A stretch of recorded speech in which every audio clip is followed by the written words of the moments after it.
Kia ora and welcome to Day 3 of the UTSNZ National Tertiary Basketball Championships.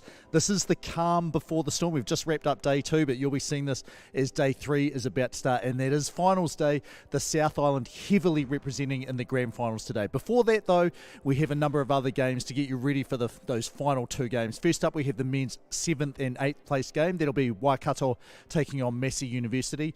9:45, the women's 3rd place game between AUT and the University of Canterbury. 11:30, the men's 3rd place game, and this will be a battle across the bridge, or not even across the bridge. It's University of Auckland versus AUT, and then it really is grand finals time. 1:15, Lincoln University versus Otago in the women's grand final, and then 3 p.m, Otago's back there again, this time against UC. I said the South Island was heavily represented. We've got about 9 hours of basketball coming your way today, so sit back, enjoy the ride as we find out which two university teams will get to lift the trophy at the end of the day. They are the 2023 Tertiary National Champs.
spotted. Maioto Greensill. We have Corbin Piwai. And it looks like we have Timeria Van der Leiden and Jeremy McDonald as well. Awesome. So as our starters for Waikato. Awesome. And on the other side, we have, as far as starters, Jonty Vink at number 25, the big man in the middle. And then we have number 4, Matt Foss. Number 21, Oscar Darling. Who else do we got? Number 20, Kyle Lawson, Kale Lawson, excuse me. He had a great game the other day when I was announcing.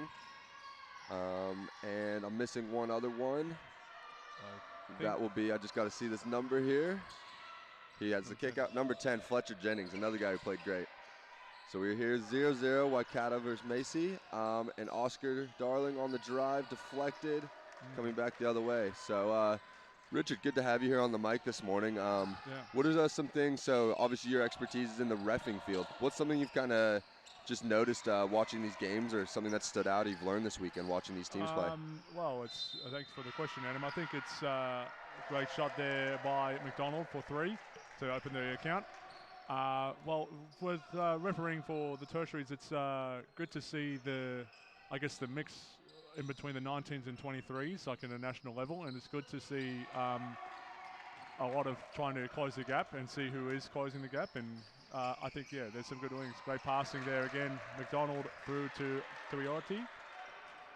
Absolutely, yeah, and it's quite cool that we're able to have this for like just that next level. And I guess some of these guys too, you see that are either on the brink of being professionals or have had really good rep careers growing up. So a few familiar faces you've seen throughout. Yeah. And I believe we have Jonty Vink, the big man there, with a nice drop step to get the basket. So we are at 5-2.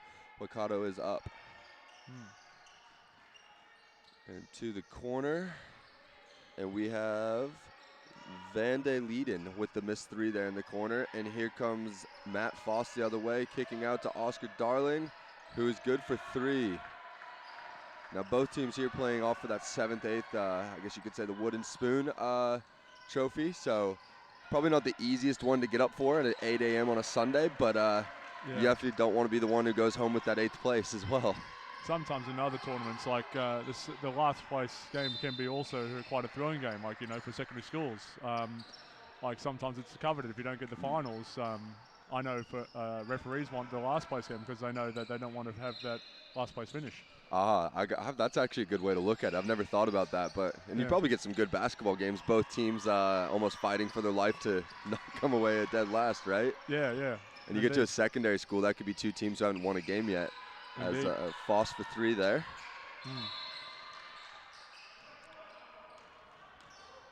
A lot of good verticality so far, it seems.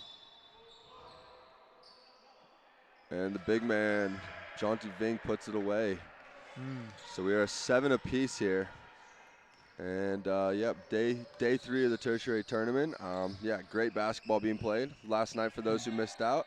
Another 3 there from number 6, McDonald.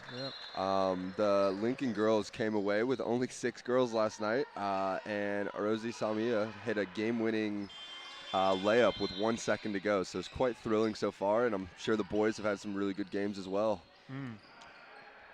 Foss again just weaving through the defense and getting to 2-feet finishes there. Yeah, and as Lincoln will be playing the 5th, 6th a little bit later in the morning, as in the Lincoln boys. Absolutely. So actually, I got a good question here for you. So here we go. Number 6. He's getting quite a few good looks here. A big outlet. Just tipped away. But players driving into the paint. So 1 foot versus 2 foot finishes. 1 foot, 2 foot finishes, like on a jumping layup or something. Yeah. So for me, I'm telling my players, another great basket there. We're at 12 to 9 now. So my players, it's like, hey, you got to get in, you got to get to 2 feet, and then that way you're on balance, as opposed to how many players are kind of off 1 foot, off balance, and they miss the layup, and then they're looking at the ref, hey, where's the call? Yeah. No, you're kind of off balance. Is that kind of similar to ref thinking? I think as referees, we're instructed to see it through the eyes of the defense and see if they get to the spot. And then for the offensive, because obviously FIBA have introduced that both offense and defensive cylinders have cylinder principles. As a referee, we're looking at defense first, And then we're looking to see if offense, like you can see there, great stationary from Tertiary, but even better finish from Lawson of Massey. Yeah, he's not out of control, but the other guy had his established his position early. So, and great, obviously great no call by the ref there. Yeah. Kind of a similar situation there, right? Yeah. He kind of goes into him, but nothing, even though he moved back a little bit. So. Yeah. No, indeed. You'd be watchable worried about a bigger extension of the arms, or you'd be worried about if it was a dislodgement. Bit hard with the charge semicircle to to factor that in, but generally speaking, yeah, if you're holding your ground as defense and you get to the spot, generally it's going to be a no call. And so Green still with a 3 one-way, and then Oscar Darling tries to answer, not quite there. And a floater into the lane, and we have number 13, Corbin Pawai. Yep. And subs both ways. Quite astonishingly, 6 minutes in, that's our first foul. Yeah, sometimes you come out of there, wow, six minutes in, yeah. We got, that was quick, the game can go quick in FIBA, I think. Yeah. With no whistles, like you watch Team USA trying to adapt to the FIBA World Cup stuff, and sometimes those players can't get into the game until much later, and they're wondering what's going on, as opposed to the NBA, where it seems there's a whistle every 45 seconds. It is note to see, though, that the world has caught up with the US men's side, on the men's side anyway. Yeah, it was really good to see, especially smaller nations.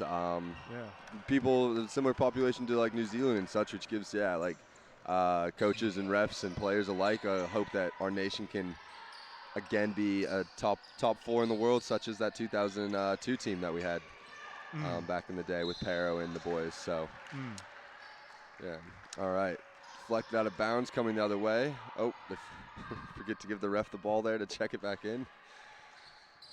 Something I actually saw last night. Have you seen, I think it's the Spanish ACB league, where on out of bounds, they don't have to actually give the ref the ball. No ref touch. So you just touch it, and it just pretty much goes in, and the transition game goes pretty crazy up and down. So yeah, I kind of feel like it's a courtesy thing, giving the referees the ball, but also I can understand the need for, I guess, basketball's built on speed, and I think you want to be able to see a good, fast game. Yeah, so I'd imagine and that's not the top league in Spain either, so that might be their just little caveat of, hey, how we're different and making that game exciting. So maybe. But yeah, it's cool just seeing everybody's different adaptations around the world, and but like we said, coming together. Great box out by Lawson there. Indeed. Really enjoyed Lawson's game actually. Watched him. I think they played as an AUT if I'm not mistaken, and the guy just kind of does a little bit of everything for their team. Seemingly the glue sort of thing. Yeah, absolutely. Just, prides a little bit. So another name who checked in is Lethbridge, number 3, crafty little guard, as the big fella, Agape, getting in there, getting the rebounds, using his size. So 17-16, Waikato is up. 3-pointer off the mark. What are you noticing so far about this game? I think it seems to me that it's a lot of everybody wanting to play.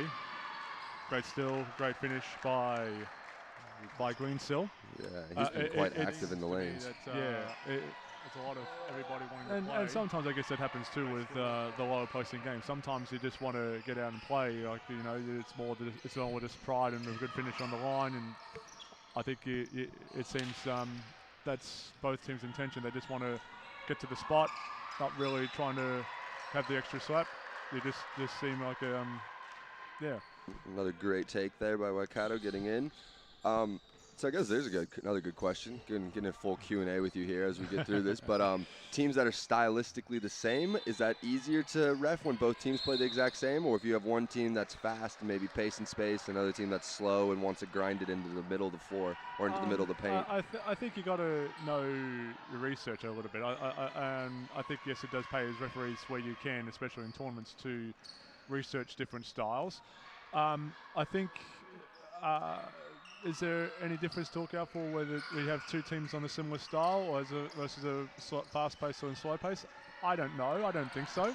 I think it's more you just recognise the patterns I know.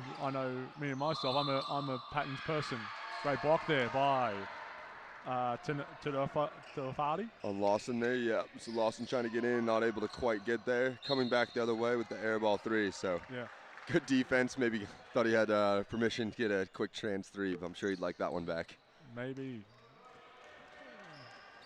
But yes, I don't know if there's any big change. I think you would probably, if it is a conflict in styles, as we see a little bit of a body push, and that's a more jump on rather than a jump with. So it's a good foul there by Austin Smart. That you're probably more running if you have a different style play. Whereas if you have the similar style, it's like you probably can keep the same tempo. That makes sense. Yeah, one is maybe you're jogging up the floor, and then the other team gets the ball, and you're in a dead sprint to get to your angles and spots. Yeah. You see. All right, 21-16. Waikato coming back up, seeing what they can do to extend this lead here. Should be free throws. I think it should be at least 17, maybe 18, because I think he's at least made the split. Oh, Waikato trying to get it in, gets it in. Number 23 right here. So get familiar. Flynn Simpson kicking it out to number 27, Liam Kidd. So they're not able to convert there. Massey coming the other way. Oh, Lethbridge finding a little squeaky spot on the floor for us there. Darling coming down, getting to 2 feet, looks for that kick out. Nice find there. Beautiful. And that's the sort of, it's a good open pass basketball that is great to see and great to witness, you know? Yeah, absolutely. And end of the first quarter here, 21 to Waikato, 19 to Massey.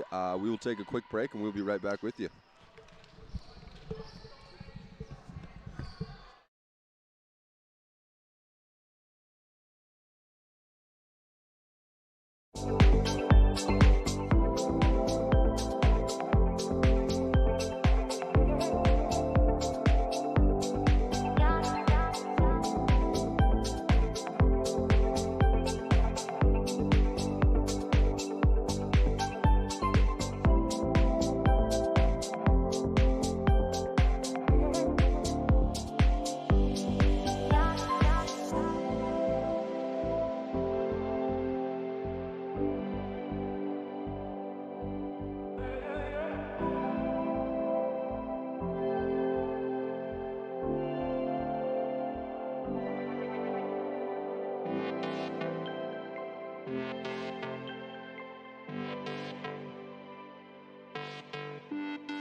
Welcome back. Adam Morgan here along with Richard Kenny.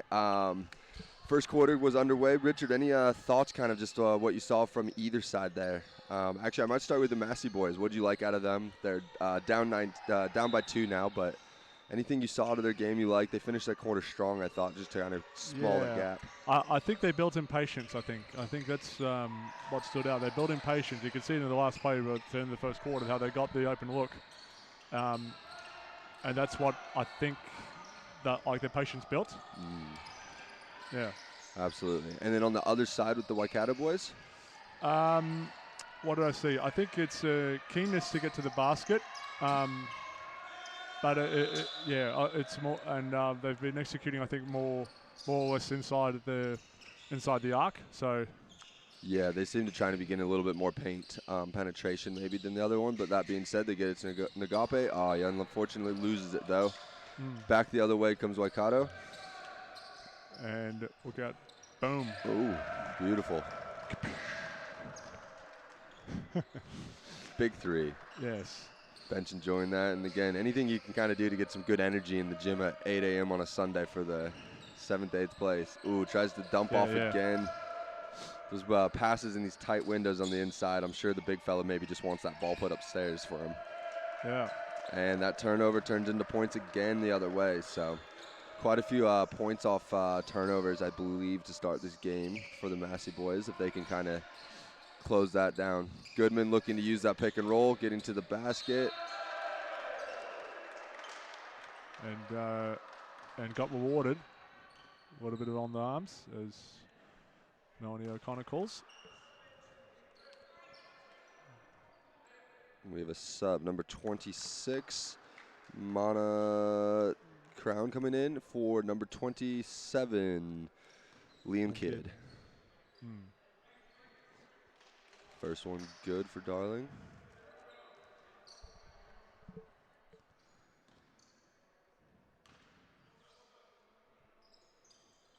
Two for two. All right, Waikato coming back the other way. Looking like Massey boys are now playing in a bit of a 3-2 zone from the looks of it, passing each other's man off to each other. And then good dribble penetration, just that pass wasn't quite on par there, so. All right. Maybe just a touch higher. And also, yeah, shame about the bubble, it was a beautiful setup. Yeah, great look, just, yeah, the execution wasn't quite on, and good take by Oscar getting all the way into that paint. If I'm those Waikato boys, maybe not letting him get to his right hand in that pick and roll is probably a good look for them here. But yeah, definitely. I think it's like you want to be forcing him left, as we hear coaches say a lot, like force him left, force him right. You know, and I think you hit it on the mark at him that yes, he's a right-hander. Yeah, it's actually similar. Listening to Darcy Finnegan of the AUT in that semifinal last night was Lauren Hippolyte. The whole time, there's a lot of preaching of not letting her to her left, and as she would continue to get to her left, there was some frustrations, and then adjustments being made, and Lauren being a lefty, that is. So. Yep. And here we go, playing out of that zone again. The double team steps through and draws the foul right there. So good patience in the post there. It was. Yeah, well worked in the post.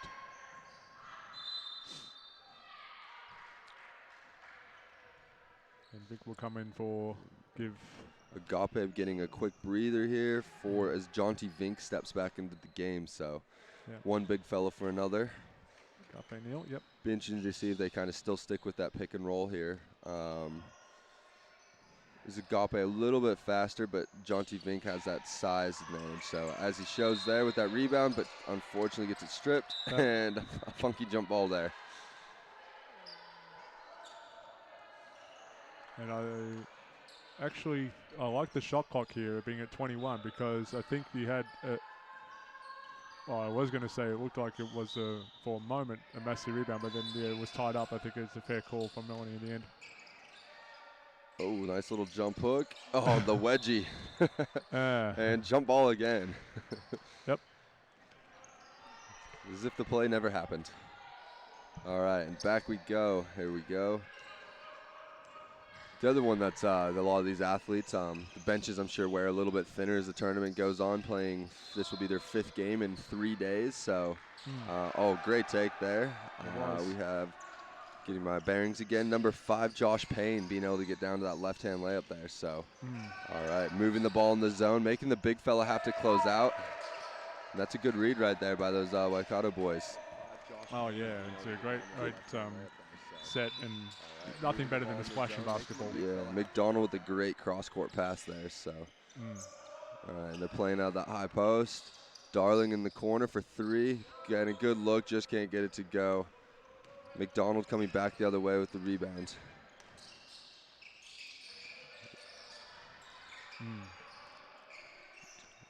Talafada. And they're trying to find that. McDonald's corner 3. Good again. Wow, so not only does he find the corner 3, and then he hits one himself. You reckon he has pool sessions if he's splashing the net all the time? Absolutely. I wouldn't see why not. Maybe a good pool facility up there at Massey. Or at Waikato. Yeah. And Jonty Vink again trying to get inside. Getting that one right on the arm. Number 26. Tawa Crown looking for maybe wondering what the call was, but at the end of the day, he's going to let Mel make that call, and he'll go to the free throw line. Jonty Vink up for 2. Yeah. Subs coming in, Lawson and Foss, giving Goodman and missed who else stepped out there. Yeah. Might have been Fletcher Jennings, maybe just came off, but First one good for the big fella.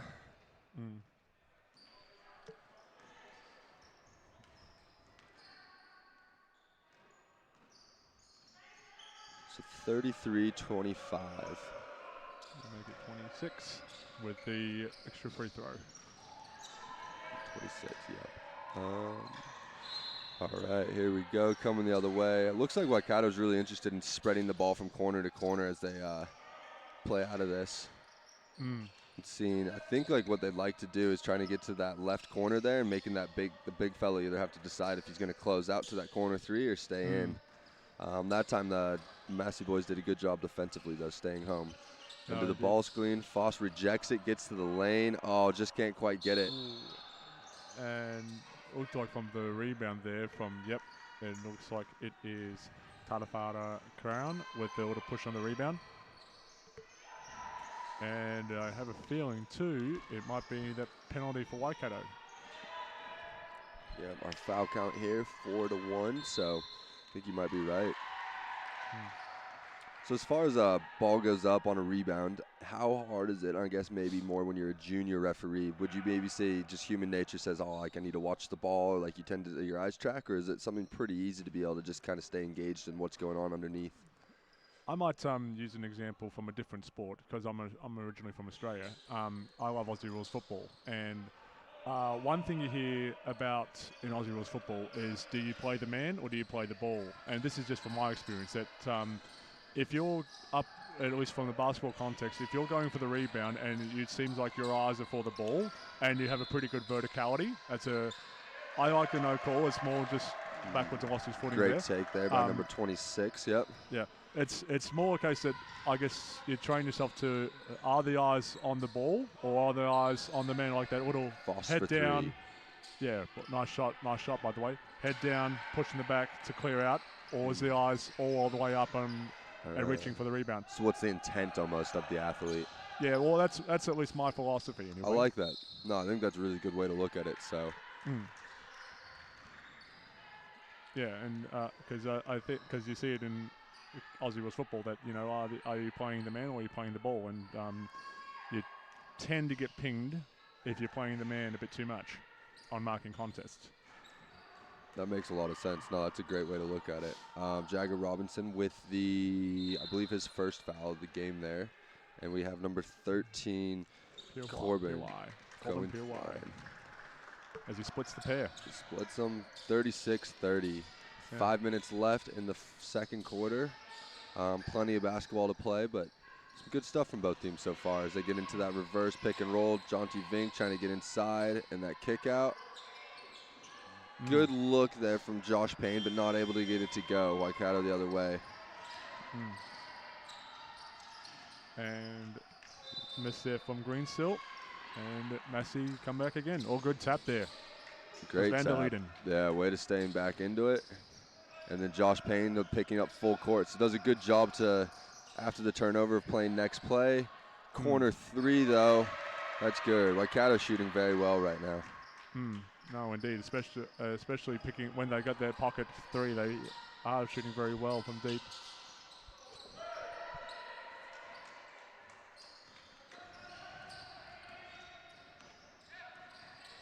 I might also ask you, Adam, like for you with you observing this tournament, like as a coach, or what are some things that you've observed? Great shot there from Greensill.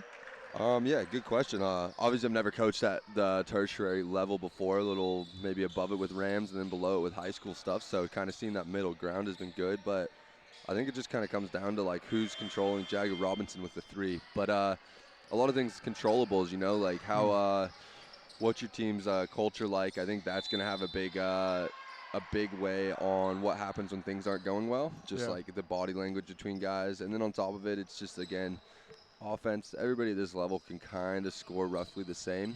So it's going to be kind of where are you guys defensively as a team? Do you know how you want to defend the screen? What's your weak side help? What are your principles? Because sometimes in the games you're just seeing a lot of straight line drives. We get some subs here. Yeah. Quite a few new in, few out for the Massey boys. But, yeah, I think the main thing is that defensive, can you stay in front of your man? Do you guys know what you're doing in your screen and roll coverage, et cetera, et cetera? So but it's been, yeah, lots of good learnings and just trying to take, I guess, can a team, offensively, you always know what you want to do. Defensively, what do you want to take away from a team? Yeah. And I think some teams just play defense to play defense, and others play defense to attack a team. And I think that, almost use it as an offensive weapon sort of thing. Yeah, exactly. And it's good when you can get that mindset and that same vision about that space on the defensive end to try and stall the opposition's strengths. Yeah, absolutely. So Massey with quite a few strengths here, but Waikato seems to be doing a decent enough job neutralizing them. Looking at, taking away Oscar Darling there and not letting the guards just run free. So, and then on the flip side, maybe being able to take away some of that driving kick stuff is what Massey needs to do with these Waikato boys. So, and Matt Foss with a good drive in there and drawing the foul. Very shifty little guard. So, yeah. And it's already with a foul there. 2:22 left in the second quarter. Foss to the line for 2 shots. So that's good.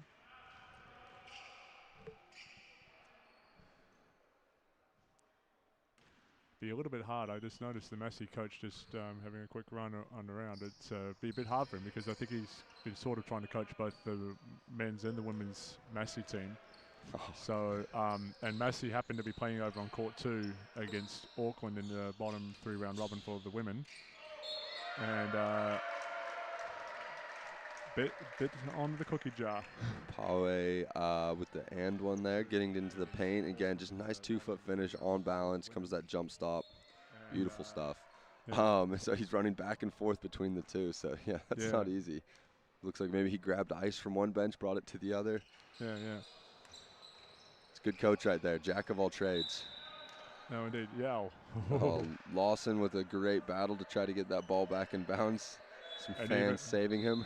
Yeah, and saving the spectators too. Well done. Part of the battle. Cross screen to get that ball in. Corner 3. Long rebound. Vink with it.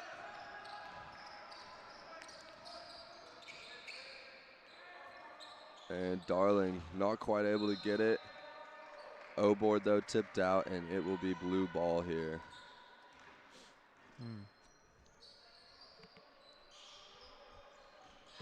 One does wonder how much fatigue is starting to becomes a bit of a factor. Close call. You just got your 1 foot down.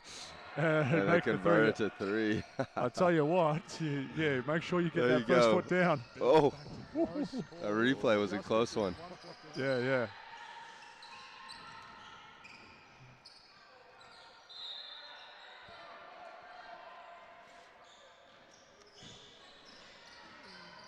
Yeah, we got subs coming in. Tarafeara coming on for Crown. So I think I wonder if they might be brothers because they have Tarafeara. They might be similar, maybe, I don't know. They might Maybe of some relation there. Maybe if you are watching. Both rocking those high 20s numbers. Oh, Lawson not happy getting there, but I think he might have just been a bit too deep in that charge circle. I think yes, and I think the offense was smart enough to just maneuver around, so it looked like he got more hip rather than he got more chest. Yeah, he didn't go straight through him, but went right around. That's a good call there. Yeah, and that's something as referees that we all can learn about the block charge principles. Because offense can, defense can sure get to the spot, but is offense smart enough to then try and work around the defense rather than trying to go straight through?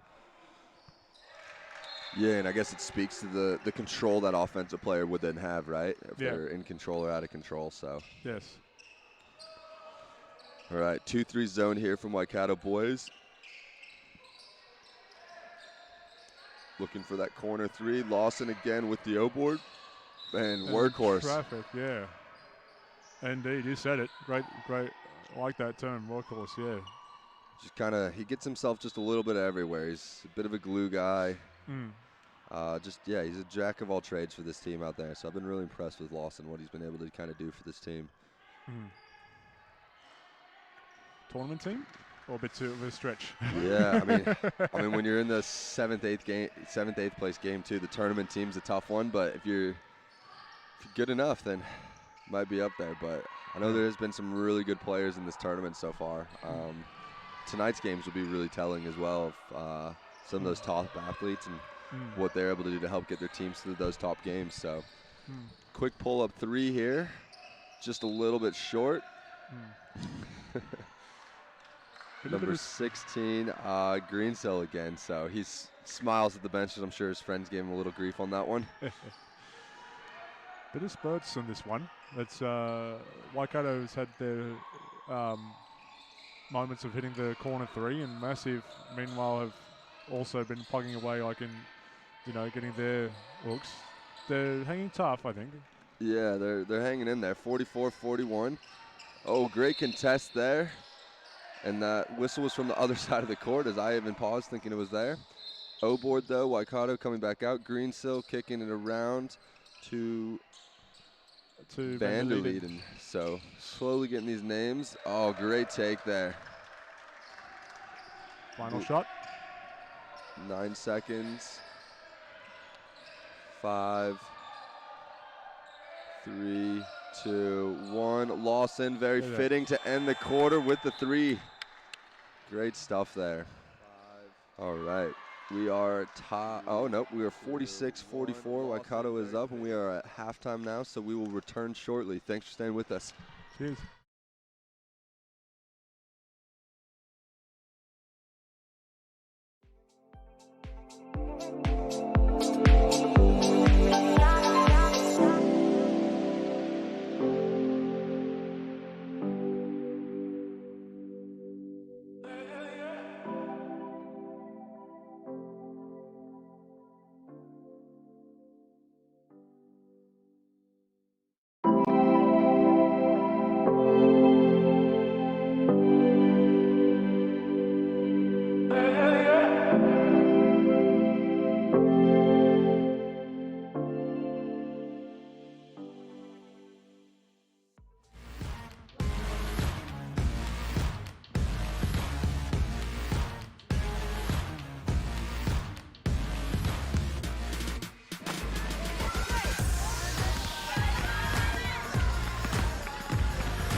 choose.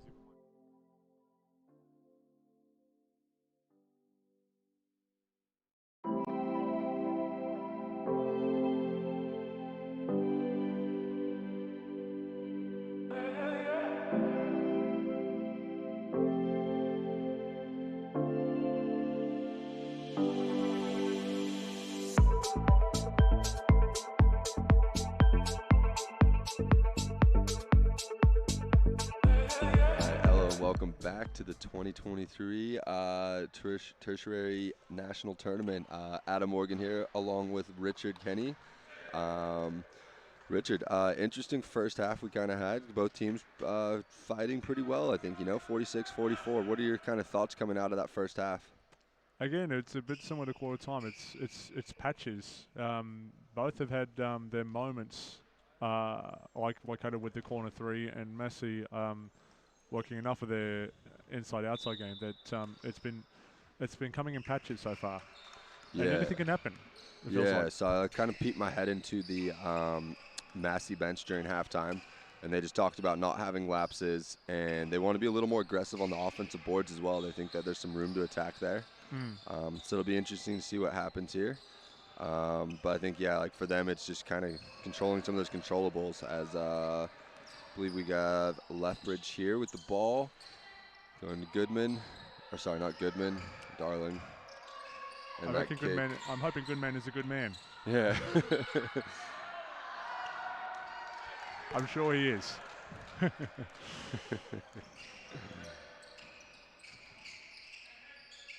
And the green seal again.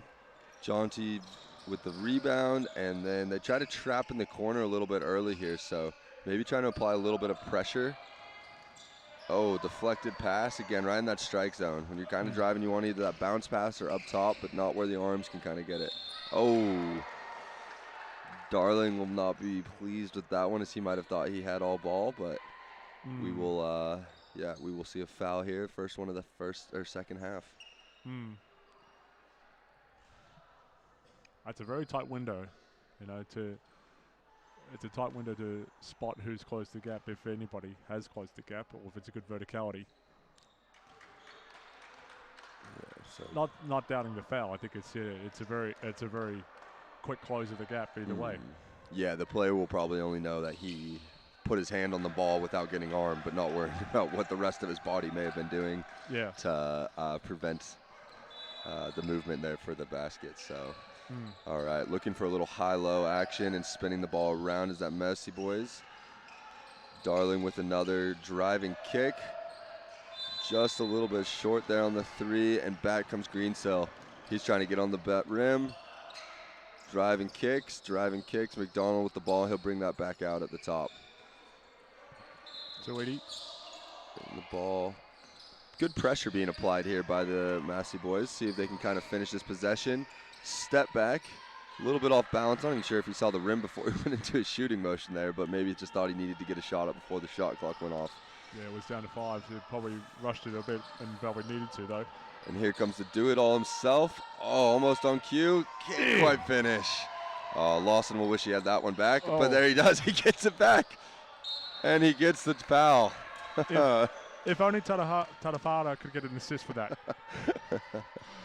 Doesn't quite work, I'm sure. Doesn't quite work that way. So Lawson will be bummed that he didn't get those 2 easy lays. Well, maybe the second one wasn't as easy, but he's at the foul line here, so looking to go 2-2 to keep this a one-basket game. Nothing but net on the first. Nice high arc. No, indeed.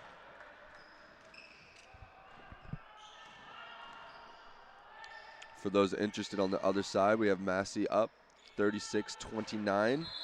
2 for 2 for Lawson there. I believe they have just tipped off the second half as well. So 2 close games here in the 7th, 8th place at your 2023 National Tertiary Games. So, and here we go. Back the other way. A little bit of a zone moving around. Almost the bank, and Lawson there again with the cleanup on the glass.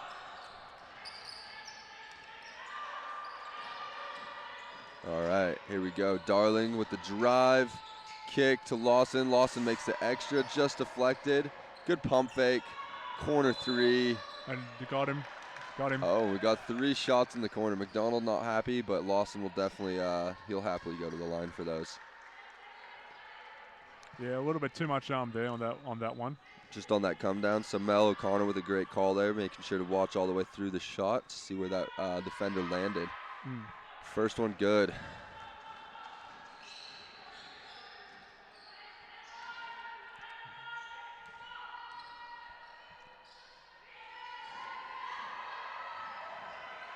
Just a little short on that last one.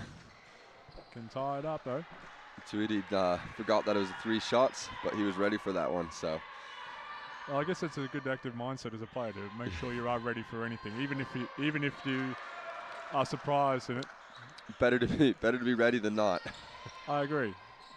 All right, Green still coming down, looking to move that thing around, kicking it back. See what they can do to kind of open up the zone here a little bit. 3-2 zone. They go behind the screen, but you'd like to maybe see that ball get inside instead of just being, I don't even know if it went below the free throw line extended there. So No. Even just a simple handoff or a high-low flash cut. So yeah, something. Break it up. Jaunty, getting the 3, just was there for a little too long. Good call there by our ref. We got... Is a smart one, Austin. Yeah, Austin with a great call there. Yeah. Austin, a good up-and-coming referee in the Canterbury region. Been doing games for quite a while. As long as a young fellow can be. All right, McDonald back the other way. Great drive, gets right into the paint. That's nice. Seeing that zone is maybe just that needed some penetration there and did so himself. So yeah, great stuff there. I'm kind of curious, like your thoughts on zones versus man-on-man defense and applying it. I mean, for me, with any team I'm coaching, it's 94 feet of man-to-man. It's just like for me, it's the national style of play. It's kind of the coaching mentors I've had. It's defensively, whether that was under Mick and Mel Downer. And then I don't even know if Judd Flavel follows the national style play, but he just knows defense and knows that that's what gets it done. And it's been really effective just for me knowing that, A, teams don't really like to deal with that full court pressure, but B, it's our athletes that we're hoping that will go on to that next level. When you watch them play at an under 17s and under whatever World Cup event, it's your Chinas, your Koreas, especially those teams that we have to compete with to get out of our qualification play. They are crazy up the court. Korea, one of the better ones. Japan, like the speed they have. So for our girls and boys to be able to kind of compete against that here on their home soil. And then I guess the flip side of it is my pet peeve is a team that just sits in a lazy 2-3 zone. So if you're in a zone, it needs to be for more of a reason. Great block there by Jaunty, but yeah. The other reason you would go to a zone, though, you're dead tired or you're very short man. So these two teams being in a zone right now, you can't really fault them, especially if the other team isn't shooting the lights out. Yeah, no, indeed. And I guess flip side, too. If you're a coach and you don't like a 2-3 zone, you got to just be able to beat it with good offensive possession to get what you want. So just problems come up, and you got to have solutions to go with them. Yeah. Do you throwing it to the ref question? Zone man, is one easier, one harder, one? I think from my as a referee, I think man to man, you can often see who's got the gap when man to man coverage. In zone, at least certainly within a FIBA context, certainly you can see it well spread out. Obviously for underages, the policies in place that for underage like 13s and 15s, there's no zones play sort of thing. Nice corner pocket 3 again from Waikato. They love the pocket 3. Yeah, it's a volley. Really good shot right there. Just catch and shoot. Yeah. There's strength to it. I think you do see with man-to-man like there's good accountability. And I also feel like you can see who's close to gap or if there's a good verticality or not. Does the zone maybe, you would say, maybe like not a randomness to it, but just maybe a bit of a randomness to it, just on closing the gap, who's where. Yeah, in that sense, yes. And also alertness for if you can collapse the zone to get a quick pass out to the corner, I think And then seeing there, that's a great again. Yeah. Beautiful stroke from that left corner. And I also love you talk about the penetration, how they got the Waikato got the penetration, broke the zone to be very deep, and made them pay. Yeah, for me, it's kind of a rule that if you're taking a transition three, it needs to be off of a paint touch. So you love to see those. And here we go back the other way. Great take. So Waikato.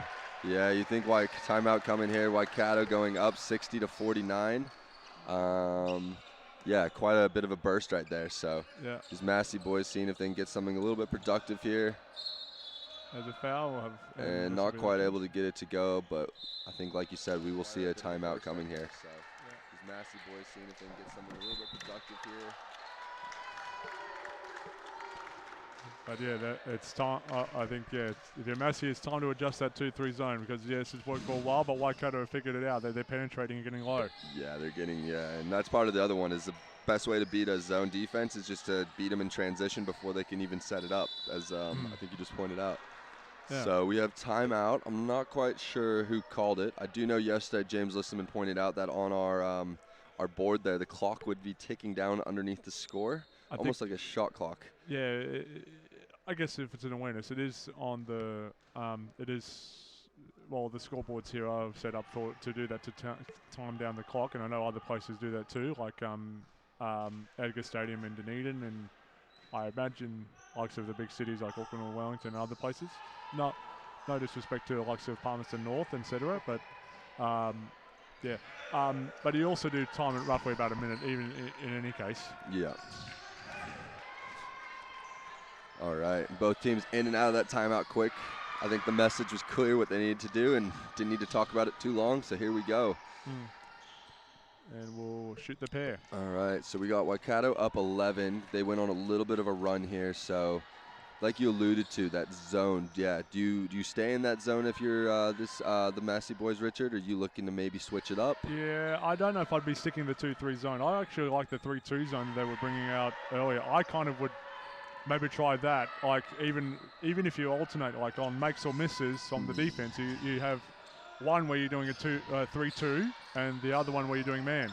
Absolutely, I agree with that. I like that idea. So let's see what they're in here.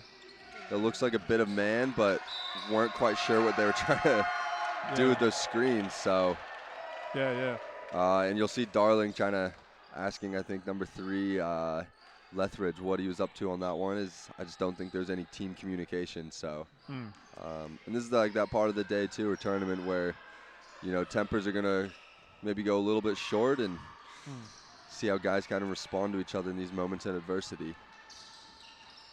Yes. McDonald with the O board, 3 not quite there. Darling with the rebound, bringing it up. So a little side punch ball screen right there. Looking to find the rollers, not out, and now ball reversal. Lethbridge into 3. Beautiful, that's a good kick. A good deep 3 too. Yeah, so here we go. We're back to an 8-point game. A little defensive chant from the Massey boy bench. Try to get some energy instilled in these boys. Corner 3 again, not quite on. Agape not able to get that rebound as McDonald looks to take it, but he said he'll slow it down and look to play for another shot. Oh, unlucky. Yeah. Number 22 right there, Tafali, who hit those back-to-back corner 3s, not able to grab that one. So Darling back the other way. I do. Great defensive sets from Massey coming out of the timeout to go back to what was a man, what was essentially man. And 8 seconds left on the shot clock here. We've got number 10, Fletcher Jennings, over to Shut it up, get it Oscar. Up. Oh, unable to get that backboard, or get that rim, sorry. He did get the backboard. McDonald the other way, looking to penetrate, kick out, extra, corner, nope, not the corner 3. They did do a good job to run him off the line there. Indeed. Maybe what they talked about. What McDonald picks the pocket and up and under. Don't hand him the cookie jar. That was a great hand. Yeah. See it on replay. Great defense. Stuck their Duke out. Great work. And downhill Lethbridge looking to get in there. Not able to convert, but Goodman right there. I thought the big man was in trouble on the injury, but... Sorry, not Goodman. Robertson. Yeah. All right, and they're hustling back in trans again, looking to push. The drive, the kick, another three, nope, spraying it. You do like Waikato here. I think they're being aggressive but smart. They're not forcing anything, just trying to move, use that shot clock. I mean, to get that three off with 7 seconds left, you can't ask for too much more other than it going in, so. No, indeed. Oh, great patient take there, just going right through the body of the defender there. That's a case of there was very good defense to hold your ground, but even better offense to have the finished jump shot. Absolutely. Corner three, closeouts, kickouts, and number 7, Van der Leiden with another 3 there, so. Living and dying a bit by Waikato, but they're making it work for the most part, the three-point shot, when they get it. Little mid-range, they went under the screen, and that's one of the things, if you do notice a team is just going under your screens, if you can get your big guy to set that screen lower, it just allows you to have a little more room to operate. Yes. Oh, great pick and roll, hits the roller, and then the kick out 3 again. They're getting great shot selection here, Waikato, and I think that's making a massive difference in this game. Indeed. Oh. Way to just go off that deflection, just rises up into a jump shot with left bridge there, so. Great stuff from him there. 69-58, so it's that game that's just hanging around and could go either way quickly, but hopefully we see both teams just fight to the end and make it a goodie. Here. 5 on the shot. Oh. 1 minute left in the quarter here, so we will have a few more possessions. Darling calling for the screen, getting downhill, seeing if he can find that kick out. Beautiful. And 10 seconds on the shot clock. Darling again with the drive. Little bump Euro, and he gets in there. Great patience being able to spray the ball around, but understanding it'll come back to you at the end if need be, so. All right, 69-60. We got about 2 shots left in this quarter here. See what Waikato does with this one. Corner 3, not quite on, and Massey will be able to hold for that last shot here. I would love to see Waikato in the fourth quarter, although they're getting their corner 3 and they're getting good shots. I would love to see them just try and work like one inside pop and inside out pop or something like that, just to get some variety, because Massey covering it well. Yeah, change it up just a little bit. Yeah, that'll be a good strategy. I think that Massey could probably put, or the two teams can kind of look at going into this fourth. So 69-60, we will be right back after the short break.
Welcome back to the 2023 Tertiary Nationals game.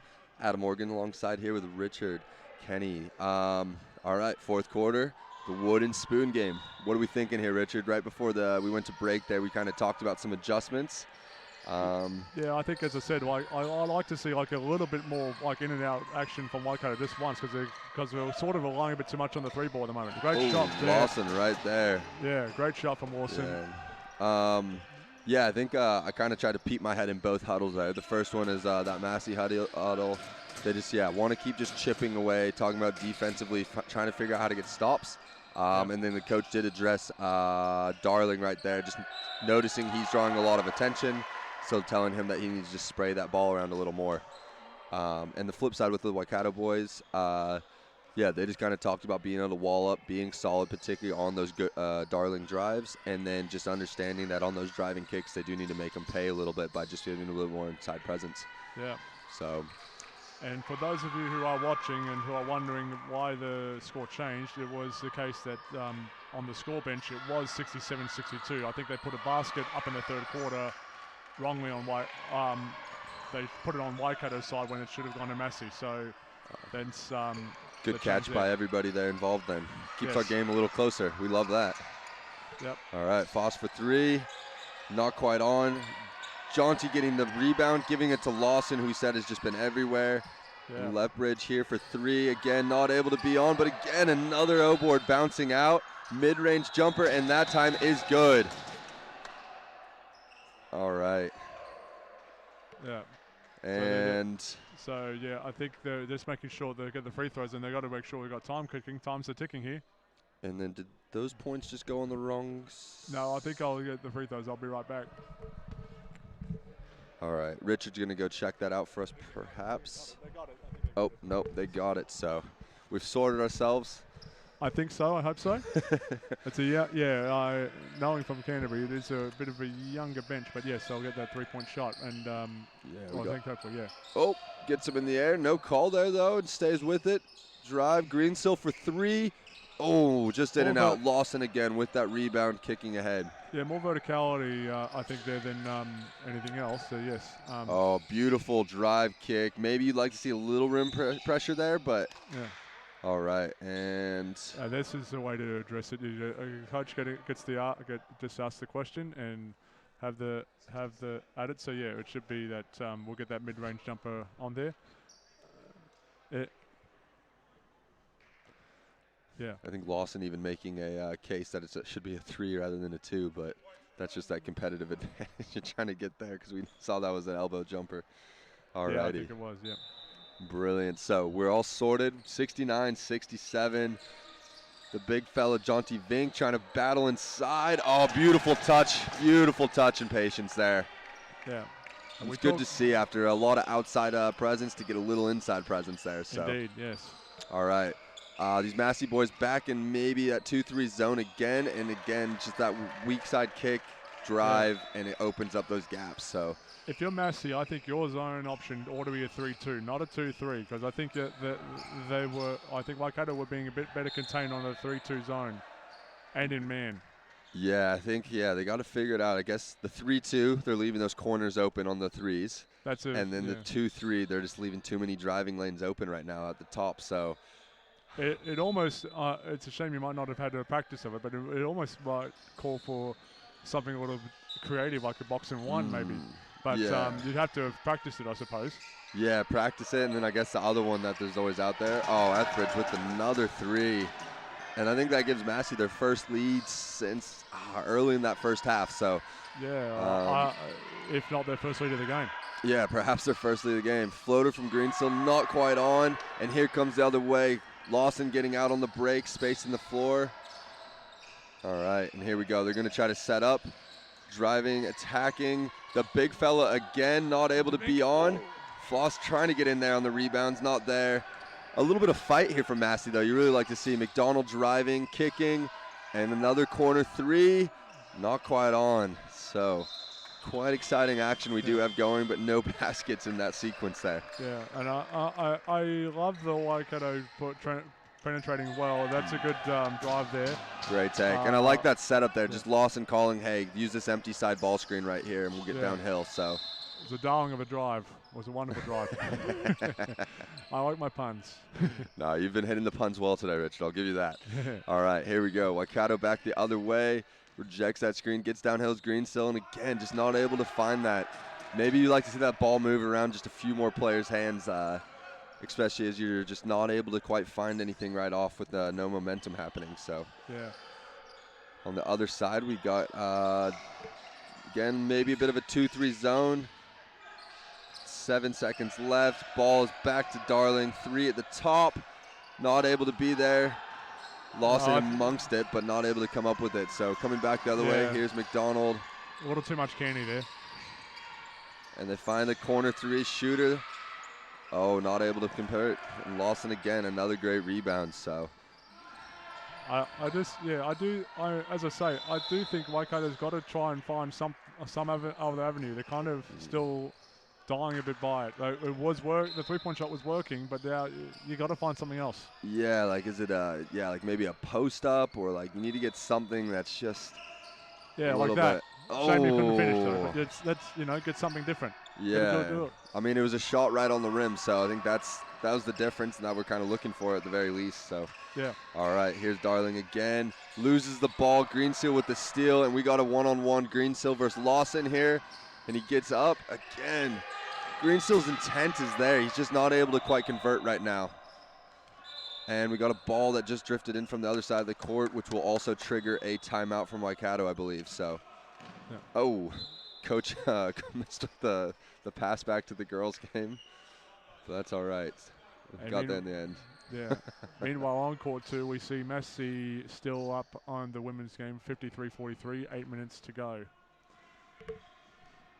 Massey seeing if they can come away with a couple of wins here to end your tournament on a back-to-back dubs with your boys and girls team is always a high note. So, and we got 74-71, 5 minutes left to play here. So, some great basketball ahead of us. Indeed. It's kind of the nice thing too about finals day is both teams do know nothing else after this. We might as well empty the tank. And I think it just comes down to that motivation of if you can get that out of your players or not, as coaches go. So, how about reffing a tournament? You get pretty sore about that last day there? Yeah. So it's important to keep yourself stretched and warming up, warming down. Almost treating yourself as a referee, but an athlete. Yeah. In addition, you got to eat, sleep, do all the other little things right to kind of be able to perform as you'd like to. Yeah. And I think, from experience, deeper in the tournament, it can be harder to get up, and you got to keep getting up. Darling, the old mantra. Darling not quite able to get that. McDonald back the other way. Oh, beautiful little undercut, and there they go. They finally see one down.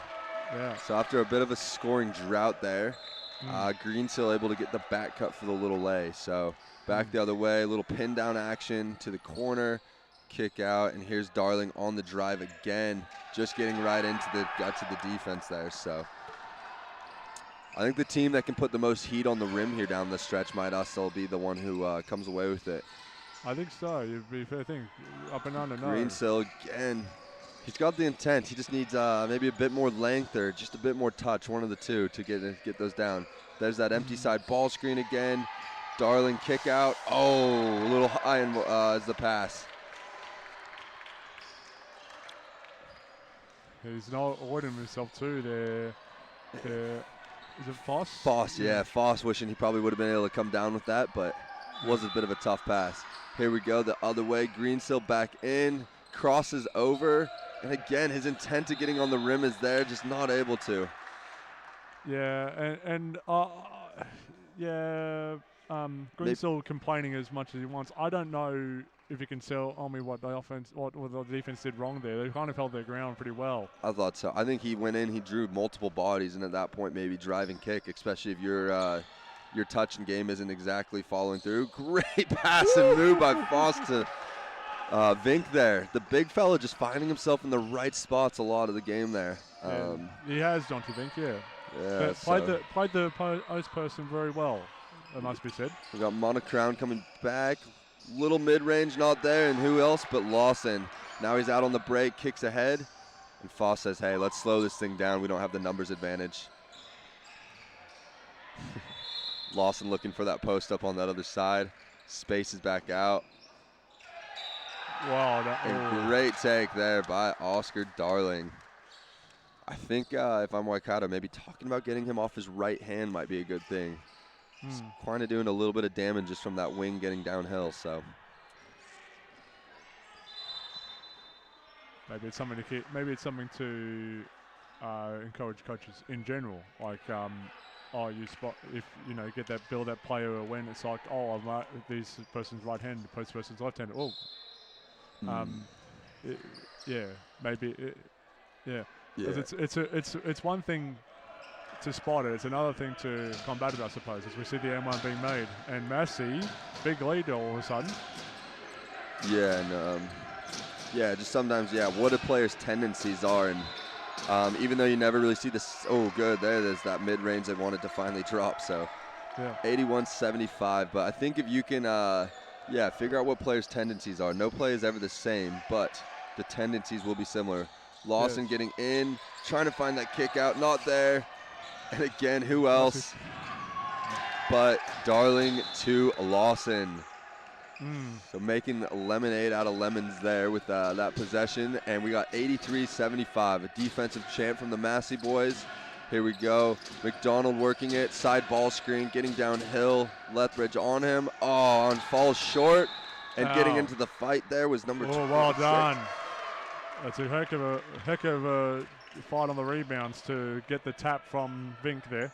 Oh, I missed. I looked down, looking at the stat sheet there. So did he tip that out of bounds? Did he off? It looked like Tavara Crown. He challenged it from Vink, and it turns out that Vink had tapped it out of bounds. It was a good challenge on the rebounds. Well, way to stay with it to those Waikato boys, knowing that they need to put a little bit of flight on. Oh, great side contest, but a foul being called there on the base. Maybe just got a little bit of that shooting arm or hand. We'll see here on the replay. Yeah, he got that side of the arm there. So great call by our ref right there. 2 shots coming up. Yep. Massive free throws here down the stretch. You're down in the clock stop. You want to be able to cash in on those points at the charity stripe. That's not the way to do it. It happened to be also the spot where, for referees, we're in two-person coverage, how we talk of areas of responsibility. It happened to be right in the middle of coverage for both referees, so both referees had it. That's a great point, yeah. Yeah. It's been a cool part of today's broadcast, actually, with you, Richard, is just being able to get that ref's perspective. Normally do these with coaches and stuff, so to get a ref and just to see what you're seeing is, yeah, it's been good. Oh, good, right-hand drive leading to a foul for Darling there, so. But he's passed off, so it's not penalty, so he'll be on the baseline. Baseline, yep. So I guess they'll be happy with that they'd rather just baseline out of bounds. Oh, we have a timeout here. We'll talk about Waikato's timeout, and that will be their second of the half. All right, I'm going to pop down and just see what I can hear in these timeouts here. Right.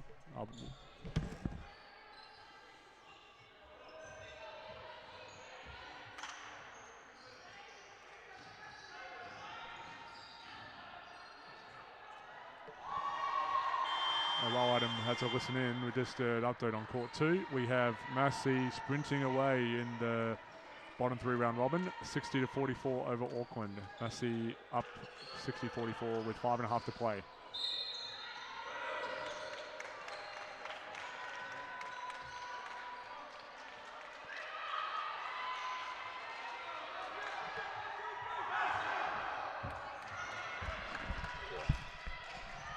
Alrighty, so just had a quick pop down to the benches there. Waikato's coach really pumping them up and letting them know, hey, you guys got 2 minutes right here, and we need a bit of a sense of urgency, but at the same time, we need to be smart, keep our heads, and not force any shots. I think in that first half, or probably until mid-third quarter, right, they had really methodical offense, ball seemed to move, so can they get back to that? And then the Massey boys just saying we got to finish this thing strong and understanding what the foul situation is with the bonus and making sure they can put some pressure on that rim. Especially since Waikato are at the limit too. And open 3, not able to go. Lawson with yet another rebound. That must be a double-double for the big man by now. I had a look at three-quarter time, and I had a very brief look at the score sheet. It looked like he had certainly at least 15, maybe 16 points at three-quarter time, and there's the foul that will put penalty situation. So it's tough for Waikato. They finally get Darling to go left, but leads to a foul off of there. So he will be shooting 2 free throws. As we can see right here, yeah, just the big fella in the drop coverage, not sliding his feet all the way over and just reaching. So there we go. Darling 1 for 1 on the first. See if you can cash both.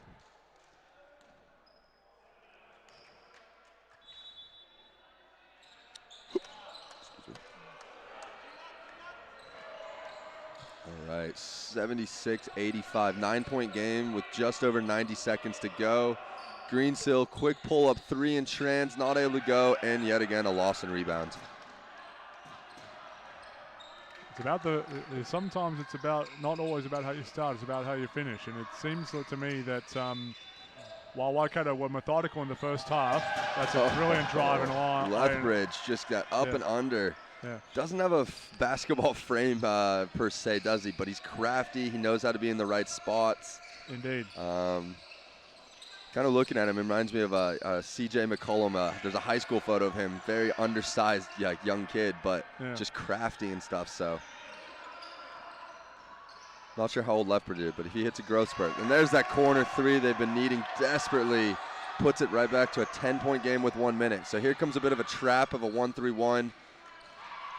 Darling ahead to Foss just to kick it, and now he gets on the rim to the big fella, converts for 2. Beautiful basketball being played by Massey. They just feel like they're very in control right now. Yeah, and as I say, they've had the better finish, and they've Foss fighting through that screen. My goodness, I'm really enjoying Foss's defense today. Ball falls short. Good. Jonty with the rebound, gives it to Etheridge, and drawing the foul there. Greensill maybe just a bit frustrated. Boy. Oh, gotta be careful on that one there. I love the intent. You gotta understand the intent. Getting it to ahead for 2 shots. I'm not sure I would be employing that tactic all the time, though. Yeah. Yeah, you gotta make sure you're in good standing with your refs there if you're throwing passes around like that. Yeah.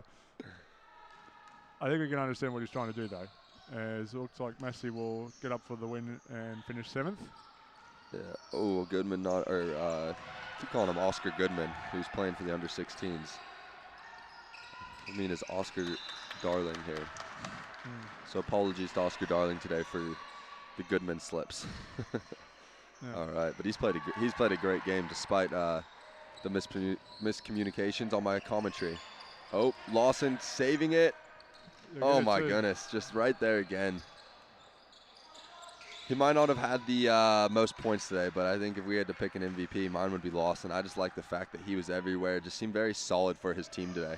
Yeah. No, I think, yes. Sort of throughout the glue that stuck together and stuck Massey together for the game. And they're just going to maybe take the shot clock violation, dribble this thing out. Oh, no, he gets the shot. Ball goes off the rebound, saves us from having to check it, and that will be game. Awesome. So Massey will take the win 90-79. Oh, just kidding. 82. They will count that and make that 90-82. So beautiful stuff by both teams. Wonderful tournament played by both. And thanks for tagging along today, Richard. And it was a pleasure doing this commentary with you. Oh, great pleasure doing it. And thank you, Adam. Great call. Absolutely. All right. Thank you, guys. And we will catch you guys for the next game. Thank you. Cheers.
My world is my storytelling. My world is diverse. Our world. My world is astrophysics.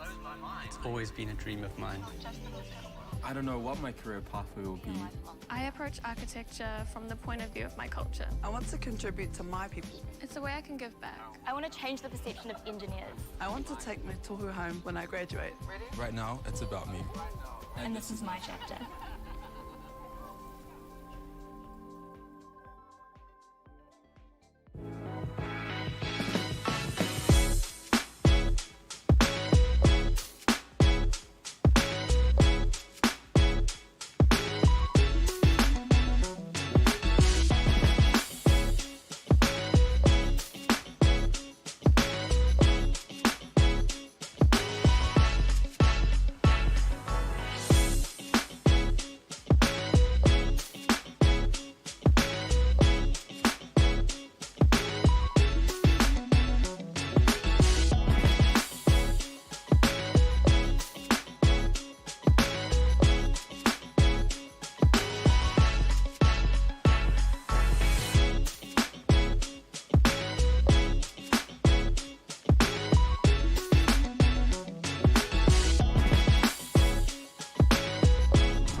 At Lincoln, we seek to ensure that future generations can grow and thrive.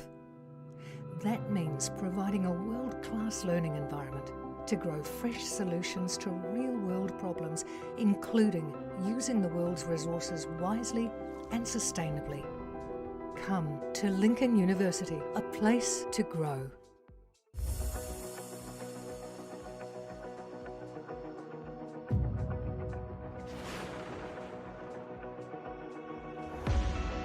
Imagine getting your foot in the door to your dream career in the sport industry.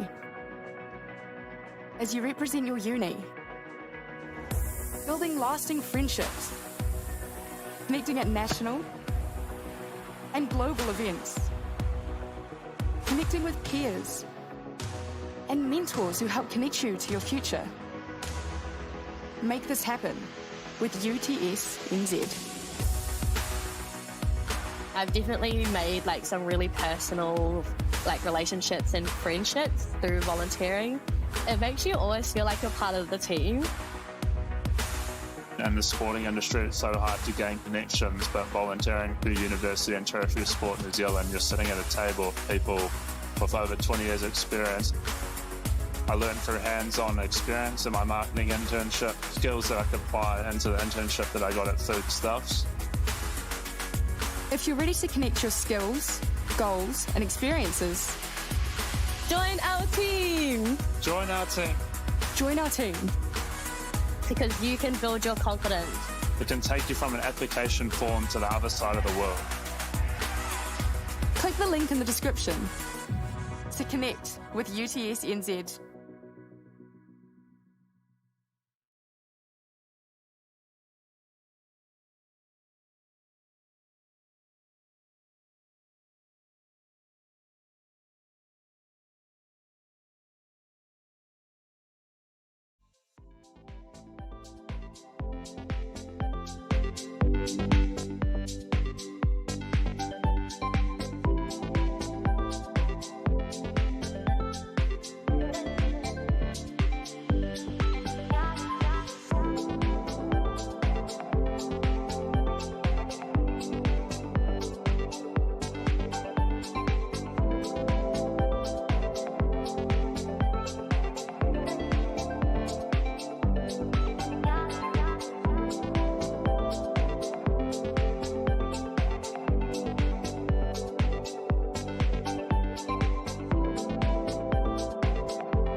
everyone, and welcome to day 3 of the 2023 Tertiary Basketball Nationals here in Otago, New Zealand. We have the women's 3rd and 4th playoff here today between AUT and University of Canterbury. I'm Maya Williamson, and my co-commentator is currently joining me in the booth right now, the legend Adam Morgan. Hello, Adam. Hello, Maya. How are we doing today? Thank you for eventually joining me. Just had to fill up the water bottle, you know? Didn't want my voice to get parched while on air. Great American husky accent going to waste. Referees for today, we have Regan Ashley and Sophie Curry, 2 legends. We love Team Grey.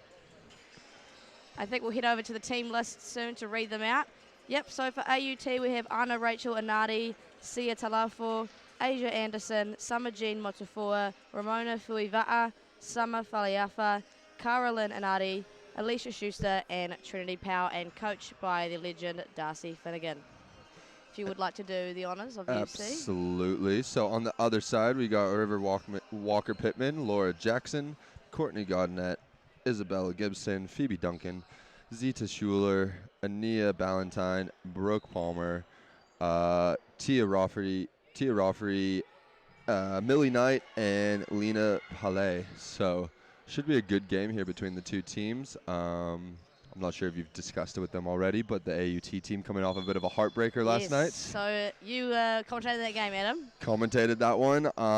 Lincoln was 6 girls, and I believe AUT had 9. So, yeah, probably they're pretty frustrated coming away, but it'll be, can they mentally reset after losing on a bit of a heartbreaking buzzer beater and come back in here to clean up and get a medal at the 3rd place game here?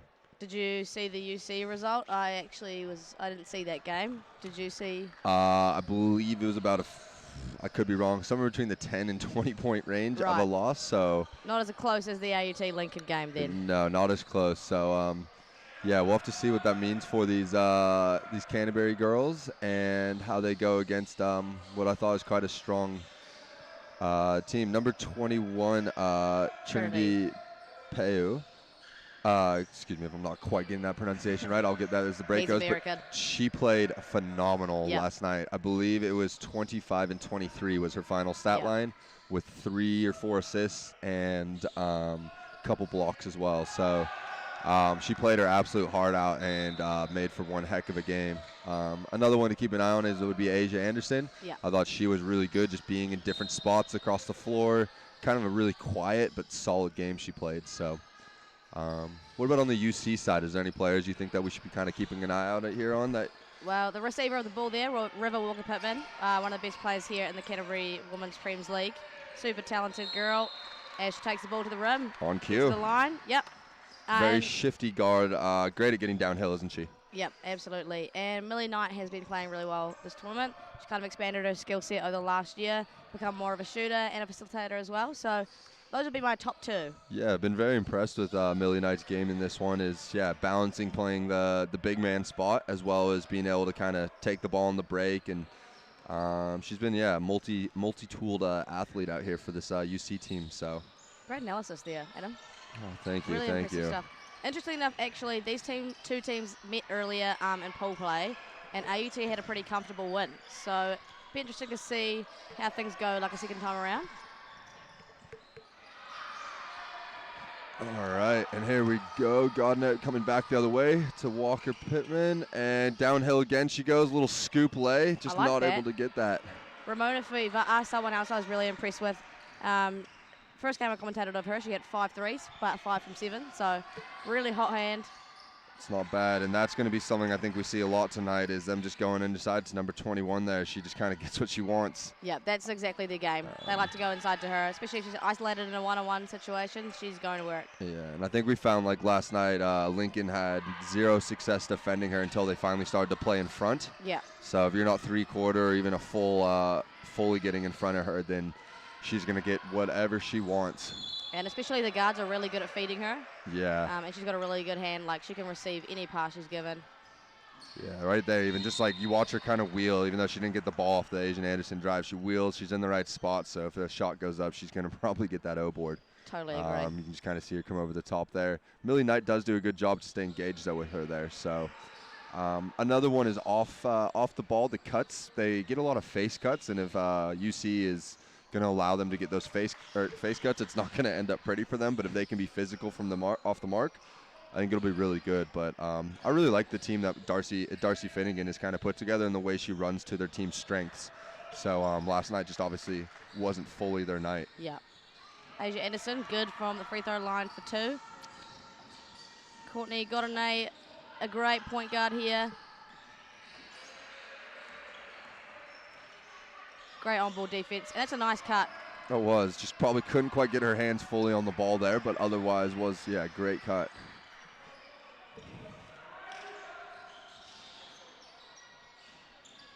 I like that action there. Yeah, fake it, give and go to work. One thing that this AUT team was huge on as well is getting offensive rebounds. All of their guards crash from the perimeter and give themselves second chance opportunities. I think in the couple games I've commentated them, they've probably got about 20 offensive rebounds both games. Yeah, last night they were O-boards pretty much all night, especially when if a team goes zone against them. Obviously, it's very hard to match up and get your box outs, and yeah, Lincoln really struggled with that. Nice little back screen there. Oh. So right here, little mid-range. Seeing a lot of mid-range in this tournament, Adam. I've seen a lot of mid-range. What are your thoughts on the mid-range? Yeah, I think shot selection sometimes does play a bit of a role. End of the shot clock, I think the mid-range is fine, but earlier if you can find high efficient shots, that'd be the best way to go. That last game I commentated with Richard Kenny there was Waikato just kind of shot themselves out of the game. They had a lead, but then stopped taking quality shots, forcing things early. And in the end, it kind of got them. So being able to take good shots as the game goes on does kind of matter. Look at this basketball wisdom. You guys at home are lucky to be here to witness this. Nice action here from UC. A little bit clogged, but Rivers looking to facilitate. It is a nice move. Great step through. Yeah, beautiful move there. She hasn't had a lot of success so far today, but you can see the potential there and her willingness to create too. Great move. Oh, something about Asia Anderson. She has incredible footwork and finishing skills around the rim. Yeah, really been a big fan of her game so far. And then just defensively, just moving her feet, staying in front, getting a little tip there on Millie Knight. Yep, Millie Knight just struggling to create anything here. UC only 1 point in 3 minutes. Really struggling to get anything on the board. Yeah, 7 seconds on the shot. Zeta with the shot. Oh, great rebound by Ballantyne. Not able to convert.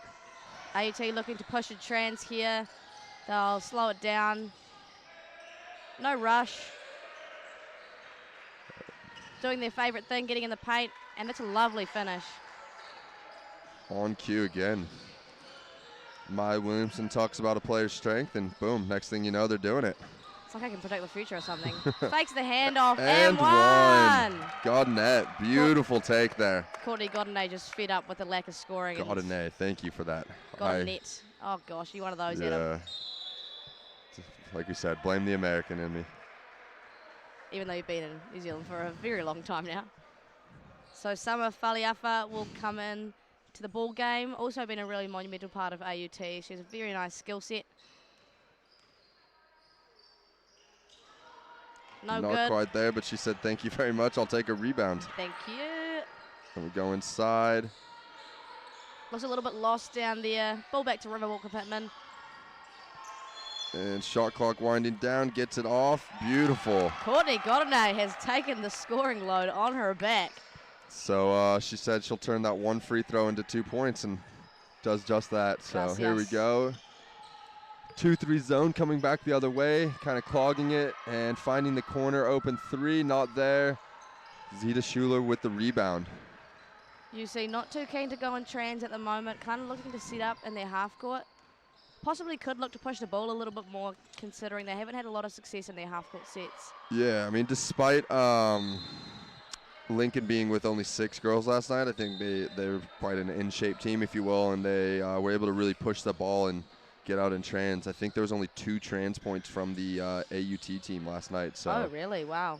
A running match is maybe where your advantage would lay with this team, to not let them set up their bigs in the half court, et cetera, et cetera.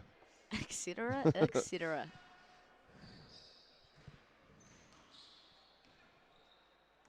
So AUT will walk the ball up, and no surprise, we've got one low. Nice little flare screen action there, getting Asia on the wing. A little bit clogged, but no worries. Step back, hello. And that's the tail of AUT, O-boards. And a few more, but they come up with nothing. Just constantly creating second chance opportunities for themselves.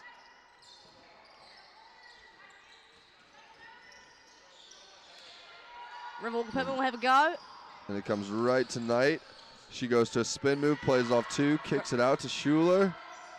Oh, get that out of here. And she runs in trans too. Get rid of the ball. There it Nicely is. done. Oh, Great beautiful find. cut. That's lovely. That is great basketball. Yeah, as you said, hitting those cutters and feeding the post inside, something this AUT team does really well. Especially in this day and age where a post entry pass can sometimes be a rarity. Absolutely, yeah, I totally agree. River just finding herself stuck in traffic there. Not a lot of movement going on for this UC team. They're finding it really difficult to create anything. And that's clearly a result of their struggle, right? Like throwing up shots like that are probably difficult shots to make. Yeah, maybe just getting that ball to move a little so you can attack some longer closeouts. Feels like this AUT team is pretty set whenever they do have to defend a closeout, or defend a drive. I think the lack of ball movement is allowing the defense to be set, and they're trying to attack into some set defense, and it's really hard to create out of that, especially if you're not coming with a genetic advantage at all. You know, like Courtney's smaller, she's not as strong, so it's hard to create one-on-one. Yeah, absolutely. And you see it's probably figuring out who your shooters are too, maybe to help open up that floor space. Yeah. Here we go. It's a nice... Millie Knight being one of those who can potentially get it going. River looking to create, and she'll just pull it. We've got some space, so why not? They go under on the screen, and you're kind of sitting right at that elbow. Why not take a shot from there so you can get going? Asia Anderson will look to take. Nice little kick out. Oh, boy. And there she is, spin move for 2. If she's isolated in that one-on-one area, like, she's going to work all day. Yeah, I think she scored maybe 3 baskets off of that spin move already, so something to watch for as that game goes on, if she just keeps getting what she wants, or if the UC team can adjust a little bit. So timeout called here by Coach Thomas Hamilton of UC, probably willing to recuperate. Adam, if you're Tom, what are some adjustments you're making? Yeah, I think just getting in front of those post players and not letting any of those face cuts kind of happen. And then offensively, yeah, figuring out what works. Maybe the bigs, getting that ball to the bigs in the high post, they don't seem as confident. So what can you do to maybe keep that offense flowing? Is it a screen? Do you need to maybe play off the ball with some screening? But yeah, you got to figure out something on the offensive end. But defensively, it's just getting in front and not letting those face cuts happen. And then can I throw that question to you as far as the AUT team goes? Well, I mean, they're looking pretty successful so far, so I'd say just keep doing what you're doing, right? Like, keep your foot down. They're getting any buckets they want, really, and I'd say for the most part they're defending Canterbury really well. So I wouldn't be too unhappy with how AUT is performing so far, but it's just that, you know, don't get complacent, don't let up. I think last time these guys matched up, AUT got up to about a 30-point lead.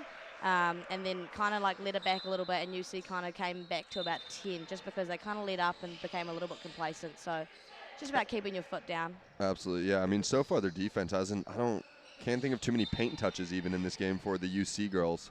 So UC girls can we get drive 2 feet in the paint and kickouts just to move that defense? And then if you're AUT, you just, like you said, if it's not broke, don't fix it. Amen. Amen, Adam.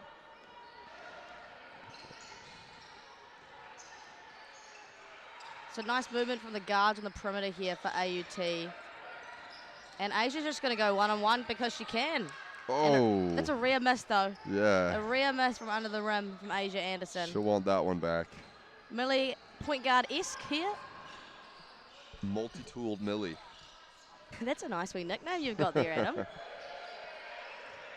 She goes back in her down from point to post. So I like the intention of the screen on the perimeter to get a guard open, but just so clogged there. Yeah, they got to kind of get in and out of space a bit more as Ballantyne finds her way to the free throw line. So good to see from Ballantyne. She looked a little hesitant to start the game, but just to rip and try to get on the rim. And I like that. Like, when in doubt, just rip and go, right? Like, they had not a lot going for them offensively, so she just kind of took it, and it worked for her. Yeah, absolutely. And the ball kind of moved through a few different hands. Like we said, Millie got that paint touch, moved that defense just a little bit. Anya Ballantyne studying a Bachelor of Commerce. Smart cookie. Unable to get the second one to go. Back comes AUT. Really patient here offensively. Not trying to force anything. And there's that face cut again, and she will definitely score that one. Yep, you've got to bump that off and not allow her to get a catch at all, because as soon as she's under the rim, she's most likely going to finish it. Yeah, and that's almost been a big theme in this tournament is the weak side defense. Is their head on a swivel? Can they be in the right spots? Any good team's going to have a secondary action, so if you can't be able to defend that, you're going to be in a bit of trouble. Shot clock winding down. Travel call on the rip there on River. So UC kind of running the same action and not really getting a lot of results. I'd like to see them switch up and look for something else. Possibly even, an urgency to push in trans. Yeah. I mean, she's on the bike now. I think about to hop in, but here comes Laura Jackson, who can be quite an energizer bunny out of James August High School last year and made a splash in that 3x3 tournament. So I'm surprised she hasn't seen the court yet. She usually plays a lot of minutes and is their starting point guard. Yeah, so it'll be interesting to see what happens. Millie Knight for 3. Woo! Massive 3, keeping Make it rain! Back to a 5-point game and putting a little bit of life here in this UC crowd. Yeah, so just under 2 minutes to go in this first quarter. And a 3 back the other way. That hurts. Answered. So, again, 3 for a 3, give up a 3. So, that hurts. Here we go. It's the worst feeling ever. Walker Pittman getting it around, moving it to Schuler, back to Knight. Into the ball screen here as Knight looks to see. They go under. She shoots another one. Not quite on. But nice Gaudinay with the rebound and draws the foul. Very active right there from the young guard just getting in there. So I like that, giving AUT a bit of a taste of their own medicine, right? Crashing the board. Absolutely. And there goes that sub for Jackson for Gaudinay. So I'm sure she's happy to have a quick breather. And the Energizer Bunny Jackson comes in. I was about to say that. She's an absolute Energizer Bunny, hey? Yeah. I'm assuming she's going to play a lot of minutes here today, as she typically does for this UC team. Yeah. All right. Millie Knight calls Schuler into the screen. Kick out. Jackson for 3. Again, she might just be finding her touch and warming up. So it's first game of the day. We can't blame her. Exactly. I wouldn't be leaving her open though if I'm AUT. Absolutely. Little jab, step and go, and not a lot of success from beyond the arc for either team here today. I made 3 each and then a missed 3 each. So we're staying relatively even, 17-19. Nice use of and the here Kiwi. she comes, and that one a little strong, but again, great take. You can't falter for that. Gets a foul call though. Yeah, Just Regan. a little bit overzealous with the reach there. Regan Ashley with the call there, seeing that in trans, and we will be going AUT ball the other way. 53 seconds to go in the first quarter. Quarter. Love your accent, Adam. Quarter. Quarter. Sorry. Mate. Pronunciating my R's. How dare you? A little bit of oh, no, we're good to go. We're good to go. Here we go. And here's some full court pressure that you do like to see right here. Yeah, I've been saying this every game, but I really wish we had seen more of this tournament. I haven't seen a lot of full court pressure, but when I have, teams have not been able to handle it very well. I totally agree. I think it's the teams that can apply that full court pressure and they can take that first third of the shot clock away. If you can run 6 to 8 seconds off them before they can even set up in their offense, it just is going to allow you much more of an advantage. And I've kind of alluded to it in a few other broadcasts, but the national style play is jam up and play that 94 feet of defense. So especially teams, if they can get their big man to play, their 4s and 5s that they're also up the floor plugging. Who was it yesterday? I believe it was Victoria, who I think is playing on the other court, if I'm not mistaken. But their bigs did an excellent job of that as well. So on the other court, you have the Victoria boys versus Lincoln boys, which is at 30-20 with 8.5 minutes left in the second quarter. But again, their bigs just do a great job of playing up the floor. And it'd be interesting to see if UC can kind of maybe implement those same tactics. Totally agree there, Adam. It's quite hard, though, on the last day of tournament to be doing that. Definitely. So nice taken there by Sia Talofo. The nice little finish inside. Extends the lead out to 10. Are you a fan of the 2-for-1, or is it just get the best shot right here? I like the 2-for-1. Yeah, I would have liked to see maybe a little bit of a push. Oh, great pick and roll. Just not able to kind of hold that ball there, but Valentine was. So back the other way, 15 seconds. AUT will get the position final possession of the quarter. And, oh, I'm unsure what the call was there. Was there a shot clock went out, or is that just turned off because it's the end of the quarter? I think there might have just been an accident. All right. I don't know, 6 seconds to work with here. What are they going to cook up? Active hands from River. Not quite able to get there. So 19-9 at the end of the first quarter. AUT is up. Thoughts so far, Adam? Pretty similar to what we've chatted about so far, right? I mean, not a whole lot maybe changed, other than I thought UC after that timeout did get into the paint a little bit more.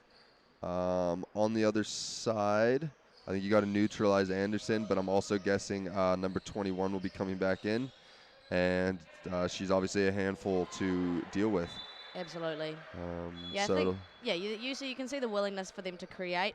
Probably just, you know, in the first play, Millie Knight had a really nice drive, and River had a back cut, but they kind of ran into each other. So it's, you know, it's about the spacing of things as well. But they're definitely trying to execute.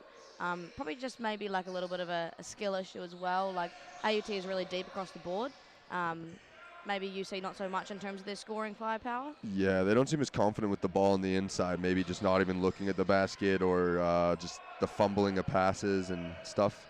The guard play may be quite strong, but yeah, making sure that you can kind of lead your bigs to an opportunity to score is going to be the challenge for them today. So I think also fatigue is starting to set in for all of these teams, so it's really difficult, and especially coming off like disappointing semi-final losses. The third, fourth game is arguably the hardest game to play because no one wants to be in that position. Yeah, it's a motivating game. So it is good seeing, though. I mean, Millie Knight just displays great leadership skills. Just kind of, she's not in the game now, but just talking to her girls and what she wants them to kind of come out here and accomplish. So that's a good thing to see. And on the other side, it looks like Darcy Finnegan will be getting these girls riled up. Do like the passion she was coaching with last night, and hopefully we see a bit of that unlocked again today if they need it. What I really like from Darcy this tournament as well is just her poise. You know, even in high energy and close games, she's super poised. You know, she doesn't get too emotionally out of control. You know, she's invested and she's ramping up the girls, but she doesn't get out of control and stays quite poised. So, yeah, I've really appreciated that from her. Ex-player, I believe Finnegan is. Yep. So, yeah, she's been there, done that, and very comfortable on the court, whether it's inside the 94 feet of lines or outside. But AUT ball here to start. Again, that little bit of pressure coming up the top here. We'll see how we go. And a little bit of a malfunction on the old clock again. I think there's no shot clock that we can see at the moment, an easy fix. But we'll have to take a break. Wiggle some wires, and there it is. Wiggle some wires. Aren't you a tech whiz, Adam? I think we're sorted. Yep. Team Grey all over it. Shout out Regan Ashley. King. And we'll be underway here. 18 seconds left on the shot clock, so plenty of time for AUT to work with. Not a lot going on for them offensively, looking to get it inside as per usual. Almost a little high-low, working that ball back and forth. 5 seconds on the shot clock. Yep, not a whole lot happening here for them offensively. Yeah, O-board, Jackson coming up with it, and she looks to push the pace a little. Energizes Bunny. Great transition D, though, by Black here, just making sure in front. But, yeah, silly reach foul there from 7, so. Fun fact, Anna Rachel Anati, number 7 from AUT, was homeschooled for part of her life. There you go.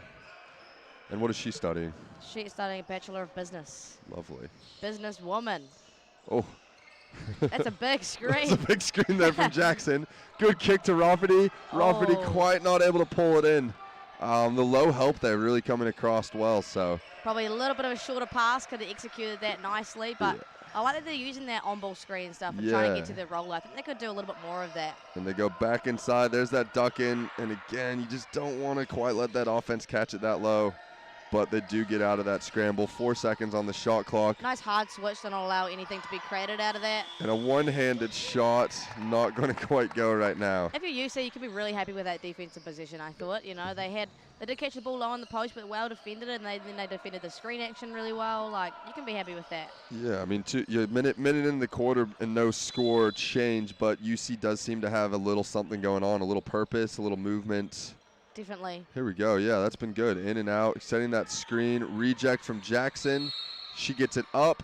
Great job just to get some paint penetration there. So It's just those moments where you've moved the ball really well and then you hold it for a couple of seconds and you've kind of discounted everything you've just done. Like, you want to keep the movement flowing. You can't wait on the perimeter for a couple of seconds. the Greg Popovich 0.5 second rule.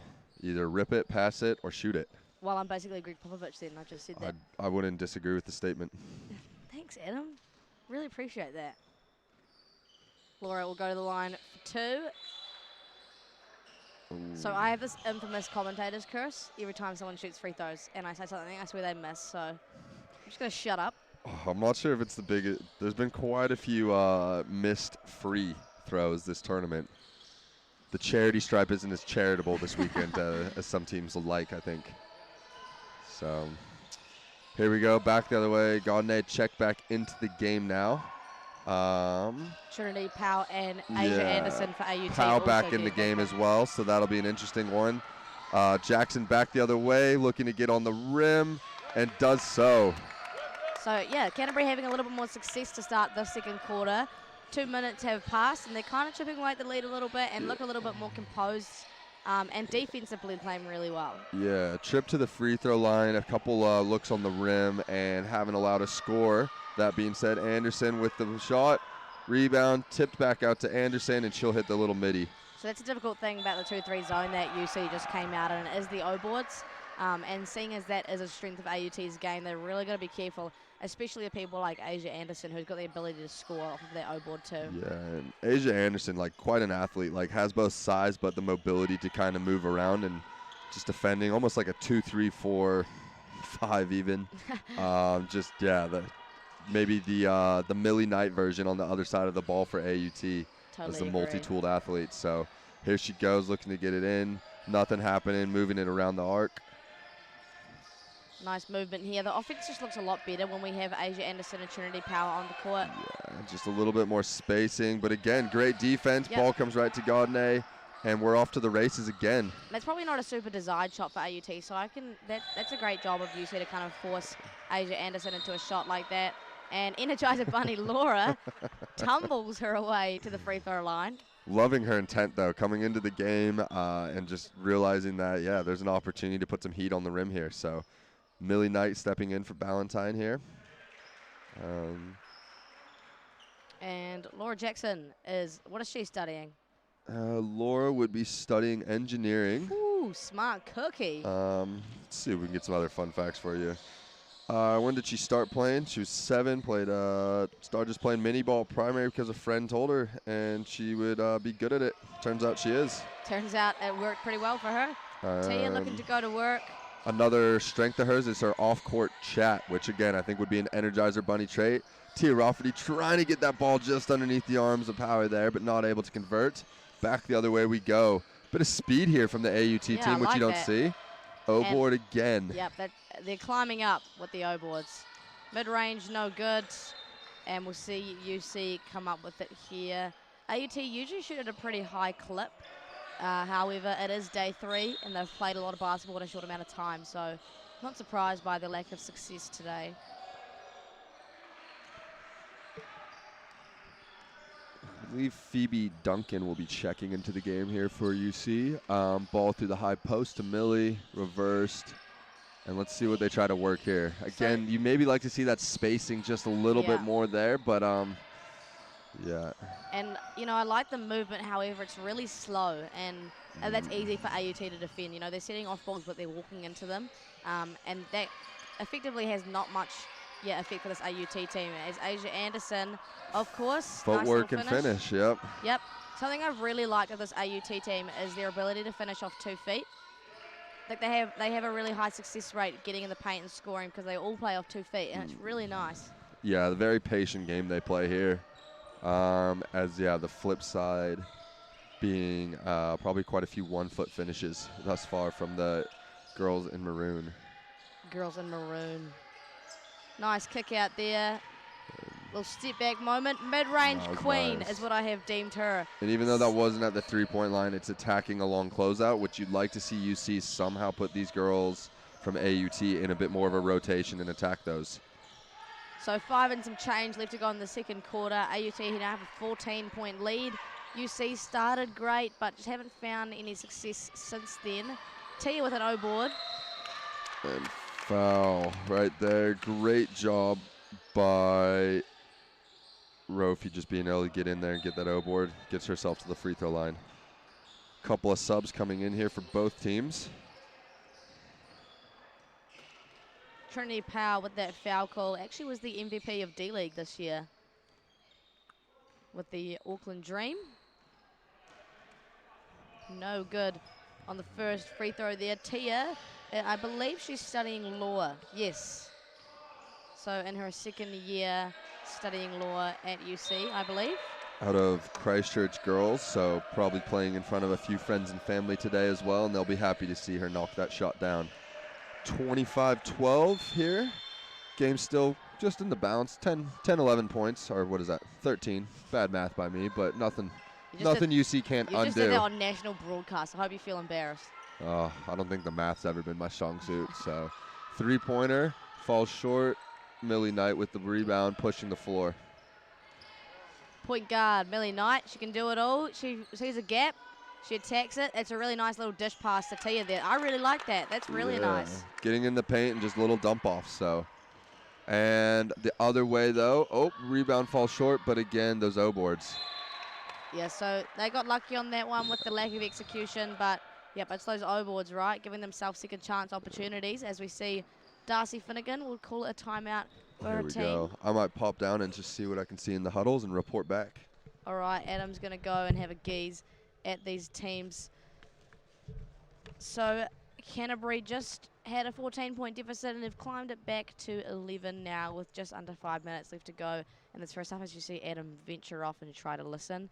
I'd love to ask Adam what his expertise are, what he's thinking. But yeah, I think for this UC team, you can be happy with the start of this quarter. They haven't had a lot of success in terms of their scoring, but defensively been a little bit more successful. AUT probably just letting up a little bit. I think it's the kind of thing, just going back to what you know, right? Like, go back to getting the ball in the low post and going to work out of that.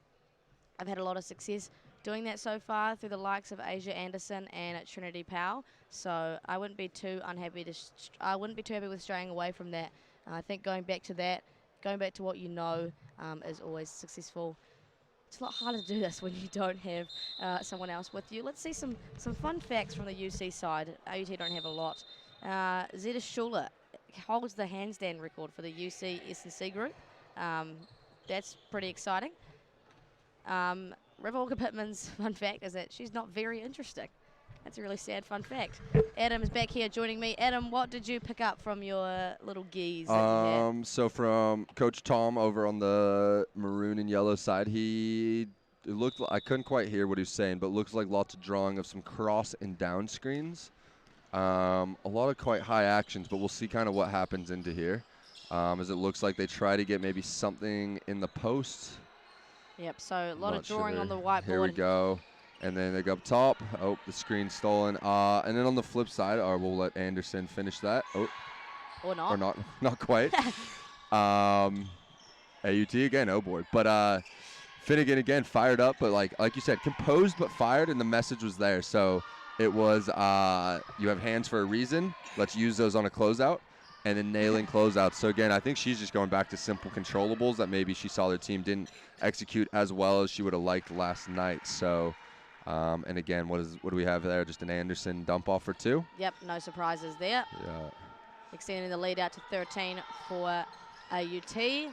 So here we go, the cross screen.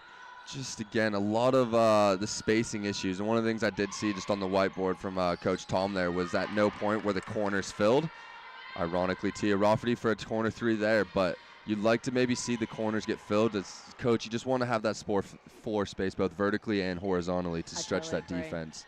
100%. Mid-range queen pulls up. And what do we have? Yet no board and a dump off for 2. So, and just a whistle as well. I think the sign may have fallen over onto the court. So Nicole Gleason on the pickup. All over it. As per usual. Speaking of multi-tooled, Nicole Gleason, floor coordinator, sign person. Sign pest. And I believe she also did the bench in the last game as Millie Knight knocks down the midi. Yeah, so Millie Knight haven't had a lot of success to start this game, but she's like got her eye in now. Nice little midi. And great kick out from Phoebe Duncan there, attacking and just hitting the little kick outs. So a little bit of disorganization for AUT here. Well defended by UC. And again, very just patient though offensively. Totally. Like the ball still moves at the pace we talked about, but they're patient, and that's the thing you really like. Almost Couple of tips, and they come down with that one again. So, yeah. A relief for UC to not allow another second chance opportunity for AUT. Unfortunately, we don't have the live stats here, but I'm guessing the O boards would be up there. Absolutely. Good look from Duncan there. She couldn't quite get that one to go. Anderson back the other way.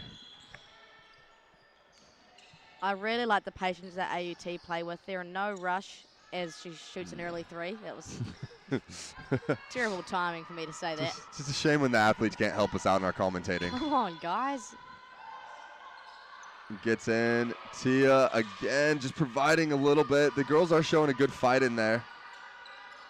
Beautiful move from Duncan. Duncan's really made a great impact since coming into this game late in the second quarter. So if I'm Coach Tom, maybe, figuring out how to get, she's almost had a little Energizer Bunny trait to her as well, just being everywhere. So timeout called here by Darcy Finnegan of AUT. Just under 2 minutes to go in this second quarter. Are you think you're making any adjustments as AUT, or are you just kind of returning back to what has been working for you? Yeah, I think you know your identity, and like it's what, we got an 11-point game here, so I think it's just, getting a little bit of fire under your girls. The shot selection hasn't been horrible, I guess. Yeah.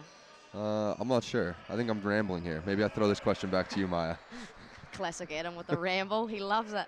Well, I think, they've showed a great display of their team game that they have this whole game. But I think, probably just defensively, in that last position, they had a couple of O-boards and then they allowed the step through. And I don't think offensively, like you said, the shot selection has been great. So it's probably just a defensive thing. And you're not letting up, like I said at the start. They did have a period in the game where they played UC for the first time where they got a good lead and then just became a little bit complacent. Yeah, so it's probably just keeping your foot down. Absolutely. I'd agree with that. That was better than my ramble. One of the things you just like looking into the huddle with Finnegan there, the girls, all eyes are on her. She really has a really good presence with those girls. You can just tell that they all respect and really want to buy into what she has, which you lose a tight game the night before and you're playing in a third place game. Pretty easy to lose players, but Finnegan well respected by her peers there, or her players. So. And going back to what they know, Asia Anderson gets the ball low, and no doubt she's finishing that. Yeah. And if I'm Tom, those face cuts, again, just killing. So absolutely. Here we go. Little inside-outside action. Let's see if they can keep the space. Looks like they're trying to run a bit of a flex action. I like that. That's really nice. Yeah, that ball movement there was just what you're looking for. Again, it's just that skill execution UC's lacking, but quite a young team. So maybe this group has another year or two together. It'll be interesting what they can kind of do. Absolutely. Nice little drive and kick out. Simple but effective. Dribble drive, and the mid-range queen strikes again. Summer Jean Motafoa. That'll be about her third or fourth midi today, I believe. Oh, every game I've commentated of her is just nice little pull-up J in the mid-range. Extending AUT's lead out now to 15, I believe. Yeah, we talk about the analytics of good shot, bad shot, et cetera, but if you can put a ball in the basket, it's 2 points no matter what. So absolutely. As Laura Jackson just proves. Nice little segue there, Adam. And back the other way. I think she knew that ball was not going to be going where she wanted the second it left her hands, as she gave a yelp. A corner three again. Bounces around. And again, Phoebe Duncan just pulling down rebounds. Gives it to the other Energizer. Back and forth. Dump off. Rafferty. Beautiful basketball right there. That's a great way to end the half if you're the UC girls. Giving a little bit of fire. And 11 points is nothing. So we'll see how we go. So at the half-point mark here, AUT with a 11-point lead, 33-22 to Canterbury. I think we're going to step away quickly for a break, and we'll be back for the second half.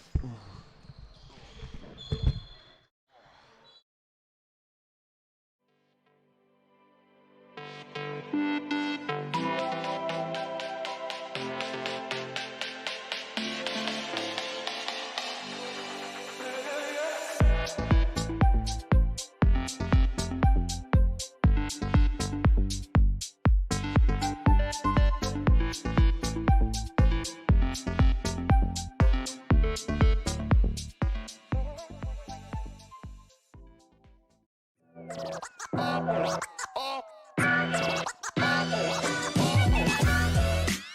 ora, Lauren Hiblay here from the Tall Ferns. We're out here in Flaxmere Park in Hawke's Bay. We've just opened up this new basketball court for hoops and parks. It's really cool to provide the tamariki with somewhere to go, somewhere to be physically active, play a bit of basketball with their friends. Good asset to the community, especially for those young ones who want to get amongst basketball. So yeah, it's really cool to see us open this new facility in this park that is just beautiful in Hawke's Bay.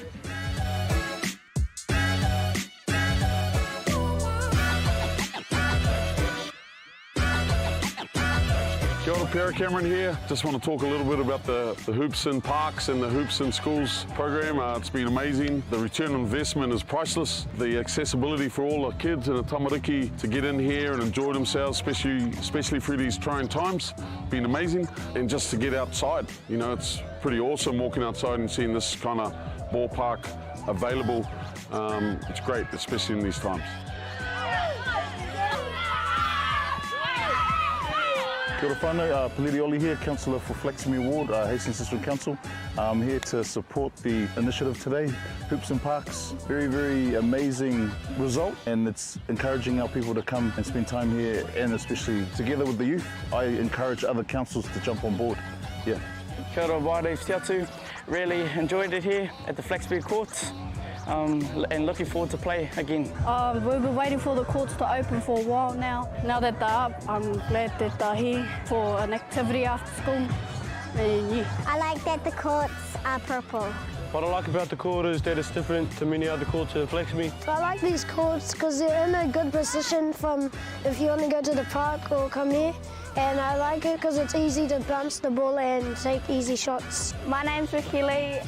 Shout out to everyone that made these courts happen, and yeah, me Naz.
Kia ora everybody, and welcome back to the second half of this women's third and fourth playoff at the 2023 Tertiary Basketball Nationals here in Otago, Christchurch. AUT with a nice 11-point lead. Adam, what are your thoughts on the first half of this ball game for those who haven't seen it yet? Yeah, it's been a good game so far. A slow start for the girls in maroon over there, but they kind of pulled back a little bit with some of their bench players, Jackson and who was my other one? Phoebe Duncan. Yeah. Both making a great impact. I'm sure if we had live stats that would reflect on the plus minus. And then on the flip side, though, AUT just kind of playing their solid game, just inside out, mainly inside, and face cuts and post ups and dump downs. So, yeah, if you're Canterbury, you're talking to your girls, how do you get them back in this game? I mean, I think they've done a really good job at not letting up in their energy. You know, you can tell that they're not bummed by being down. I think it's mainly an offensive thing. I think they're just really finding it hard to find any consistent scoring method. So some ball movement and some spacing would work really well for them offensively, and utilising the offensive firepower that they do have. And then, yeah, we've seen, as we see, a travel call there for River. I think we've just seen, you know, face cuts, like you said, in a lot of O boards.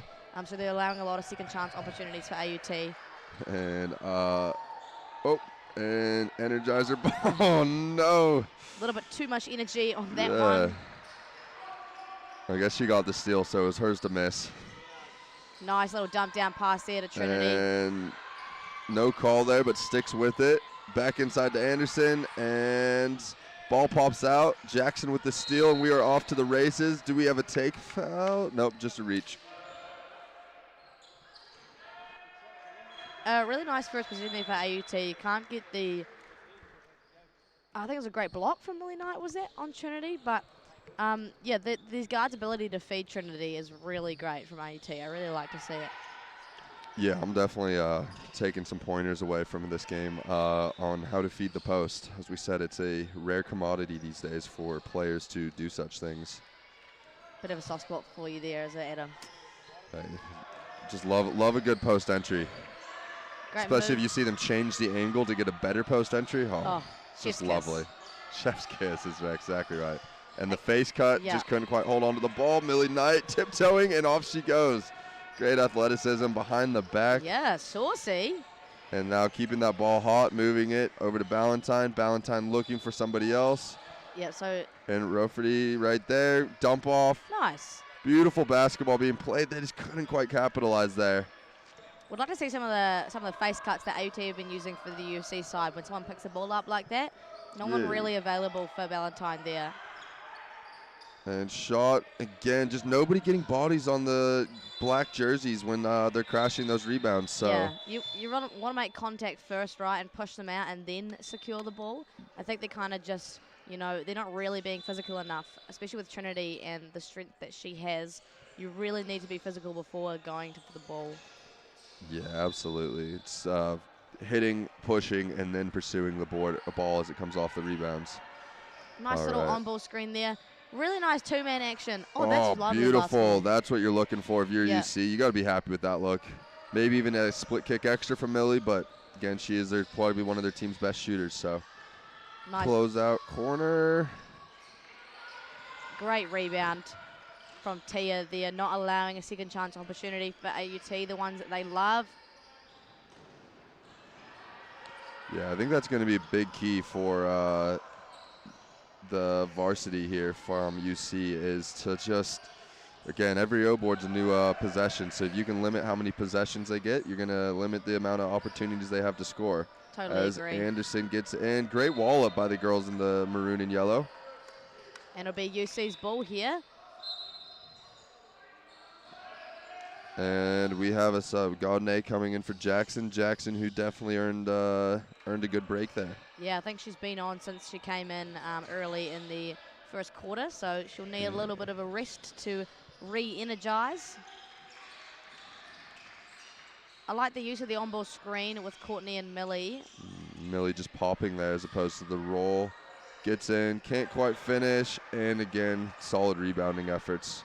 So UC have a lack of finishing off 2 feet, and I think that's really hurt them a little bit. They've gotten great position in the paint, but are struggling to finish because they are coming off 1 foot, and it's really difficult for them. Yeah, absolutely. You'd like to see them, just be a bit more solid and on balance. Gaudinay coming down at the point, kicks to Millie. Millie faking the handoff, and ball falls dead just a little. See if they can revive themselves in the second half of the shot clock. Yeah, so not a lot going on here offensively. AUT defending really well. Not quite. Oh. Yeah, that's a difficult position.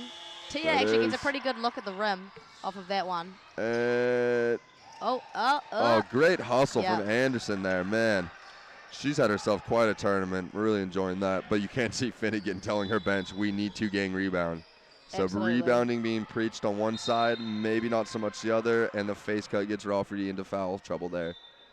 And or maybe Trin- not foul trouble. I'm not sure what she's on, but We'll have a gaze here. She is on 3. So you are correct, actually, Adam. For once. Trinity will go to the charity stripe for 2. Or the TAB line, as Justin Nelson says. TAB. That was a pretty good impression from myself. That was pretty good. I'm quite chuffed with that. All right, 33-22. Not able to convert either free throw, but we have a lane moving early. Ooh, that's a tough one. So a quick quarter here with only one foul apiece for these guys. Just over 6 minutes to go in this third quarter, and she makes the third. So she says, I better hit this one that I just got back. So 34-22. Gardner handles it pressure well.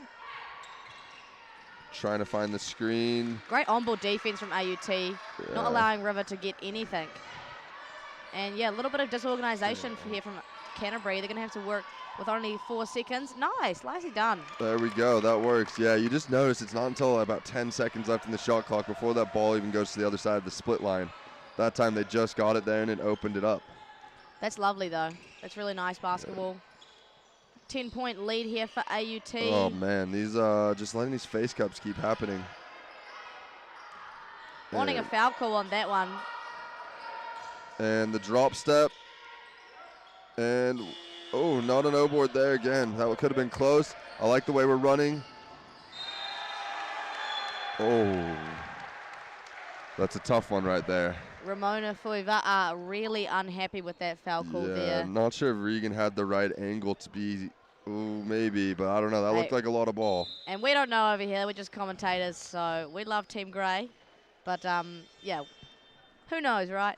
A timeout called here. Unsure, sorry, who called it. I believe AUT. So Lissaman pointed out to me last night. You look up on our new scoreboards we have here at Cowles. They have a little shot clock for the team that called the timeout. Oh. So roughly 40 seconds left for the AUT team. If you're AUT, do you think there are things you need to change? Do you think she's making adjustments right now? I mean, it's stayed roughly at this. I think you almost try to just double down, keep getting those face cuts and stuff, and keep hitting those O-boards. Understanding that fatigue's going to really start to play a role here as the game goes down. I'd like to see them get number 21 Trinity Peu back into this game. As I think if, those girls are playing in the championship, she'd be looking at herself as the tournament MVP. So not to say you can't win that from a third, fourth place game, but just one of the frontliners and like to see her get her going. And I think you can see here, Darcy not really utilizing her whiteboard. So I imagine it is just a bit of a, blowing smoke a little bit and energizing the girls. So we'll see the teams come out back again, and Courtney will go to the charity stripe for 2. Could make it an 8-point game here, which will be beneficial for UC. And looking, I was able to see part of Coach Tom's whiteboard there. It looks like on a make, they're in a 2-3 zone, and on a miss, they're in man-to-man. So that'll be something we can watch down the stretch, seeing how that goes to them picking up. And then the other 2 things he had written were DHOs getting downhill and drags getting downhill. So it looks like he's asking for his girls to maybe put a little more pressure on the rim on their drives. But again, that's tough with all these bodies in the paint for AUT. Yep, definitely. Courtney Godinez 1 from 2 from the 3-throw line, makes it a 9-point deficit. And the ball bounces around into Pittman's hands as she pushes. Oh. So just, a little bit of disorganization. Yeah, no spacing, just everybody kind of within arm's reach of each other. Great on-ball defense there, making it really difficult for Courtney to do anything. Anderson smartly just pulling up too, knowing that she didn't really want to use the one-on-one if she didn't have a clear advantage, and gets it to the mid-range queen. Mid-range queen, earning her title. Yeah, so great play by Anderson to get the steal, but to have that self-awareness of just pulling up and finding the secondary break. And again, back to some dribble handoff stuff. Nice. Zeta Schuler with a good take, just not able to convert. But again, that's a look you're kind of looking for, right? Yeah, you're totally not unhappy with that. Nice ball reversal here, and again, patience. Trinity Powell looking for a low seal. Asia, though. Yeah. Her game's been mainly on the inside, but today it's on the out. And Trinity Powell called for a rebounding foul, and that's going to be her 3rd. Yeah, maybe a little frustrated with herself there, but the game goes on. So that's been a little bit of a struggle that she's had this tournament, is her her foul trouble. However, AUT deep enough to go on without her and still win without her. And shot clock maybe malfunction, maybe not. Maybe just an inadvertent whistle there accidentally by I think the we ref. are going to see a shot clock issue. Just not reset properly, I think. And they're going to have 19 seconds to work with here. See what UC can cook up.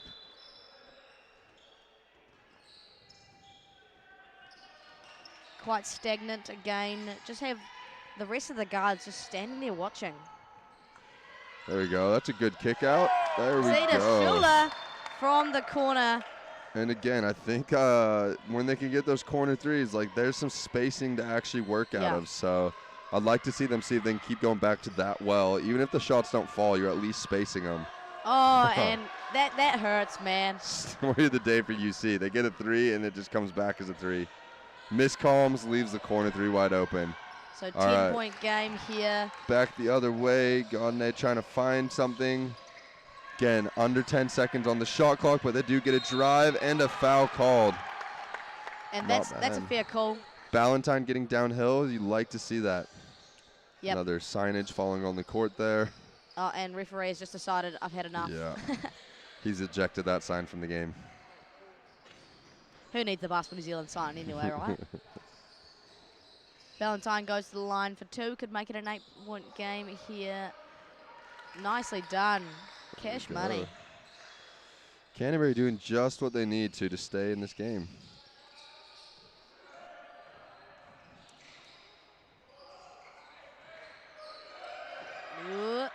Can't get the shooter's touch on that one. AUT look to slow it up, so they reject their opportunity for trans. Hot hand. I'd like to see UC pushing trans in opportunities like this. They get a defensive rebound. They could really make AUT work with pushing and trans, but just especially as slow they're just about to be in the they're in the bonus. In the bonus now, so you really want to push and just keep putting heat on the rim and see maybe you get a few more of these star players for AUT into foul trouble. Great wheel there too. Yeah. Ballantyne just, again, like we said, started slow and a little passive, but she's really come alive kind of the end of the second quarter and started this third quarter, so it's really good to see from her. And a great find from Courtney Gaudinay as well. Really nice pass. And Schuler with the O-board, bodies on the floor. Nice and again, we got a little bit of backcourt pressure Yep. here. See if they can get it across. They do. And Anderson looking for the inside game. Yeah. UC just collapsing the floor with that 2-3. If I'm AUT, though, I'm looking to get the ball in the hands of Asia Anderson. Yeah. Nice little move there. D-board. And here's that push you talked about. Yeah. Nice find. Oh, just tipped away again. Anderson, she's everywhere. Yep, Asia Anderson super active defensively with some nice active hands. AUT only the lead at 7 now with 2 and some change to go in this quarter. UC have an opportunity to close this gap to 5. Ball secured by Millie Knight. A nice kick out. Oh, Asia though. And that's that active playing hands. off 1 foot that you talked about, right? You play off 1 foot, you're going to get yourself in trouble. Mid-range queen Yep. extends the lead now for AUT to 9. So turnover resulting into transition points. And again, if you're Canterbury, you got to keep being smart. Figure out how to chip away at that lead. Nice little flare screen set there. Oh, by good Millie. take off 2 feet, just not enough. But again, you do like the take from Schuler there. Yeah, a couple of misses under the rim for Schuler. A couple of bunnies that would have been helpful for UC. In the 2-3 zone here. AUT moving the ball, displaying patience. Nice little runner action there. Oh, mid-range queen can do more than just mid-range. Yeah, she stepped out there and knocked down the 3, put it up to 12 points. If you're Canterbury here, you just want to end that quarter with a decent possession. Almost losing it, but looking for it. A little floater there from Courtney, no good, but Yeah, again, off I 1 like that foot. look. Just got to get to 2 feet, but you're right. It's just, they're getting downhill. They're getting possessions. Shot goes up, and they do secure the rebound. So minute just over, and Pittman just holding that thing now, trying to get some sort of a look. River so composed. or maybe just tired. Yeah, so not a lot of movement here for UC. The movement we're seeing is slow as Asia just picks that Anderson apart. with movement, and she gets right down and just bullies on A. Weight room, as some would say. I think Courtney tried to sell the charge a little bit there, but Asia just too strong. Coach Tom seeing his lead slip away a little bit, looking to put his Energizer bunnies back in the game. And corner 3, just off the mark. Make sure these girls do see the time is walking down. Boom, Bang, Schuler. bang. Brings it back to an 11-point lead. So, yeah, every time AUT's tried to slip away, Canterbury has just edged their way back in a little bit. 10 seconds to work with here for AUT. No surprises, the ball in the hands of Asia. Oh, I like that. No good, but I like that little step back fade away. Alrighty, 45-34, end of the third quarter here in the 2023 Tertiary Games. We will take a quick break and be right back with you guys.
To the women's third and fourth playoff game at the Tertiary Nationals here in Otago, Christchurch. AUT with an 11-point lead at the third quarter break.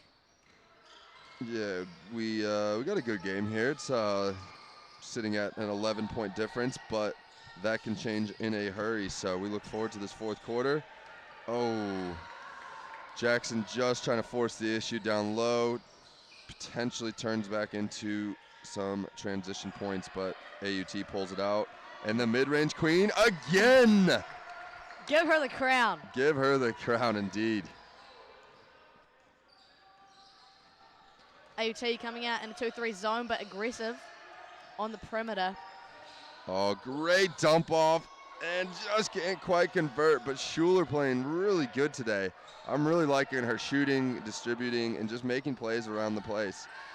Great rebound there by Page. AUT 13-point lead now. No rush at all, and we see Trinity Poe back in the game.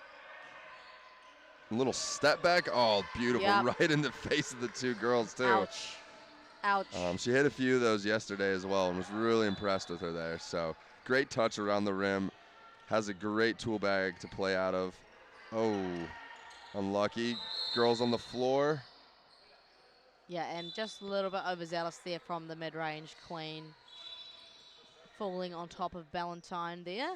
Yeah, that's a tough one. She kind of fell right down and then didn't Yeah. have anywhere to go, but that's sometimes just the way the cookie crumbles. Did I say you got there? Bruce Almighty, great movie.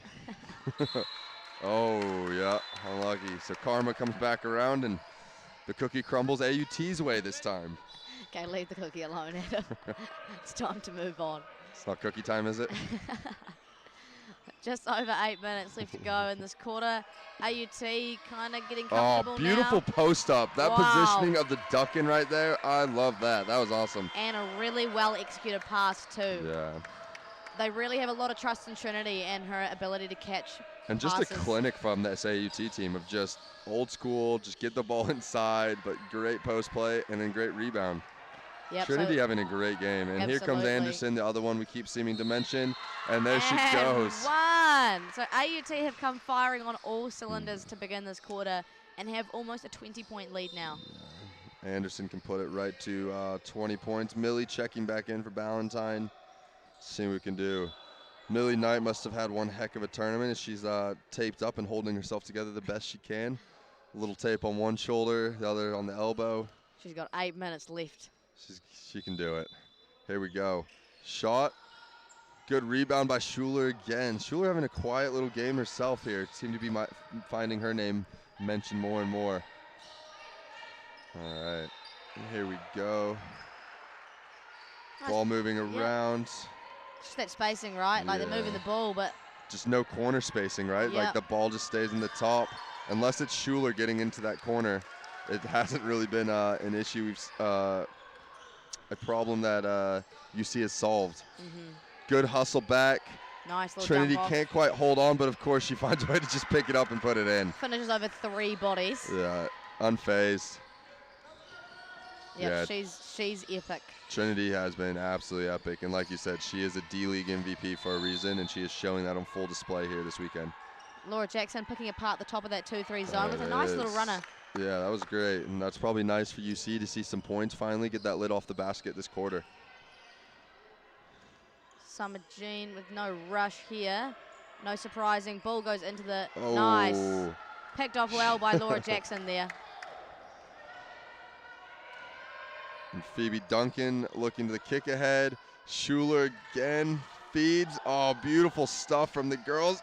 Oh, and they just can't get it to go. Really nice ball movement though, right? Yeah, I think the intent and the processes of these UC girls has been really good. It's just, yeah, a little bit of that skill execution is maybe what's hurting them. So we'll see what they can kind of pull out here down the last 6 minutes of this game and see if they can keep it competitive. It's mid-range queen.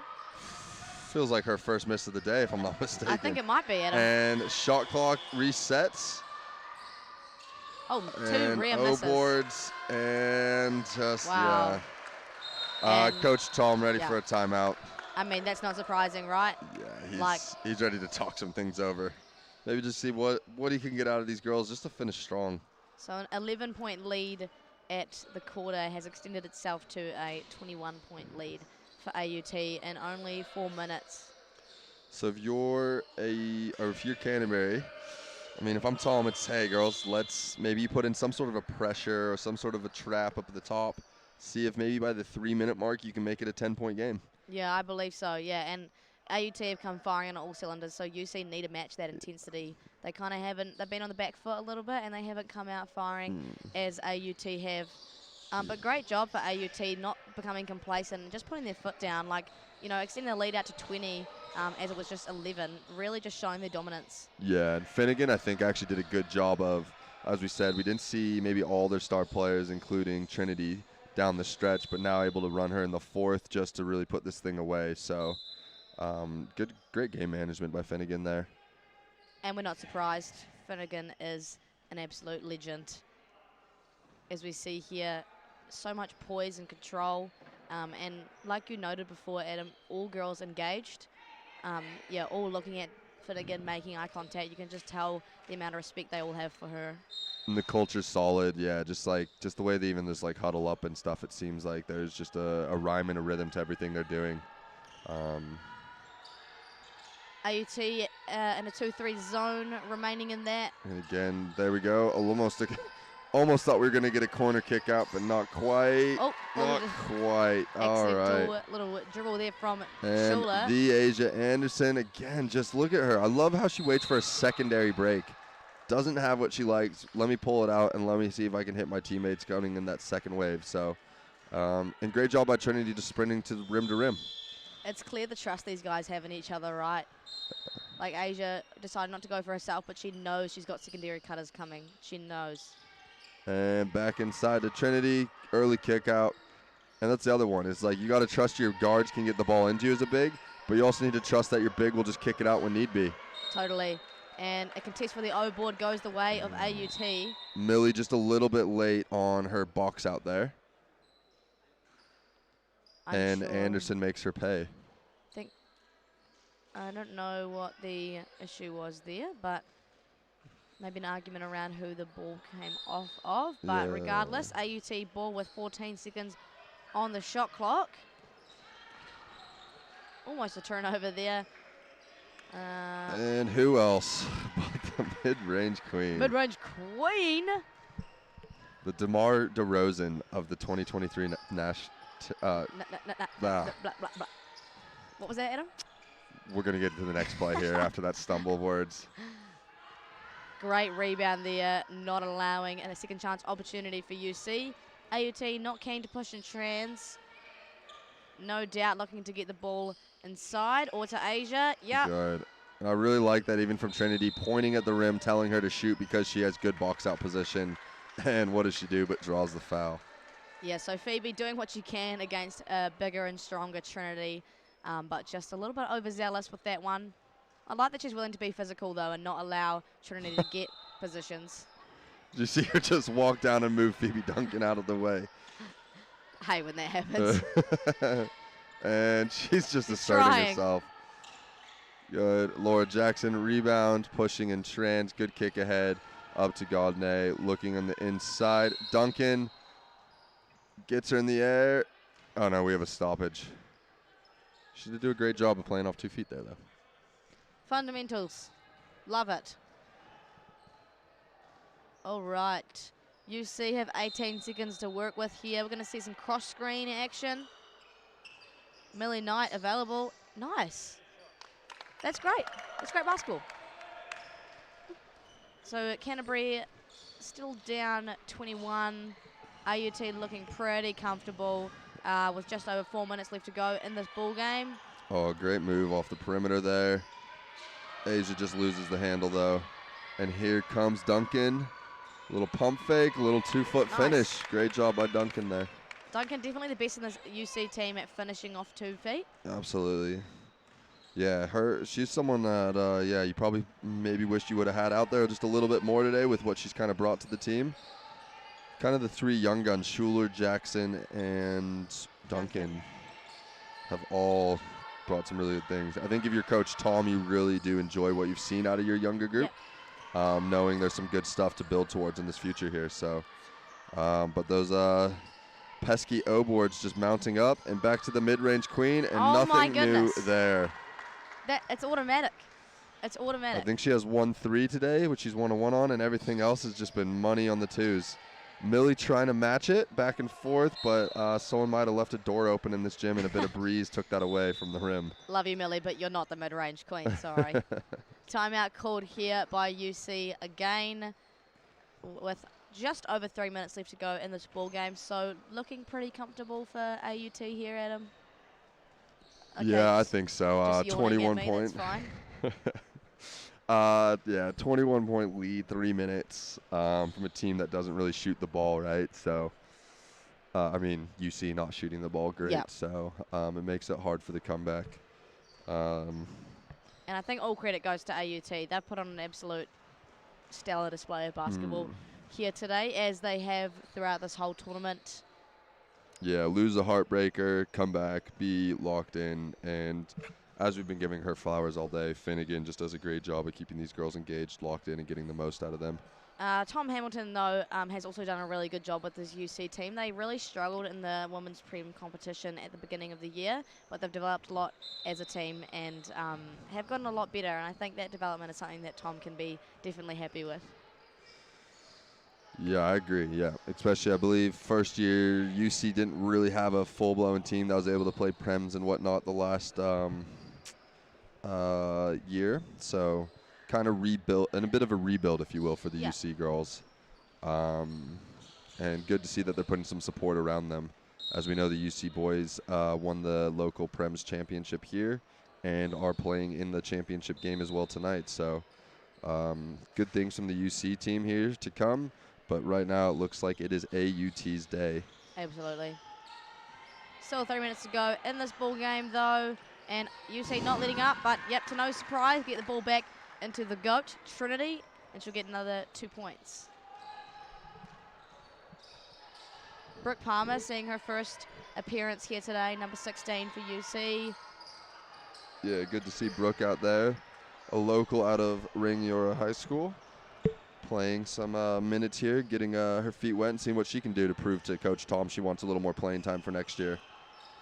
Ball goes through the hands of Asia to the mid-range Girls queen. flying around, seeing if they can put out all these fires. Anderson getting the miss, and great job by Duncan again. Kick ahead to Palmer. Laura Jackson looking to see what she can create. Nice little shovel pass there to Schuler in the corner.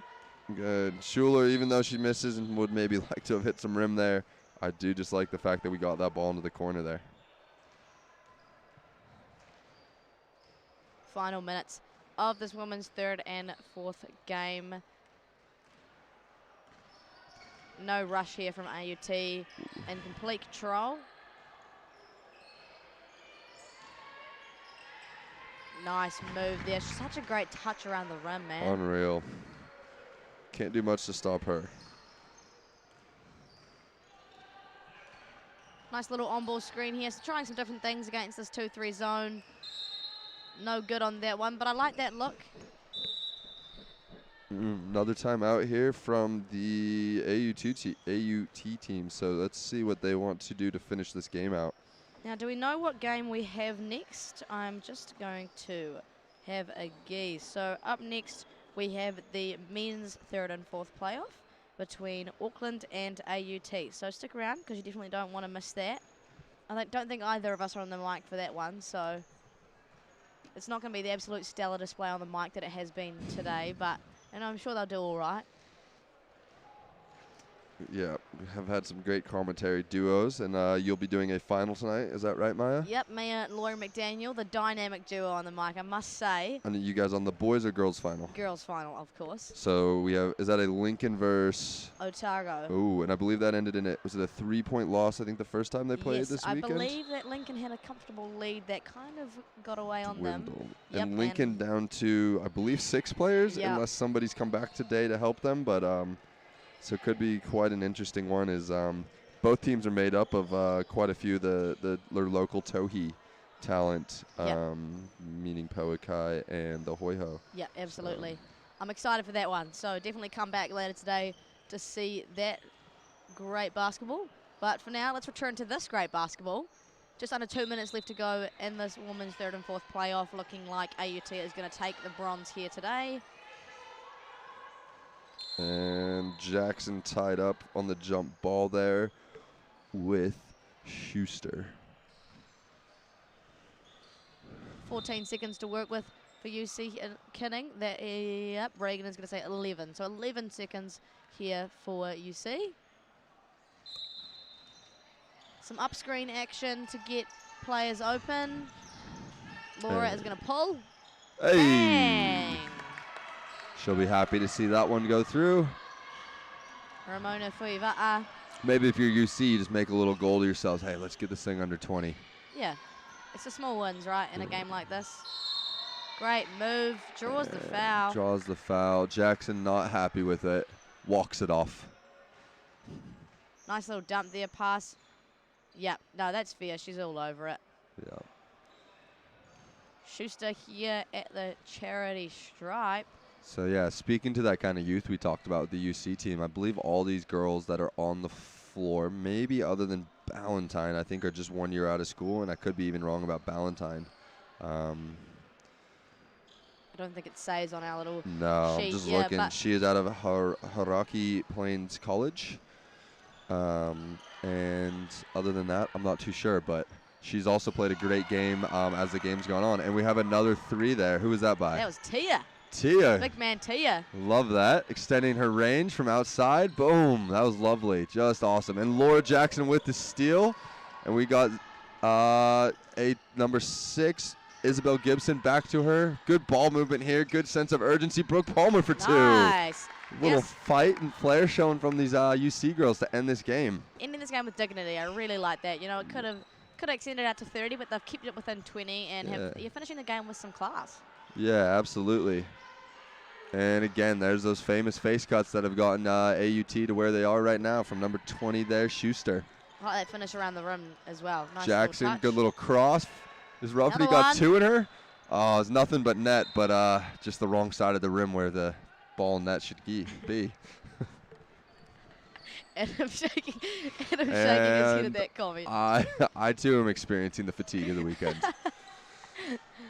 That was real embarrassing, bro. I'm going to go back and clip that. Jackson, here we go. Getting on the rim, not able to get the call, but comes back fast. And gets back on D. 16 seconds here. You probably will see. Oh, she's going to shoot it. She's going to shoot it. And Jackson, what a crafty well play. Done. Throwing it off. 8 seconds left here in this ball game. I'm seeing AUT shoot that ball. I wouldn't mind seeing UC go for a shot here. Give it a good old heave. Why not? And oh, here we go. Setting up for a Tia Rafferty half quarter. Surely. Oh, what's... Oh! And Oh. all right, 69-47 is our final score at AUT with a good win to secure 3rd place. Thank you guys for listening to this questionable duo here today. And stick around for the men's 3rd and 4th playoff coming soon. All right, thanks, Maya.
From the Tall Ferns, we're out here in Flaxmere Park in Hawke's Bay. We've just opened up this new basketball court for hoops and parks. It's really cool to provide the tamariki with somewhere to go, somewhere to be physically active, play a bit of basketball with their friends. Good asset to the community, especially for those young ones who want to get amongst basketball. So yeah, it's really cool to see us open this new facility in this park that is just beautiful in Hawke's Bay.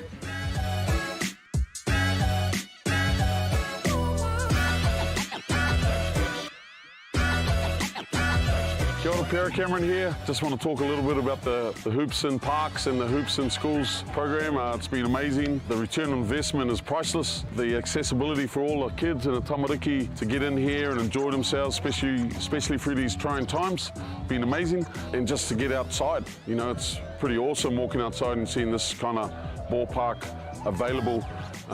It's great, especially in these times. Kia ora whānau, Peliri Oli here, Councillor for Flaxmere Ward, Hastings District Council.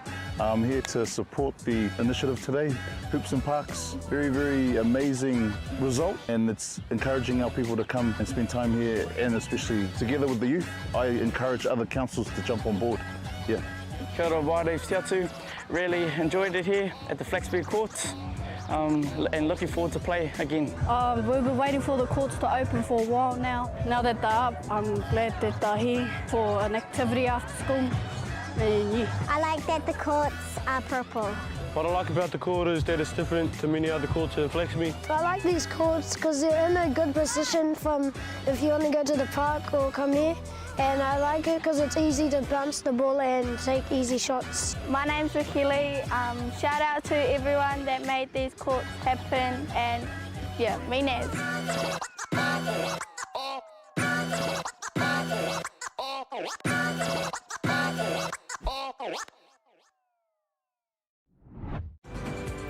Only one New Zealand university is ranked among the top 1% of universities in the world and in the top 40 universities under 50 years of age. Auckland University of Technology, New Zealand's leading modern university. Home to world-class academics, called on for their research expertise here and all over the world, making AUT the New Zealand leader in global research impact.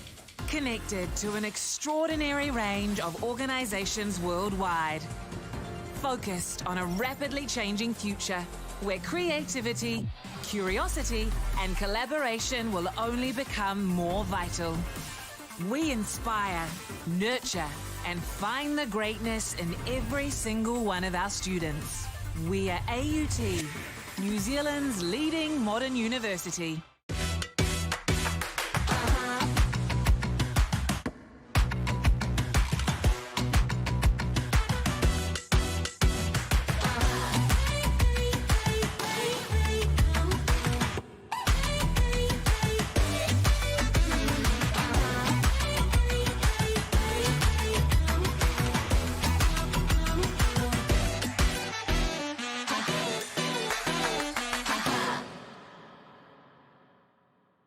We believe where you live shouldn't decide your destiny, and that any place can be a place of learning.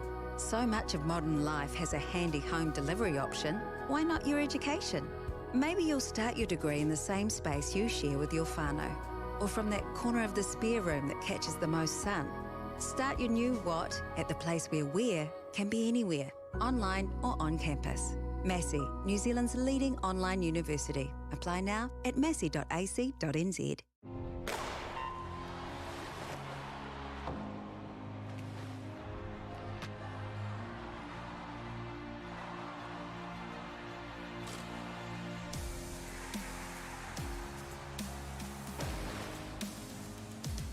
FISU, World of University Sport.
All right, kia ora, welcome back to Cowell Stadium. We're about halfway through the finals day here at the National Tertiary Basketball Championships. James Lisserman, Josh Thompson.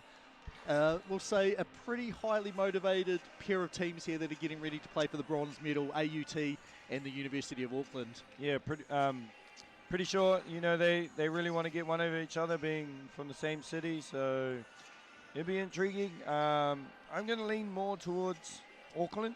Yep. Because we played them in pool play, and right, you know, they're a pretty good outfit. But as we see, University of Auckland, Terrence Abbin, Theo Brothers, Cody Brown, Ref Churches, Charlie Cox, Ruben Fitzgerald, Martin Gann, Jaden Gruman, Jason Mitif. I had to check this one, Jason Mitif. Yep. Dan Powell, Harrison Roper, and Josh Thagard. I had to check that one as well. Yeah, coached by Morgan Maskell and manager Jake McRae.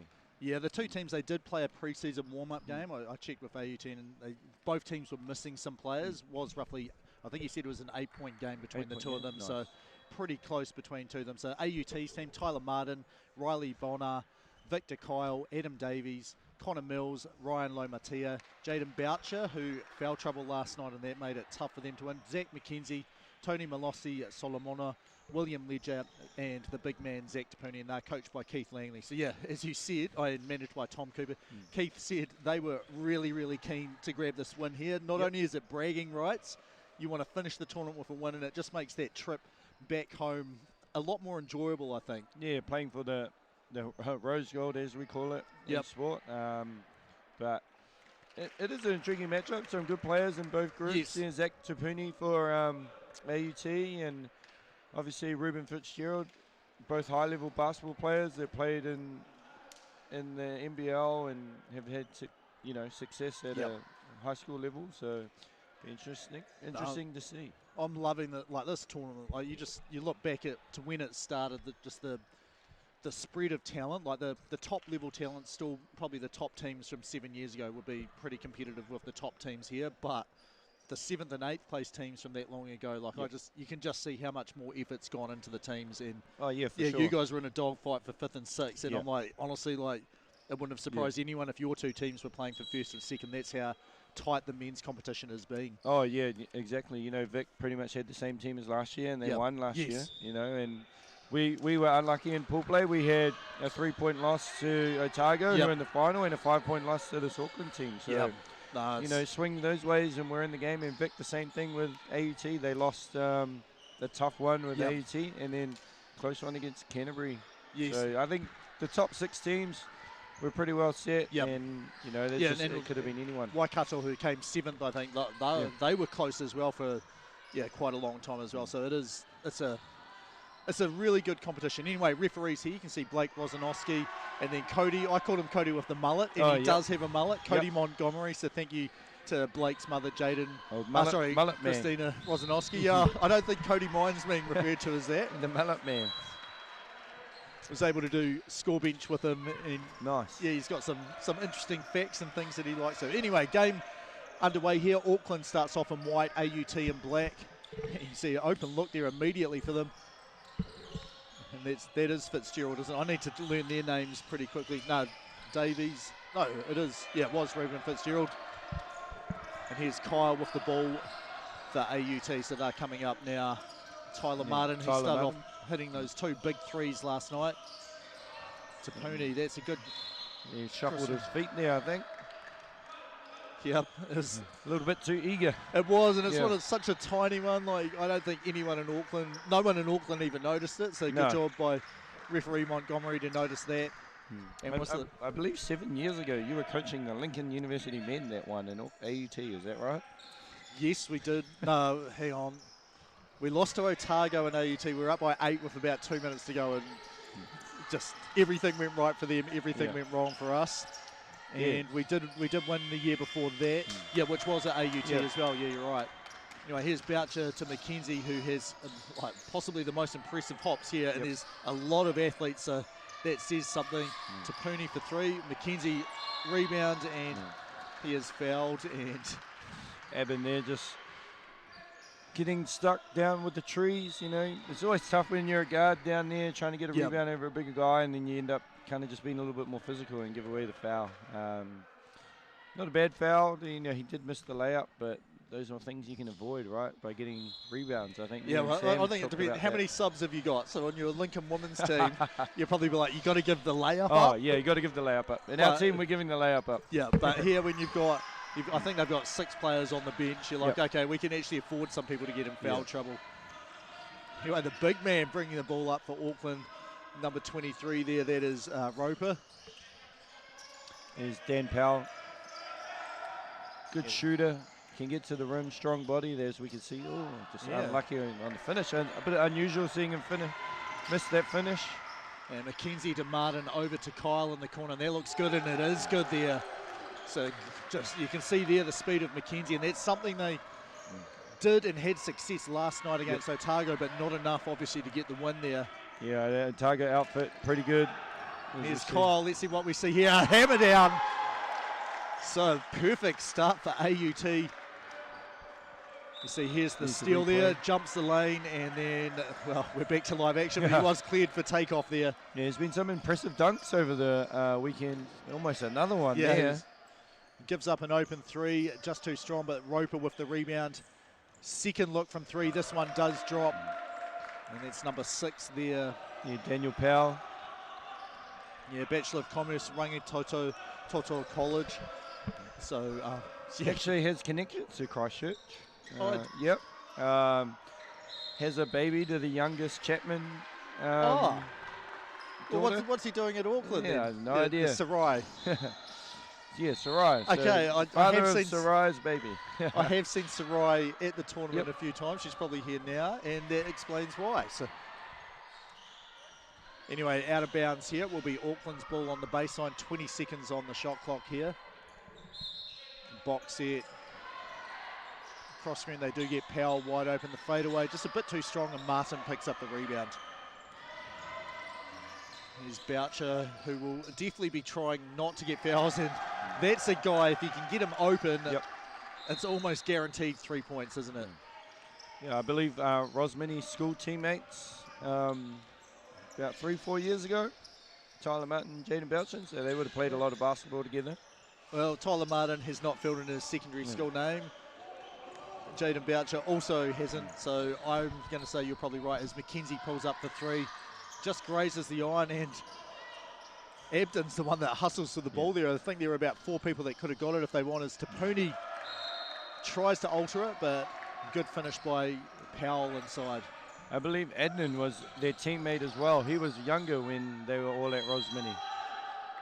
Tapuni there, a little bit of contact there. Number 21 whistled for the foul. Roper with the first one for him. He's from a different school, McLean's College here. What do you say? This is quite interesting about him. When did you start playing basketball? 2016, but a growth spurt shot him from 5'9" to 6'9". Boom. Boom, just like that. And like, hey, would you like to play basketball? Yep. It's a sport, you know, there's an advantage for short guys, there's an advantage for tall guys, so that really helps him. So good to see him continuing on after starting to play basketball 7 years ago. So free throw is good there. I just saw the point go up on Auckland's side. That'll be corrected soon. It should be AUT there. Great pass. Nice sweet dish off there from Daniel Powell to Thagard. Thagard, yeah. So there we go. Score, I think, I'm pretty confident that's correct now. AUT up to 10. Auckland on 7. No live stats here for our No, so we're going to have to rush and get the iPad, but I'll manage that at quarter times. As Martin decides, well, I've hit one. I've kind of guarded, but not enough to dissuade me from shooting that. And then almost got a steal there. Yeah, Fitzgerald able to recover it. Here's Thagard inside, forces some space there, and the ball gets tipped out of bounds. Oh, we actually have 3 referees. You can see Richard Kenny there. I did see 3 names before.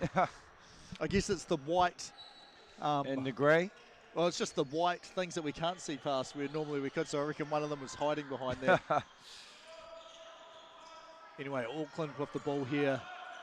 AUT it's looking like man-to-man defense, but with a huge amount of help there as they're trying to keep Tapuni and Martin Mackenzie near the basket. Kyle, another steal here. Boucher over to Martin, wide open three, and he is 3 for 3 on that side and signalling to the bench. Yeah, Auckland got to start finding Martin in transition. You know, those are the toughest threes to guard, the transition ones, right? Because you're in a scramble.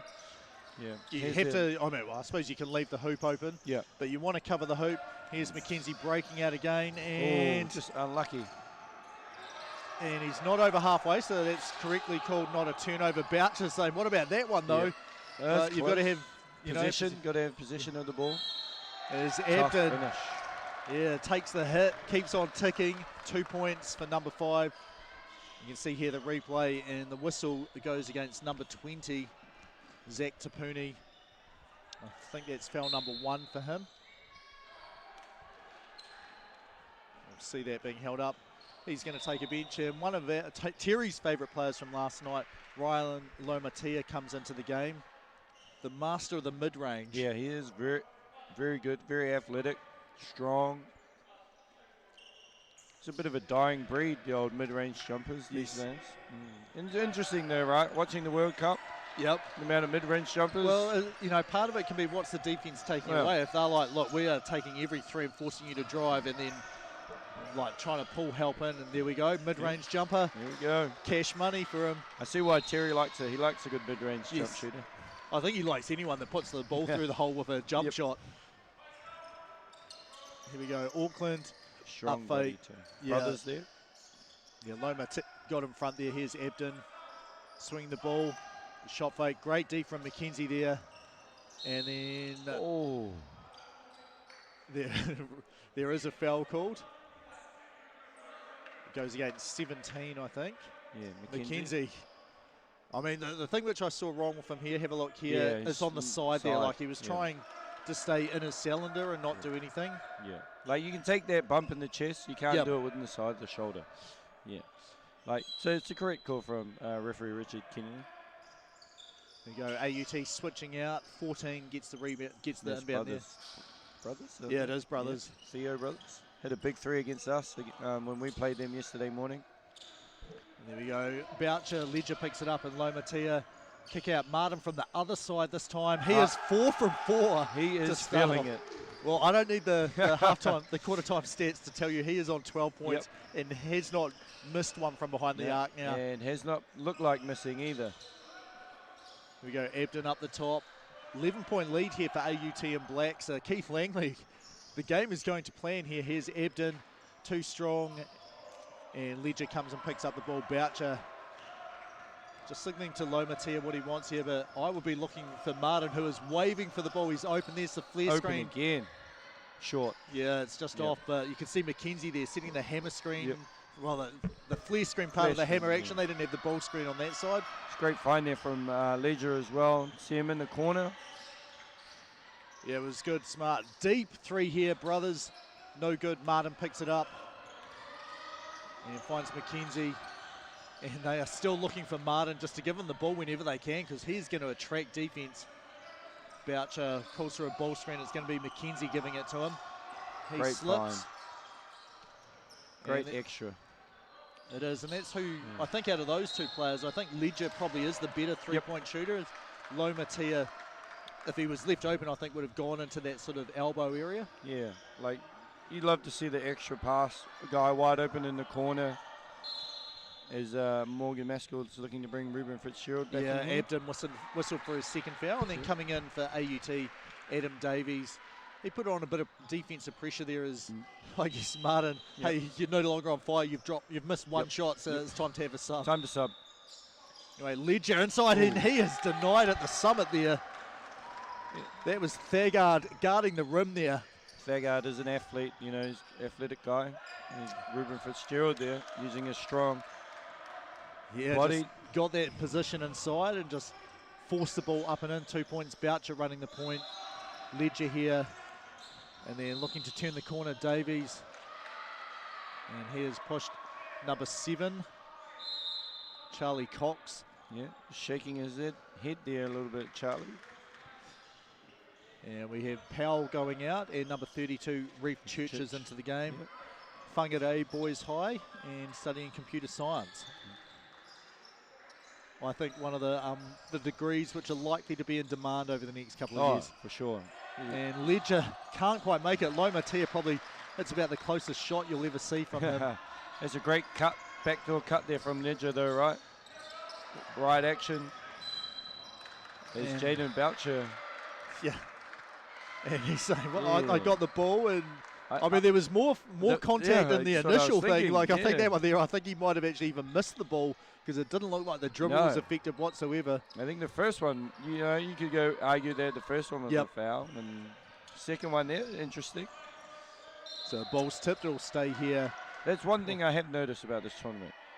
Like, they've let a lot of physicality go, and then there's all of a sudden a hip check or something that's an automatic foul. It's interesting to see and watch. There's been there's a nice feed inside, no good. McKenzie gets the rebound, loses it once, gets it back, loses it twice, not this time. Fitzgerald, the fake, the dump off, bounce pass, and that is tough to try and catch. And he says, yeah, that is... Maybe should have given it up earlier. Or maybe off the backboard. Off the backboard, Yeah, I've seen Thagar, he's an athlete, so plenty of those around in all the teams, right? Yeah. I will say you can see Morgan Maskell here. His arms, have a look here. There is no cup of coffee in his hand, so I think that means he is ready and wants to get a win here as well. I saw one game he looked quite relaxed at the start of it, with sipping his cup of coffee. McKenzie pull up three. Yeah. No good. Zach McKenzie, I believe, was with the Franklin Bulls this year. Yes. Yeah. Played a bit of 3x3 as well. Yeah, we over in Japan. Yeah. Yeah. Oh, yeah. We were both there for that one. Yeah. So his team, they only had 3 players, I think, from memory, and they did extremely well. It is like the temperature's nice and relaxed here. That was super hot as McKenzie comes out. Martin back into the game, 1:40 to go, in quarter number 1 here. How much are you loving the actual live score and time? Oh, yeah, it's good. You know, obviously for us yesterday, I replayed our game winner, and you know, you said it got off on time, so checking the clock, and it did it at 0.4. So TY was filming it from the other side from the live stream, so I've seen both angles, the sound clearly after the ball had left, and you wouldn't have wanted to hold it much longer than that, but as Ledger shoots the 3 here, no good, and Thagar does come down with it and gives it to Fitzgerald. Here we go, into the lane, and strong finish there for Fitzgerald. It's too big and too strong. Yeah, managed to get all the way to the rim there. Foul drawn number 9. Yeah, number 6. So Adam Davies picks up that one. Managed to get Davies on his hip, and you know, if you were comparing body types, you would say Ruben is maybe a little bit stronger than Davies there on the drive. So Auckland, after they were down about 10 points, have closed the gap up to 6 points now. Final minute of play here in quarter number 1. Martin, what a pass there to Pooney. And even better, like, to make the catch, because that's almost one of those Jokic passes where you're like, if his back's turned, I'm just throwing it, so you've got to be ready to catch it. The pull-up from Fitzgerald, and he is appealing for something. And it doesn't matter. Bank 3 goes in instead. Bank open on a Sunday. Yeah, Brothers makes that one. Only about a 1 second differential here, so I think AUT will hold for the final shot. Lomatia matched up against Fitzgerald here. Are we thinking mid-range pull-up? I think if the ball stays in his hands, and there we go. Was that Thagar? No, it wasn't. That was 32. Churches who came out to him. Fitzgerald jellies that one and makes it. So quarter number 1 in the books. Auckland University, as we see the final 2 points here. They're on 22 points here. Look at this, through the defenders, up and in. AUT 25. We will be back in about a minute and a half's time.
think we're back on.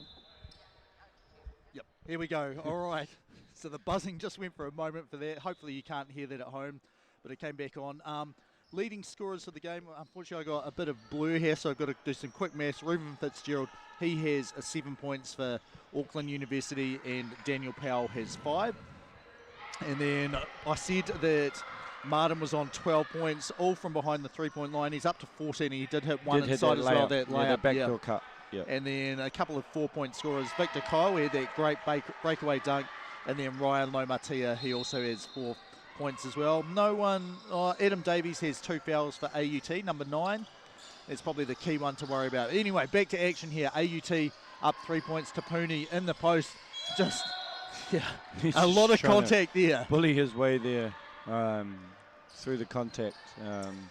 You know, like you see, a lot of these guys are big physical bodies, so you're going to see a lot of fouls down low or no calls. Yep. No, that was Roper, got him on his hip there and just bullying his way. Here he is. Looking like this might be a zone here. Yeah, it is 2-3 zone. And that's the guy you can see there, Roper getting out to challenge that shot at the nail there. Great job there from Auckland just to chase him off, right?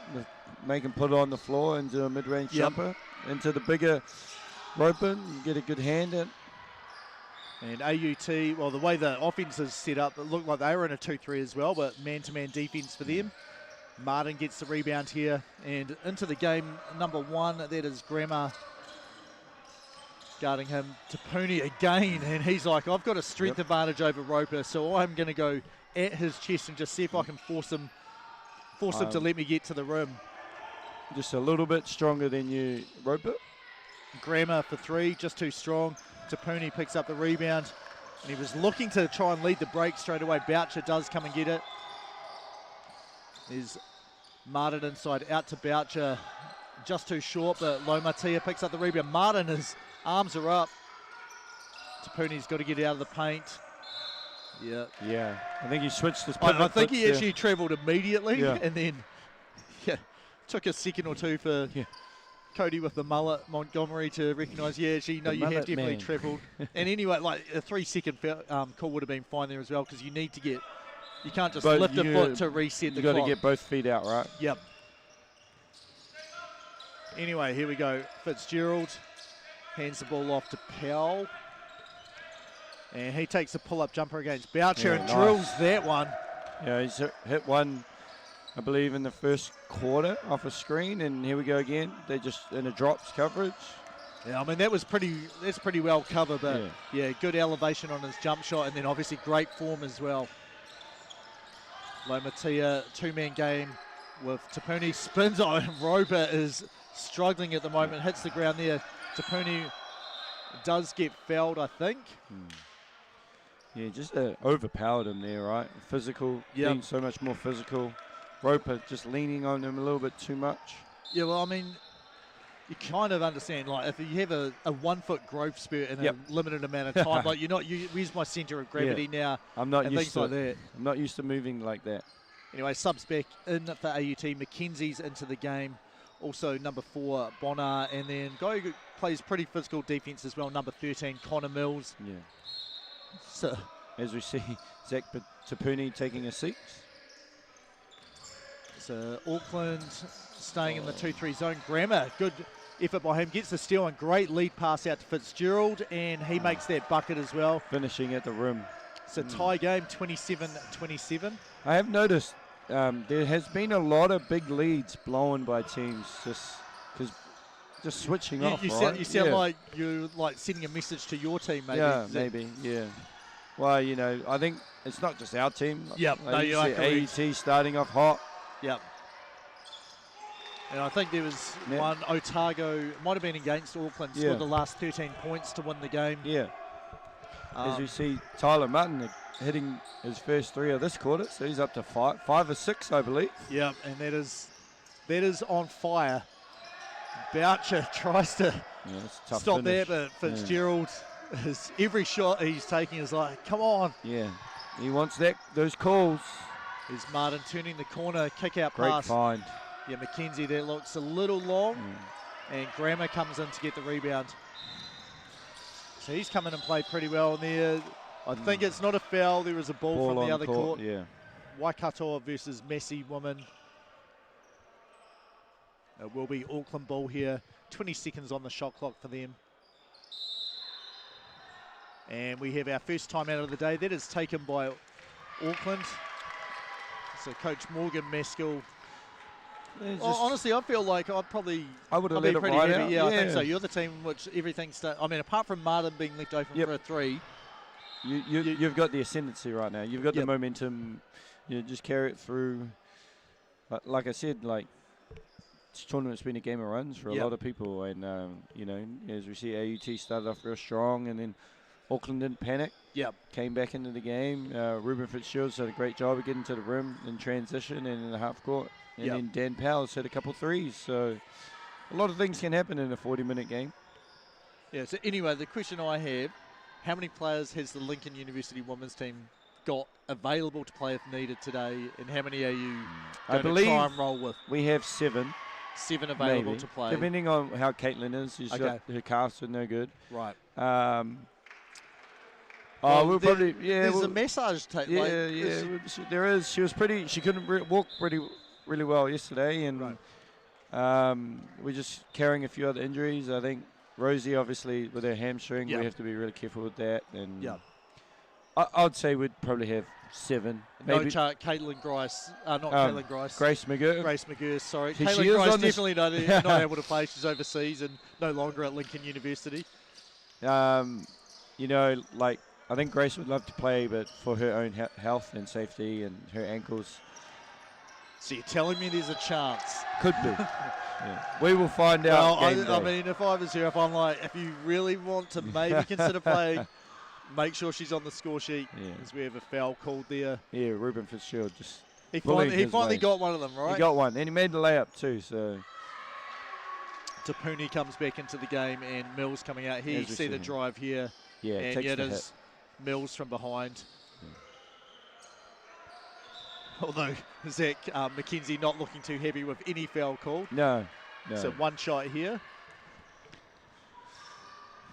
It's an interesting thing when you have a lot of 3x3 guys come play 5 on 5. You have to you got to adjust. Back down a little bit. And I never know three-point control for referees. Yeah. Like, I think there needs to be a study of it. How many, do you get more fouls or less fouls? Because the number of games, once you get, a significant amount, then you should be able to get a clear trend, is McKenzie. Because I can see 2 ways. Here we go, open, run out. Boucher does get the ball and says, I also got his arm as well. I got his arm. I'm going for the ball. Maskell was saying, I'd like an unsportsmanlike foul. And, I mean, he did hit the arm. He's definitely trying to stop a shot there. And there is a discussion, though, to see if it... And, I mean, this is one of those things. I honestly... It's got to be really clear and everyone knows it is an unsportsmanlike. Because you do want those breakaway things in the exciting plays, but it's got to really be consistently called all the time, because... Honestly, the whole time me growing up playing, that's just a regular foul. Yeah, for sure.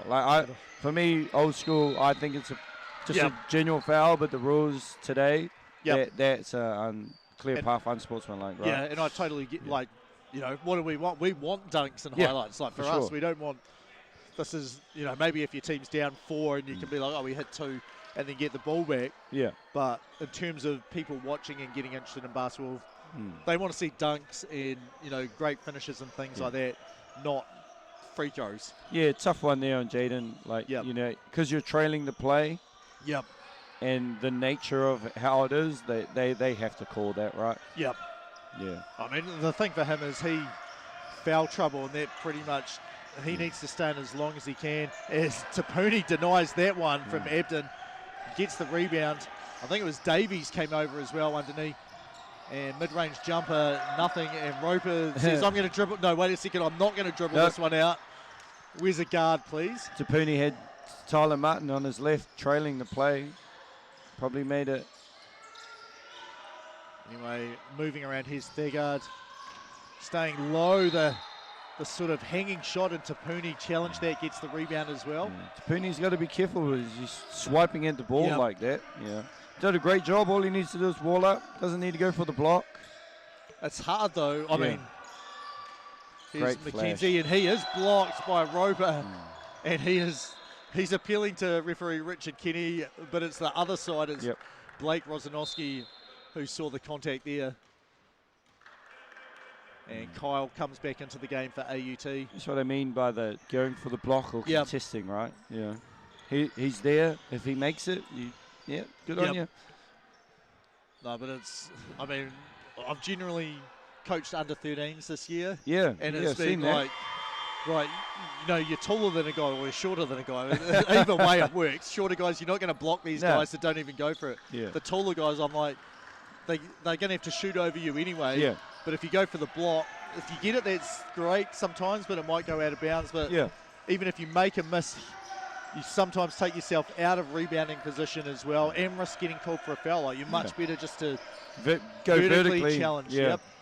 Go vertical, contest the shot. It's not as exciting a highlight play, but you want to get a win, and it's a better way as Tapuni patiently puts it up.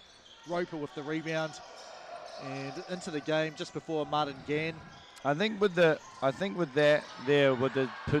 post up, Zach McKenzie needs to flash like he did that last time. Instead of standing in the corner, I understand, you know, he likes to shoot, but he hasn't made one. And then the one time he did flash. Well, I'd like to see him dunk. Yeah, so we'll I get like your idea to flash through. Yeah, I mean, they've got Boucher, Martin, and Kyle can shoot a little bit as well. So yeah, they've still got 3 perimeter shooters if he does cut as well. Yeah, a lot of times in today's basketball, there's just too many stand and just give me the ball and I'll shoot it. Yeah. Anyway, here's Boucher. 8 seconds. I've used a bit of time. He drives and gets between everyone. Nice There's move. 3 defenders there. Makes the score. And here's something that I like to see from AUT. A bit of full court pressure. And Fitzgerald swipes to keep McKenzie off him. Does cross the halfway line. But now you can see the timing just a little bit off. He calls for a screen from Thagard. The cross up, McKenzie's still right there with him. And this is excellent D. Good defense. Thagard inside, and that's a good job by Tapuni there. And all they missed was the box out. Thagard, second chance for him, or third chance overall. Makes the basket there. The mullet man with the call there. And and those things there, like, you get the defensive rebound. You don't put yourself in position. Exactly. Yeah. And you know, McKenzie and Tapuni really need to get down there and get a rebound. And wild guards need to put bodies on people too, right? Yeah, so I didn't actually pay attention to the number, but that's 3 fouls on a player. So whoever subs out is probably who is on 3 coming up. Here's McKenzie. He's being hounded a little bit. Good defense. Yeah, who is number 7, Charlie Cox? Charlie Cox, yep. Here's Martin, and that is high, not quite in. No. Here we go, Cox. He just hasn't hit. He's hit the one shot, this one, and Dan Powell's setting up for a transition 3. Yeah, I think he was like, how far do I want to shoot this from? Yeah. And just threw him off a little bit. Kyle to Boucher. Boucher swings him through. So it looks like man-to-man here. And he feels like he might have the speed advantage against Gann, but Gann, great job picking that, and Thagard helps out a little bit. And here's Powell, lays it in over the top of the rim, and that forces AUT to take timeout number 1 for them. Yeah. I think it was a good timeout there from AUT just to stop the momentum. Like, you know, a little AM1 play there from, who was that? 21, Thagard, and then the breakout there off the steal. Off their good defense. But hey, still a 1-point game. But I feel like we talked about this the last time out. Auckland has the momentum. And they, it's actually 3 points. That 2 points has just gone up now. Yeah. Auckland had the momentum, and then AUT came out. Yep. Just kind of got it back. So game of runs. Yeah. So. We'll see. Like we've got to get the stops on defense, and honestly, as you said, we get that box out on that one, and then we don't put ourselves in a position to have a 3-point play called against us, because, you know, we've forced 2 missed shots beforehand, and it's on the 3rd. And that's clearly we're not doing everything we need to complete the possessions. Yeah, bit of a trend, I think, for a lot of the teams that have won games, that have controlled the rebound. you know, I think last night we were the exception for the girls. You know, we got dominated on the boards. I think you and Adam did that game, right? Yes, we did. Yep, it was. Well, you hit the shots when you needed, and it was like, you know, they've got 6 players, good fitness, and just kind of, you know, stay in touch as long as you can. A netballer that shoots threes. Yeah, shoots threes now. But yeah, it was a thrilling finish. If you didn't see it, go back and watch. It's the second to last game last night. But I know on the UTSNZ Facebook and Instagram pages, they've got the view from the other side of the court. But yeah, it's quite cool seeing the live stream one as well, because you've got the clock there as well, so you can see it too. Tapuni, great move there. Finished with the left hand. That is their best offense right now for AUT. A little cross screen action, get Tapuni one-on-one. He's just too big and too strong. You know, Auckland will probably start to double, and here's that little... Yeah, just the constant back screen. Yeah, back screen into the on-ball. Yeah. Fitzgerald, good kick-out pass again. Really close to the baseline, one on the shot clock, and doesn't matter. It's going to be a shot clock violation. Don't have to make the decision about who last touched that, and was there a foot on the line. Good defense there from AUT. You know, they've come out, good offensive set after the timeout, and having a good defensive set. See if they'll run the same thing. Yeah, they're a little cross screen action. Yeah, the pass was a little bit not on time with the cross screen. Ledger lost the ball but never moved his feet, so okay there. Lomatia takes a bump. Good job. Defense. That was Cox, wasn't it? Yep, great defense there, Charlie Cox.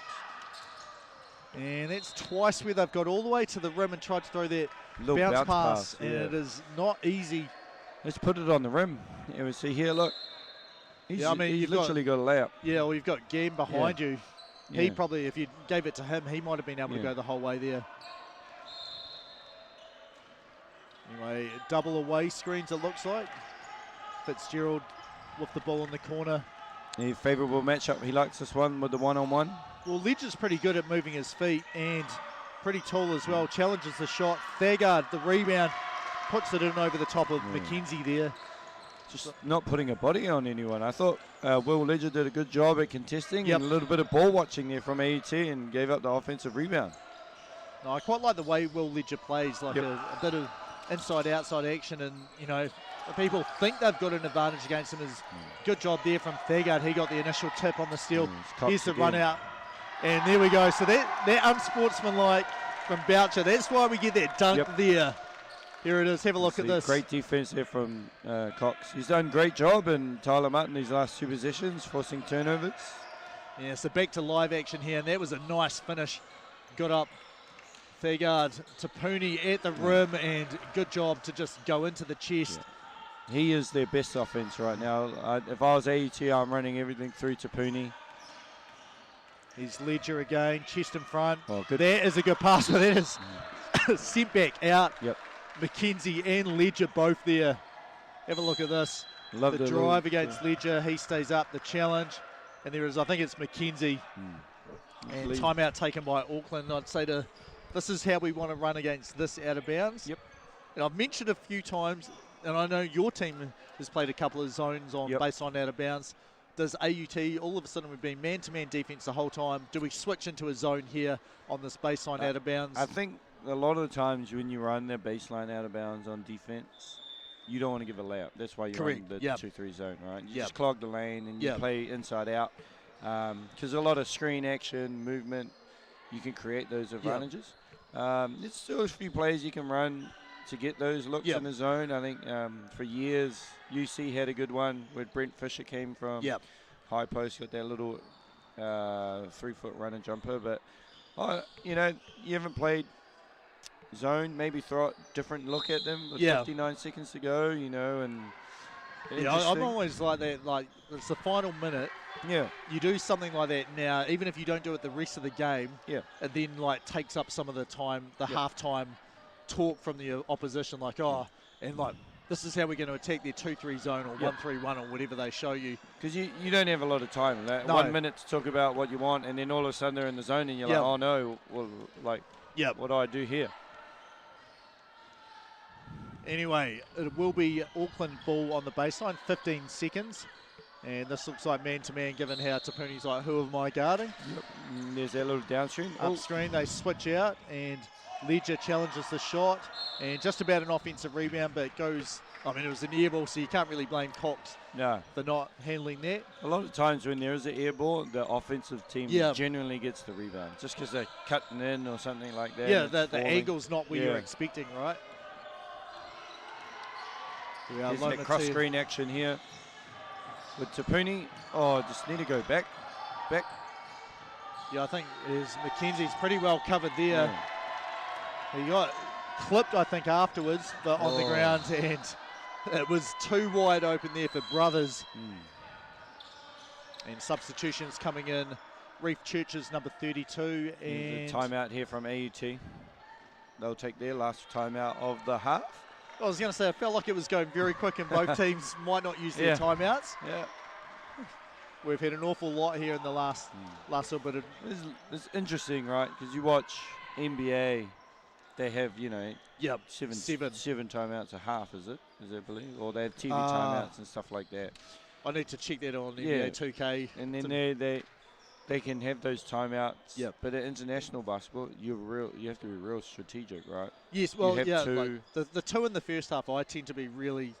If people aren't doing what I want them to, like I'll take it super quick because I'm like, we're not going to need them for the end of the game situation. Yeah. Second half, I'm a lot... I'm a lot more careful or conservative about when I take the first one because you want to keep... You know you've got a max of 2 in the last 2 minutes, so you've got one that you kind of want to use when you need to. The other 2 you want the late game. For example, Sam did a great job keeping his last 2 for the sideline and then the baseline. So, you know, those things work well. So, defensively, what are you... I'm showing a bit of pressure, I think, if I'm Auckland. Pressure into a zone just to throw them off. Yeah, because, honestly, AUT should not score quickly. Here they are here. They're in the zone. Yeah, but as you said, like, I'd have the ball up because you never know, you might get a steal. 1-3-1. Right, so, there we go. So, Morgan Massey, maybe he's been listening. Let's throw something different in the last minute of the game. We'll see if he uses it again. And even if AUT scores, they don't score off the first one. Tapuni, the rebound, does score. But, hey, if that ends up taking a minute and a half of Langley's halftime speech, then that's done the job. You give up 2 points for that. They got away with it. Left Tyler Martin in the corner. Yeah, they didn't give up 3. They did give up 2. Here's Fitzgerald. 5 seconds on the game clock now. Down to 3. Defense. And someone fouled. I think it's Tapuni. Yeah, I thought Zach McKenzie did a great job staying in front. I think it was on Tapuni. Yeah, it was. Number 20 whistle for it. And that is foul number 2 for him. And, I think McKenzie at halftime just needs to say, look at this. Like, why? Like, you don't need to. And, he's like, what? There's a foul. And there's not a foul on you. So, 0.9 here. We're not going to have a timeout after these free throws, though, as they're all done. I can see the 2 dots on the scoreboard. As a coach, why? I'm like, it's like the ball was right there. I thought I could grab it. Get it? Like, why he's in a tough shot. Fitzgerald misses. It gets tipped back to him. But anyway, halftime here. Auckland on top now. 42. Actually, they were on top after the first one, I think. Yeah. 42 to 40. I think it was tied after the first one. It might have been. I'll check the photos. Anyway, Auckland up by 2 here. Halftime. We will be back in about 4 minutes' time.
penetration there from Dan Powell, and just a little dump off to Thago, who's finishing at the rim.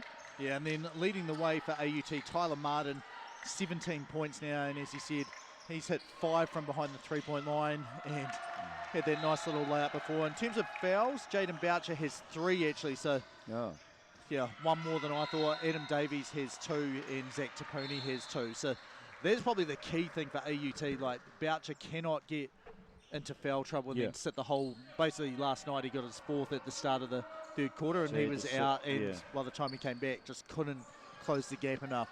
Yeah, he's a key to the team, right? Because he makes decisions. Great cut there from... Yeah, Kyle and Tapuni found him.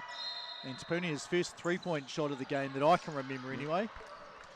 Good shooter, but he has had just so much success at the rim. See that Auckland have changed the double teaming him. Yeah. And starting Churches there, big 3. Yeah, and there's a bit of support for them. I think we've got all the AUT women on our right and the Auckland women on the left. So I think once AUT scores, we're gonna hear a bit of a cheer from this side. And there's Tapuni in the post. Yeah, you can see Fitzgerald's just waiting. And goes out to him. McKenzie. And I think he should have pulled that one. Martin has to shoot it quickly and drills it. So the 3 is good, counts. And then there is a foul as well. Ebden's like, I just want to inbound this. So the basket is good. It's the wrong replay. And it's actually on 20. So Tapuni's whistle for the foul. The 3 counts. Yep. Foul, as the ball was in the air, the foul.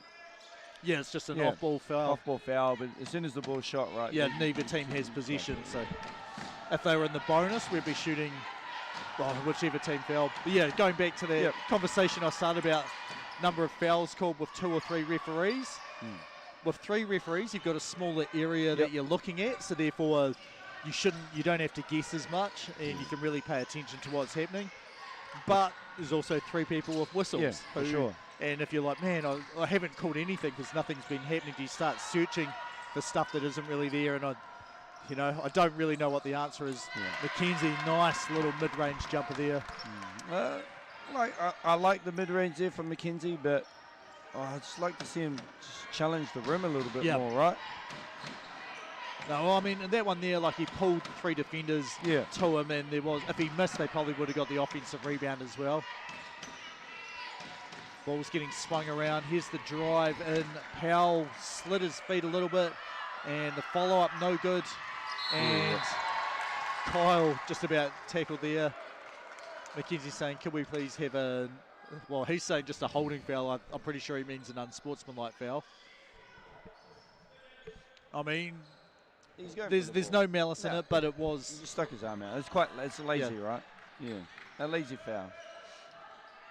And those ones are coach killers, right? But in saying that, stopped a little bit of momentum. So Fitzgerald, you can see there. Hands, actually 10. Oh yeah, 9. Sorry, 9's the fouler. 2 hands, automatic. Just gave him a little helping hand. Yeah, you could see this straight away. Like, that's going to be whistled. Anyway, Martin has teamed down 2 points here now. Mackenzie, Kyle trying to break through. Fitzgerald. Physical defense and great finish from Kyle. Like, managed to shake off the defense there. Have a look at this. Like, Ruben is right with him through and then past 2 shot blockers to score there. AUT starting with a bit of momentum here at start the second half. Yeah, the AUT woman getting involved. Here's Mackenzie. Made that shot hard, and Tapuni comes down with the rebound. Great rebound there from Zach Tapuni. Strong. Martin got across the halfway line. Gives it to Mackenzie. A little DHO action. This time he picks to shoot the 3. And, I mean, you scored a fantastic finish, so yeah, you're probably allowed to do that. Good Euro there, just a change of speed there. Yeah, from Powell to absorb the contact and, Yeah, Mackenzie's saying he's bumping me off. Yes, he did. That's why he scored. Great back Not door. a foul, yeah. Martin. Boucher with the feed, Martin with the finish. You know that Tyler Martin's ability to shoot the ball has created those, right? Yeah, definitely. As you said, 2 Rosmini guys is Mackenzie Well, we've got two guys on the ground here. Mackenzie here, have a look at this. It's like, well, we're not getting called for fouls. Yep, hit the hands, and then down the other end, Boucher went flying, but I don't think that one was called. Yeah, I think the first one, if anything, yeah, he's one. just there saying, was that foul for me? And Cody with the mullet, Montgomery, says, nah, there was actually a foul before. And there's a technical, technical foul called on Zach McKenzie. So he's up to three fouls now.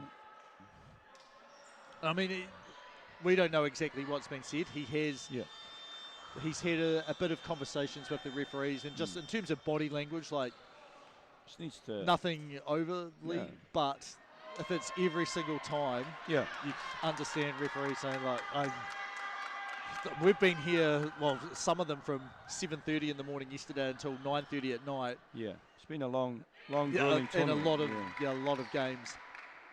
So that was one free throw for the technical, and now shooting three. So this is shot number 2 of that 3. Missed the technical foul. And this is the final free throw here. It's a bit of a momentum killer, this one, right? You know, AUT had all the momentum there. Yep. Tyler Martin gets a backdoor cut, and you foul a three-point shooter, and then give away a technical foul. Yep. No, it's how a game can change. Like, you have to, there's going to be calls that you disagree with, or, well, most likely is Martin. Step back, just misses that. Kyle, what a rebound. Great rebound. Just no one put a body on. No, have a look at this. Oh, no, this is going to be the foul from Martin. Sorry, Mackenzie before. But yeah, Kyle was up extremely high on that one. It's a great rebound too. Way to force the ref to call something. You know, if no one's going to put a body on you, you run in and get a rebound, right? Yeah, and Boucher, they were a bit inverted there. They had Tapuni feeding Boucher in the post. And it's just like, yeah, you're trying to find open players, and you did. You're just a little too high and splitting through. So Maskell here, we can see just saying we want to run the play the whole way through, being patient.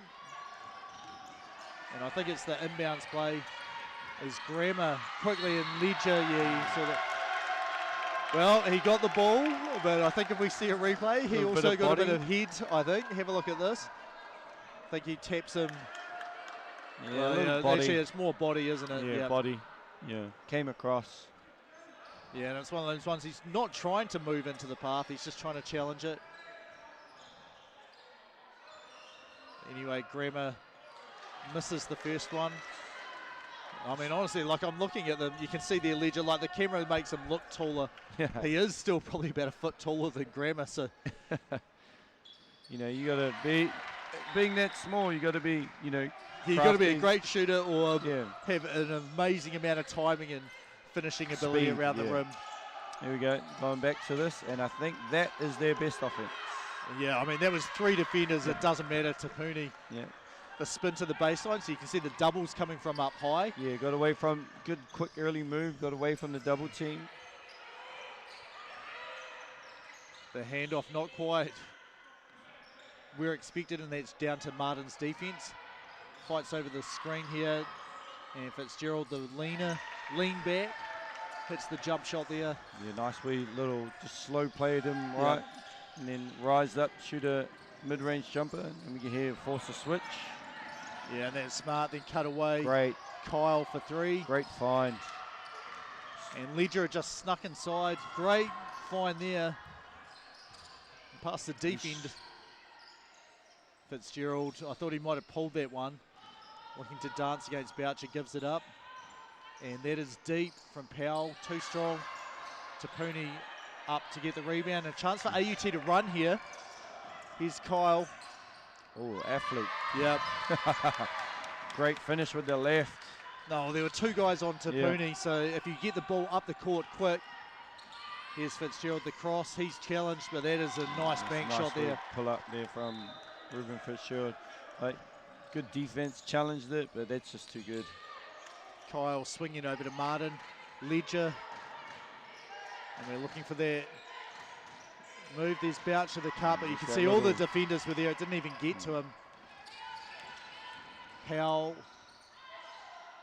Goes into Tapuni. He wants the call there, and I think that one's pretty fair enough. Yep. There's a no Little call. hip check Tapuni there. was just straight up, though. Yeah. Well, in his cylinder.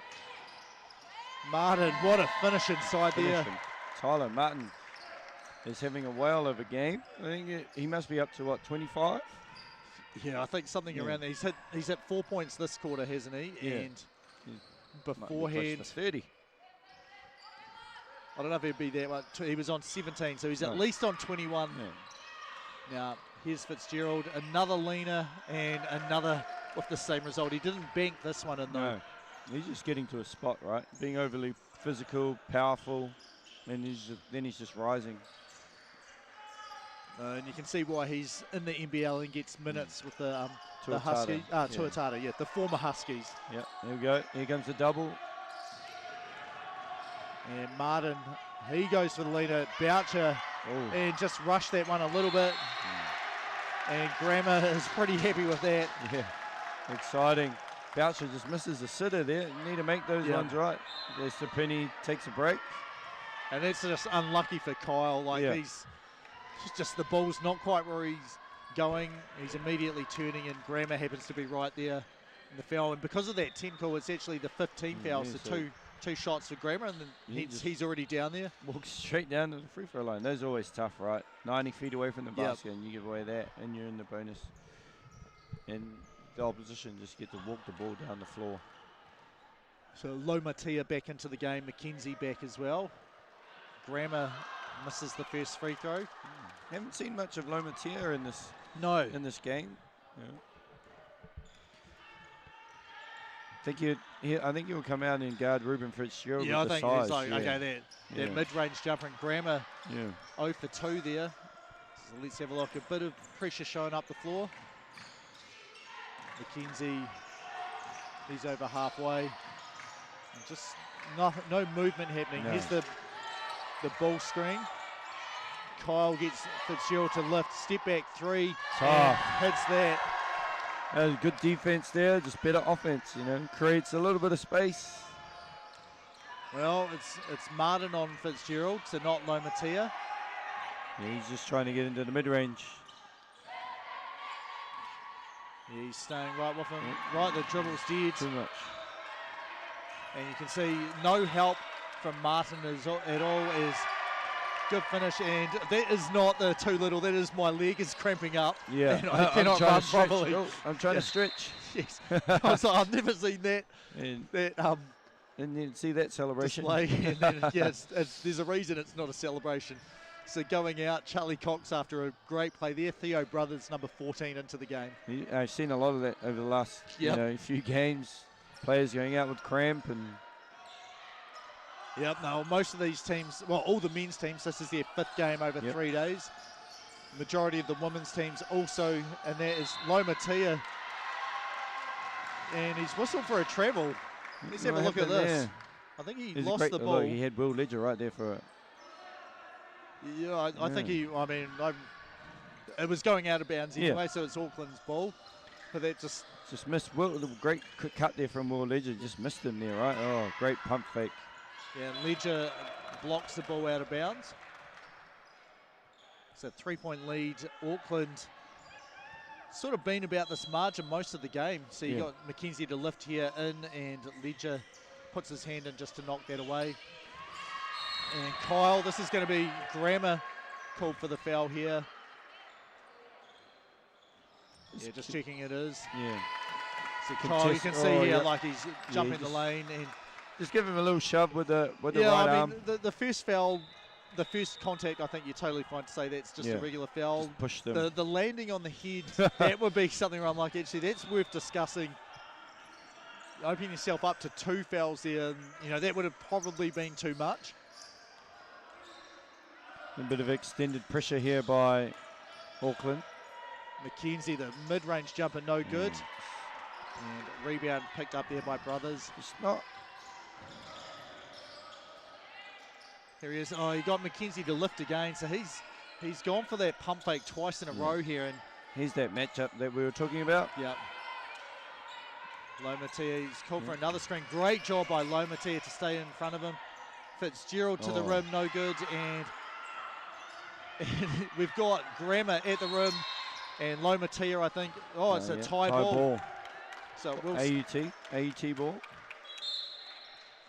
So substitution coming in for Auckland. Powell back into the game, and 32 as well. Churches.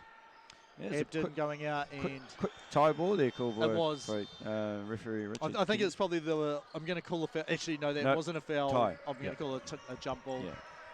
Quick foul, I think. Maybe the correct one. Yeah, and it does stop just the tensions rising. If is McKenzie, a bit of a hit there.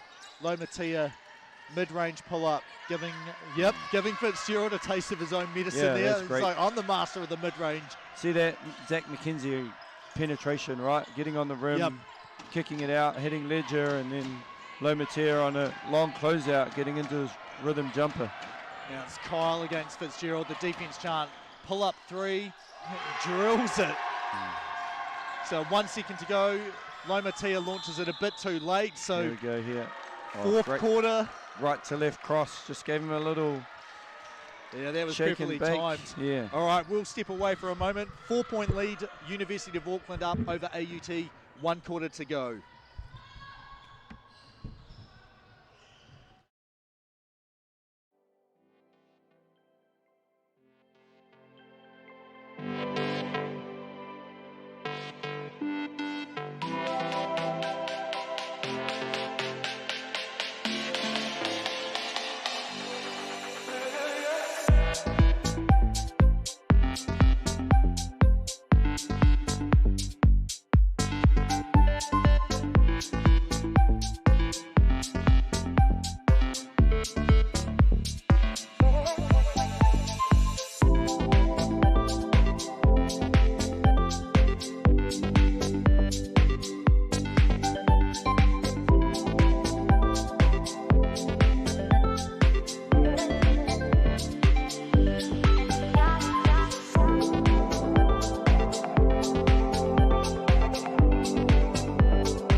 Welcome back. Quarter number 4 about to get underway here. Auckland University, after a big 3 there, they're up by 4 points, 64 to 60. It's Ruben Fitzgerald, 24 points after that big one. Daniel Powell has 18. That's the leading 2 scorers for them. And then for AUT, they had their early lead at the start, and then it's almost been Auckland's game since then. Tyler Martin, he has 24 points, 18 from behind the 3-point line. And Victor Kyle has 11, along with Zach Tapuni, 11 points as well. But foul trouble for them. Boucher with 3, McKenzie with 3, and Tapuni also with 3. So 4th quarter about to get underway here. Yeah, interesting as you see Boucher, Martin, and Tapuni starting from the bench. Well, I think they'll come in pretty soon and probably play as much as they can. Here's good defense. Kyle switches out. Great job there against Abden. He keeps the handle. The pull-up floater, no good, and big rebound from Lomatia. Yes, great defense there from AUT. It's kind of clogged up the lane a bit for Terrence, and he just found himself dribbling the ball quite a bit. Here's McKenzie. As we see the load up. Yeah, he saw, I've got an advantage here. Yeah. Lomatia with the floater. Didn't take a pull-up then. Same result for him. Yeah, McKenzie there, you can see I've got a matchup I can take advantage of here. That forced 2 extra defenders from Auckland to slide over and be ready to help. He slides on the help. They need to recommit. And there is a foul, I think Ledger called. And you can see both teams like, hang on, who, what? So yeah, 19 whistle for the foul. Ledger, I think only foul number 1, maybe 2 for him. I think that's 2. He had that one on the blocking foul. Yes. Yeah. Good memory there, Josh Thompson. Here's Abden. Oh, great. And just rushed it. McKenzie had it. The ball gets tipped away, and another 2 points to Fitzgerald's Ledger. I mean, it's hard. Like, you've got the rebound and you're turning to look and see where do I pass it or do I bust out? And so many times it just gets punched out from underneath. Lomatea, the turnaround. Yeah. It's too big and too strong there. Yeah, it's Great not move. a pull-up. And then Kyle steals the inbound, takes the foul as well. And, yeah, was that Roper? It was, just trying to stay straight up. I think. And Mackenzie, he's having a discussion, but a smiling discussion with the Auckland team. Oh yes, he knows him pretty well, doesn't he? And then they're just complaining about his hands being up. Might have been a little bit to the side, might have turned a little bit, but, you know. Anyway, Kyle at the line here. If he makes both of these, we'll be tied. Don't worry about that. Okay, if he misses this one, but they get the rebound and put it back in with a 2, then it will be tied here. Bit of a double whammy there for young Roger. Yeah, turn the ball over and then give away a foul. Oh, look at that, the miss. Rebound. Lomatea, come on, hit this. Oh, I'm almost surprised and disappointed. Oh, well, 2 points, still the margin here. Auckland up. Abden, you can see he was getting bumped and makes the bucket there. Bonar. You had your Tony Romo call plan. Oh, I thought, head on there. I forgot what is Nostradamus, Romo Stradamus. Well, part of that is he gets to go and have team meetings with them, like, okay, what's your red zone installation and what are you looking for here? And then obviously playing quarterback for a number of years, it's like, what are the reads and, you know, is the safety dropping or whatever? But yeah, that would have been pretty cool if we had 2 missed free throws and an offensive rebound, 2 points. Yep. But here we go, 4 points, the difference between these two teams. Lomatea to Tapuni. Fitzgerald falls over. We may see a flop warning there. Had Tyler Martin open there on the wing. Just missed him. Lomatea, here he is. Fakes, he resets for 3, and his little bit of a hop there. I'm wondering if he's got a bit of cramp. No, he looks okay. Big rebound there from Ruben Fitzgerald, and then he just gets downhill. And there we go, yep, and Kyle. So that was Lomatea putting the pressure on Fitzgerald. Made it hard for him to see what was ahead of him, and Kyle puts his body on the line and gets run into. It looks like he felt that one. Yep. Well, it's your last game, though. You can ice up, son, after this one. You just need a towel for the ball here, I think. And no one has a towel. Oh, yes, there is a team towel. So, yeah, could that be the momentum shift here? Boucher still not into the game. About 2 minutes gone. He's probably the main one that we're expecting to see a bit more, but these... Yeah, who do you yeah, I know that's the question as well. Lomatea's done a good job at initiating his offense, you know. And as you said, like his physical strength and speed, able to stay in front of Fitzgerald as well. Yeah. Well, I think if Martin can keep hitting threes, you want to keep him. There's Tapuni, like, muscles his way there. Bats it out. Lomatea, open 3, but... Stood on the line. You know, and there were 2 University of Auckland players which crashed into each other and took each other out. Yeah, unfortunately, Zach McKenzie, I guess there is such a thing as being too wide open.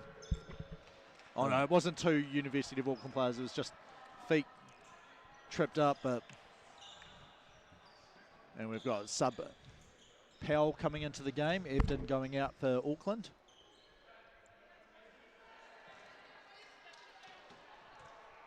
Yeah, I don't think there was anyone on the floor down there, but it must be a little bit of a sweat patch as well. Thing was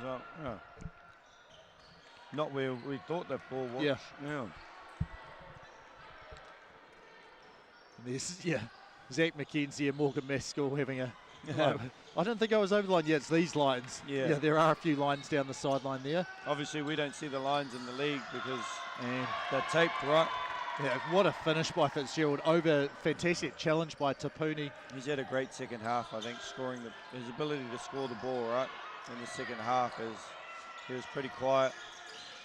Yeah, he's been their key guy. Yeah. Here he is looking up court. And the ball gets stolen by Martin. Here's the dump off, and there we go. Zach McKenzie just saw the athlete. That was the throwdown, not a dunk. It was above the rim though. And Fitzgerald just got over the halfway line there. Martin staying attached here. And Roper misses that one. And I think this is going to be 2 points. Yeah, it's for hitting the backboard there. Tapuni, I mean, there's two aspects here. Yep, he definitely slapped the backboard and made it move. Was there any chance of the ball going in? I don't think so. So I think it would have been okay to say carry on. But once again, you go for a shot like that, you put yourself at risk. There's not something I tell the under 13 boys. You might get called for goaltending. You don't have anyone that jumps that high? Not yet. I think there'll be some in a year or two, though. So this one, it's a big call. They're doing it from the side. I think this should be from the baseline if it's 2 points. So the score's right now. So it should be 72-66. Yeah, goaltend, right? Baseline. Yeah. It's interesting, right? When you play games, when you know, as we see, here we go. Zach, look at that. Look at that, easy. His head is at the rim, and so he's like, I'm just going to to make it look cool. Anyway, 6 points the margin here. Auckland in white, AUT in black. As we see, Jaden Boucher's about to check back in. Be interesting to see who Jaden Boucher checks in for. Oh, the hold, number 7. He's had his jersey. Yeah. And he's saying, can you watch this first? Oh, it's going to be Kyle. Yep. He's had an impressive game defensively and some very nice finishes. Yeah, like he just grabbed the top there. Easy call. Yeah. Anyway, Lomatia back in live action here. Picks the ball up over to Tapuni. McKenzie into the corner to Martin. They're looking for Tapuni inside. There it is. Great find. Roper spun off, and look at all the players there. Like, there's so much attention being given to him. Yeah, it's on Dan Powell. Ruben Fitzgerald saying, hey, he's hooking, he's hooking. Well, I mean, you can use... In your vicinity, yeah, in your cylinder you can. Yeah. As Zach McKenzie is borrowing water from the Auckland guys.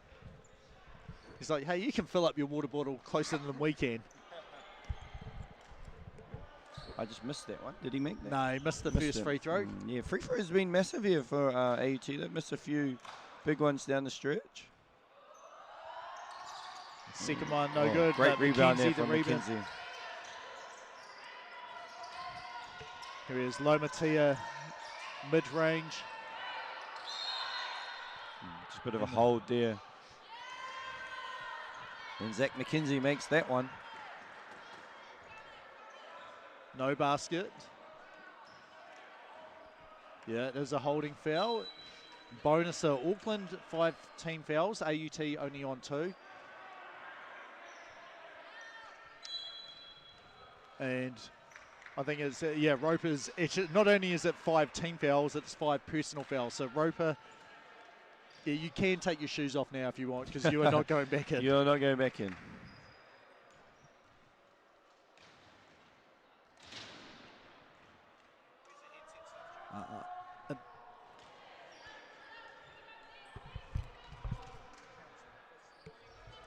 Zach Tapuni just missed 2 in a row there, so looking for him to...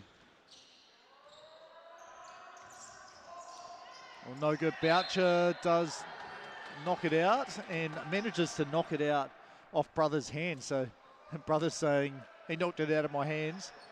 Cody with the mullet, Montgomery says, yes, but it still hit you last. Anyway, here we go. Tapuni inside. He could have shot that one. McKenzie launches the 3, in and out. In and out, everything but going into the rim, into the hoop, sorry. Boucher here, up and in against Abden. And there we are, nice little balance and good finish there. Thagard. Good job of McKenzie just stopping. Yeah, but you need to get a point here if you're AUT. Like, you've been down the center, not able to put it through. McKenzie, the deep 2. No good, and Lomatia up high, no good though. Auckland a chance to run. This could be double figures if they score here, and Power does drop it. A little English there with the back spin there. So players are really good at doing those types of things these days, you know. This time we saw this. Team. Yeah, and it's coming from the baseline time this time, and offensive foul. And you can see there the flexing. He is super excited. Yep. Charlie Cox reading that perfectly. Have a look at this. Here he is, right in front. Actually, yeah, I think Tapuni's got a. I think his Thaga bumped him just before that. Yeah, so it could have went either way, that one. I think the bump from Thaga pushed him into to Cox, right? Here we go. McKenzie gets the steal. And then I think, foul we've got a call. foul. Yeah, it's going to be that's going to be on Cox. So here, great effort by McKenzie. A bit of push and shoving here. A little bit emotional. That's 3, so it'll be McKenzie shooting 2 from the line here. A circular route to get to the free throw line there. A little bit heated there. So first one here. These are important because you're down. Yep. Double down figures. Double figures. Yeah. Auckland just slowly just crept ahead here in the last 2 minutes, right? Well, there were some really good positions for AUT, and almost surprising that they didn't score out of them. Yeah. We are showing a bit of a trap here. Here's Boucher. Yeah. Ebden, they've got, they get over with about 2 seconds to spare. Yeah, the defensive intensity definitely ramping up for AUT now. Tapuni's inside. And Boucher comes in, and I don't know if it's a block or a steal. And Auckland ends up with the ball. Thagard, no good. Cox is stuffed by Boucher. That was tough. I thought that was good defense there from Jaden Boucher as we see the replay. Oh, that's a lot of ball there. I think it looked pretty good as well. I would have said that's a tie ball trap. I always get confused between the FIBA and NBA rules. Yeah. If you stuff someone, I think it's a travel here, and it's a tie jump ball in the NBA. Jaden did a good job just getting his hand on the ball. I mean, we have almost the opposite angle to the referee on the baseline, Blake Brosdanowski. So quite possibly could have been a foul on that side that we can't see. But it looked like the ball was stuffed, and it was great defensive play. When we were sitting, it looked good defensive play, but we're not where Jaden stands. He's probably got a better angle, right? Yeah, younger Jaden Blake. Jaden Boucher, sorry. Yeah. Anyway, here we go. Lomatia, 11 points the margin now. Yeah, AUT really need a bucket here. Yeah, so layup. Here's Tapuni. He could have shot it if he wanted. Lomatia. Oh, great. And a good rebound by McKenzie. Balance, can't make that one. And Powell, the run out. There's a tip, and it is a steal. I was going to say if he didn't tip it, it would have definitely been one. Tapuni, no good. Ball bouncing out. Lomatia, he hits Martin in the corner, but you see Cox, foul there. He'll be shooting 2. And Martin, you don't want to do that because you really risk, that's taunting or unsportsmanlike there. Yeah. Let's have a look at this there. He shoves it in his stomach. You just put yourself at risk of giving an extra bonus points. He's at the free throw line saying, I'm going to be shooting 2 here. Yeah, if you see our camera referee, Richard Kinney is just explaining the situation, warning. Right. Give a warning. Well, if they're listening to the live stream, they can get the warning from us as well. But yeah, for sure. So that was the 4th personal foul on Cox. So him and Boucher both on 4, and Tapuni as well, I think. Big free throws here from Tyler Martin. But the way he's been shooting the three-point. Yeah, it's going. You think it'd go in, but you don't want to be sure. So second one here. That also looks pretty good. So lead cut to 7. Yeah, it says Fitzgerald is back in the game for Auckland. I think he's been back in for a while, just has been a little bit quiet. Boucher, the ball bounced off Ebden's leg there. Got away with that one there. And Fitzgerald, he's stepped out of bounds. So just the intensity from AUT's being picked up a bit. Have a look at this here. Great backdoor cut. Yeah, just open and didn't catch it, had to keep dribbling, and that's what ended up being the turnover. 4 to go, 7-point game. Oh, another key position here. Key McKenzie. Offensive. That's where you want Tapuni though if you're Auckland, out on the perimeter. There's the double. Yep. Lomatia for 3 and drills it. So 4 points the margin here. Great find there from Zach Tapuni. Yep. Saw the double. Dan Powell's just chilling in the... I mean, I'm just surprised that he didn't shoot a three, that he didn't shoot a mid-range. He shot the three. And I'm like, if you're shooting like that, why are you not taking more from behind the arc? It's pure. Nothing but net. So ball knocked out of bounds. Auckland with 18 on the shot clock here. And Tapuni just about. Great effort there. Yeah, he almost saved it back in. So 17 now on the shot clock. Yeah, they've really stepped up their defensive intensity in the last 2 minutes. Just to get themselves back in the game. Oh, and it's off of the own fire. Here we go. Here we go. Highlight. McKenzie. Oh, just a soft one. Well, I was expecting like a windmill there. Like it looked like he was measuring that up, and he's like, I need these points to go down. Yeah, 2-point game now. And McKenzie is whistled for one, and he's, you can see his guys just calm down. It is a foul. Thagard draws that one. He doesn't need a foul like that. He just needs to get in front, right? He's like, yeah, you can see there, like just get in front. Stop him, pull him up. Yep. Oh, actually, it is the fifth team foul. Yeah, important. So both teams shooting free throws for the rest of the game. So I think the 3 AUT guys lined up on the key, all on 4 fouls. Yeah, very. So Boucher, Tapuni, and McKenzie. I'm not 100% sure. I know McKenzie definitely on 4. Yep. That is a very long free throw routine. And I feel like that one was way longer than the first one.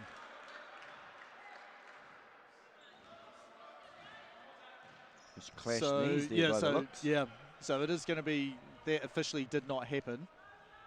It's going to be a reshoot. So Thagard. Yeah. He's got a bit of a long routine, right? It leans into it.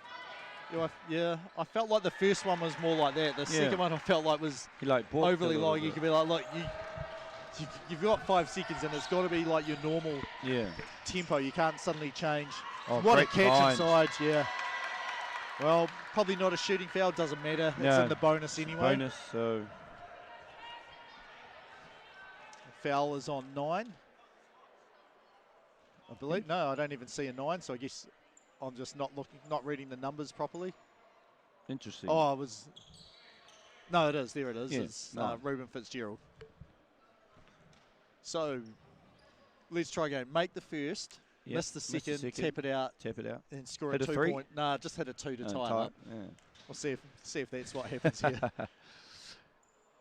So first one looks good. Is good.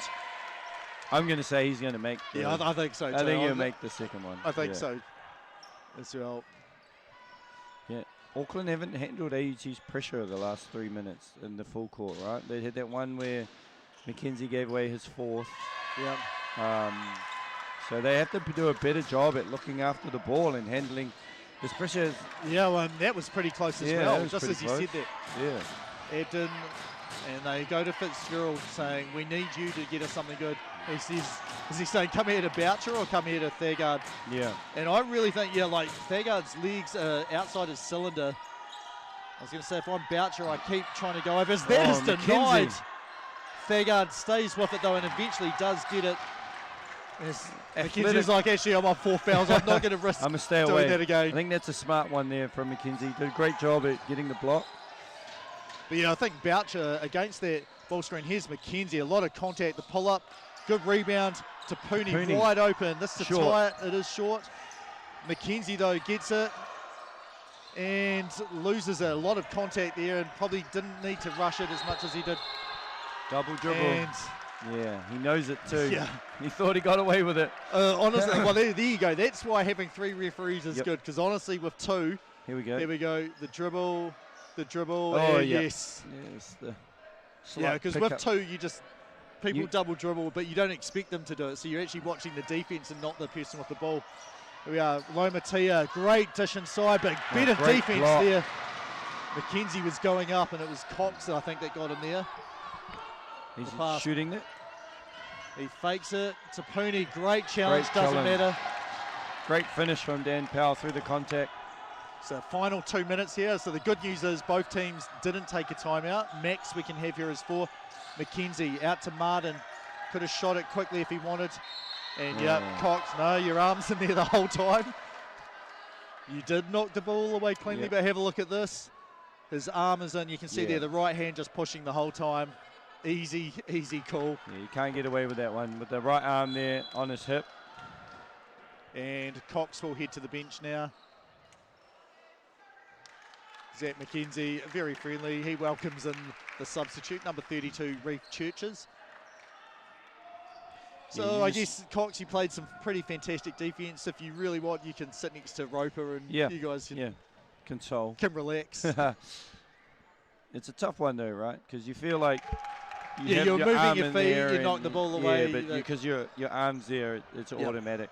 Yeah, Martin did a good job to, that's what I tell my guys, like if you're getting fouled, you've got to try and make it obvious that you're getting fouled as well. So you want to have the spaces. Yeah. I think Boucher just saw the ball and was like, I'm going to get that. So 3 points here. There's Trap. Fitzgerald spins away from it. And just getting under control here. So Lomatea going under. Over there. Ebden. And the good news for AUT, they've got it out of Fitzgerald's hands. Powell over in the corner to Churches. Oh, Churches, huge three-point shot. Yeah, and you can hear there is a lot of support for Auckland. Happy with that one. 6 points the margin. You have to go quick here. Here we go, McKenzie. Hesitates, draws a foul there. Tapuni trying to get, there we go. Okay, I'm ready to shoot threes now, guys. Yep. Oh, he's got to lift it up, put a bit more leg into it. He's had that shot all game, Zach Tapuni. Yeah. But I mean, he draws so much attention if he hits the ball inside. But, well, I don't know, after these 2 free throws, but I think the margin, if it was 6, you probably 3 points is what you need more than a 2. Zach's, I feel like this is what Zach should have been doing the whole game. Getting on the rim, athlete, jump. He's so much more athletic than a lot of these guys, but, he did a good job there. So we are 85-81. 1 minute to play now. Fitzgerald, and there's the matchup that we like, Lomatea versus Fitzgerald. Lomatea did a good job in the previous one, fighting over. Yep. He's keeping the screen so far out. Tapuni comes over. Tough and finish. What a finish. Yeah. And timeout taken by AUT. So the margin is 6. It's a great You've job. got 2 positions. So you can go 3, stop 3. Oh, you really need to score here. I'm looking at either whatever's open, really. Yeah. You got to score quick, Put pressure on Auckland, maybe to call a timeout. If you hit a 3, I think Morgan may call a timeout. Yep. Here. A quick 2, you can kind of live with it because it makes it still a 2-possession game after that. So Well, and depending, I mean, you really, if you're Keith Langley, you have to be like, right, if we don't score, we're looking to foul, but not A, B, or C. But I need you on there at the moment. Yeah. So for sure. Yeah. You might just have to do that, and especially you probably don't want to foul Powell or Fitzgerald the way that they've been scoring. Yeah. You're looking at anyone else. But there's with your 3 guys on 4 fouls, you may not have much of a choice. Anyway, coming down to crunch time here, 43 seconds. Do you push the ball up here if you're AUT? Take the shorter clock, given you need to score quickly anyway? Yeah, I think so. I'm advancing the ball, pushing it. I'm getting the best. I mean, the reason maybe if you don't is if you can get Auckland to extend their defense. A little bit of a and then you might downhill. get a more open shot. But, on the other side, if I'm Auckland, I'm like, I'm not going to do that anyway. I'm just going to drop back. If they do take it in the backcourt, I'll for sure have someone around halfway just so you pick it up earlier. But Auckland's main thing, if they're giving a layup, don't foul. Yep. There's Lomatea turned. He was open for a second. McKenzie and Boucher not in a great place. Then we have something called down here. Yeah. It is Tapuni. Tapuni just kind of threw him off. Yeah, I want to see the replay there. I wasn't watching that to see if he even did it impact the play at all, or was Thurgar just not in a great position anyway. And that's 5 for Tapuni. Yeah, so Tapuni will come out. So I think we'll probably see Kyle here coming in. It's definitely getting 3-point time. No, it's not. They're bringing in size their big man. Yeah, Connor Mills into the game. I think you do bring the size in for the rebounding aspect of things. Now, well, at the end of the game, I'll super quickly grab the iPad so we can actually check the final scores, and that's a big free throw there. So Auckland, we said it was 8 points they played before pre-season, but both teams missing pre-tournament, both teams missing a few players. And the margin is 8 points right now. 34 seconds. Boucher's trying to use the clock. Well, extend the clock as long as he can. Mackenzie here. Interesting. You saving your timeouts here? Or? Yeah, well, I mean, you might need it right at the end. You've only got one left, so Martin, no good there. Lomatea, good rebound. Gets him to jump and draws the foul. Powell was like, I'm pretty sure I landed next to him. Yeah, those ones you just can't jump. Oh no, right? you can see there. He did definitely get him. Yeah, that's definitely a foul. Like landed in the space. Yeah, no real argument there. But yeah, you've got to score, and then that last timeout, I would keep it here as well. You know, if you need to advance it. So, because as you saw, sometimes 1 second's all you get, and that might be all you need.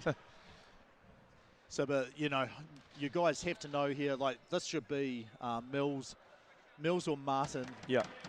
Or Lomatea should be trying to. Everyone should be trying to steal it, but those guys can be way more aggressive. If you're Morgan Masco, are you advancing the ball, or are you just letting them play it out? For me, I'd like the game just to finish. He's probably. Yeah. I didn't mind that. Yeah. He tried to miss on purpose. Good attempt. Just to try and get the ball back. Yep. Yeah. Smart play there from Lomatea, right? So yeah, 19 seconds. I mean, you know, they're either going to let you just run it out or they're going to foul you. It's pretty much. So anything can happen in 19 seconds there, right? And the way this guy's just handled pressure, like you get the ball to him, I don't think you need to worry. 2 guys to Abden. And Martin is having to run quite a long way. 8 seconds to go. Yeah. 6 points to lead now. And did a good job, you know, a little bit of pressure there, and Abden looking to seal it here. First free throw is good. 8.9. Well, Reggie Miller, 8 points in 8.9 seconds. Yeah, I don't think it's going to happen either. But I'm just literally we're on 8.9. Yeah. And well, that'd give them the win if they got that. Yep, you never anyway, know. There's Martin open. Mackenzie pull up 3. No good, and that will be the end of the game. I'm going to quickly grab the iPad. And Auckland University take out AET 90-83, and they will take home the bronze medal for the men's game as James comes back with our scorers. Yeah, so leading scorers for Auckland, University of Auckland. Yeah, you said he might be on 30. He is exactly on 30. Amazingly, only 1 3-point bucket. It was that one at the end of the third quarter. And then Daniel Powell, he had 22 points as well. For AUT, they were led by Tyler Martin. He had 28, 6 3-pointers. And then Ryan Lomatea had 15, Zach McKenzie 14, and Zach Tapuni 13 points. But a great battle between the two Auckland-based teams. We're going to step away for a bit here. Next game, when did this? It's going to come up pretty soon, about 12 minutes time. Final. So, yeah, it is the grand final. You'll be down on the bench, I'll be down finding on the out if you have 6, 7 or 8 players. Yeah, we'll see. And Lincoln University going up against the University of Otago. Pool play. Your team was up by 20, I think, and they came 18. back and got the win. Yeah, it'll be pipped us by 2 in pool play, so a little bit of a revenge game, so we'll see how we go. Yeah, so anyway, James Lisserman, Josh Thompson signing out. Coming into the commentary seats, Maya Williamson and Laurie McDaniel, and I'll be trying to do a bit of courtside interviews beforehand as well. So thank you so much for watching the third place game, Tertiary Champs 2023.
Belief, the emotion that stirs your body into motion.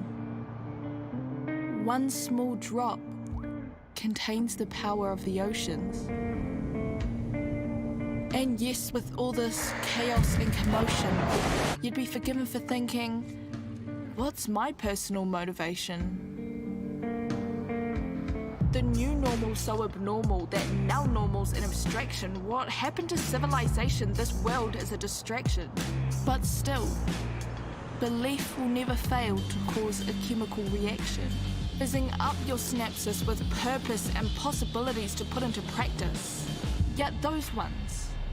And so you pause, breathe, and say, what do I want to do for me? The future me. The one who needs me to believe that I can make a difference unequivocally, in whichever way I deem. Even if that's flipping me into we. You see, that really is living the dream. So yeah, it's a pretty simple plan. Believe you can.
Imagine getting your foot in the door to your dream career in the sport industry. As you represent your uni, building lasting friendships, connecting at national and global events, connecting with peers and mentors who help connect you to your future. Make this happen with UTS NZ. I've definitely made some really personal relationships and friendships through volunteering. It makes you always feel like you're part of the team. In the sporting industry, it's so hard to gain connections, but volunteering through University and Tertiary Sport New Zealand, you're sitting at a table with people with over 20 years experience. I learned through hands-on experience in my marketing internship, skills that I could apply into the internship that I got at Foodstuffs. If you're ready to connect your skills, goals, and experiences, join our team! Join our team! Join our team. Because you can build your confidence. It can take you from an application form to the other side of the world.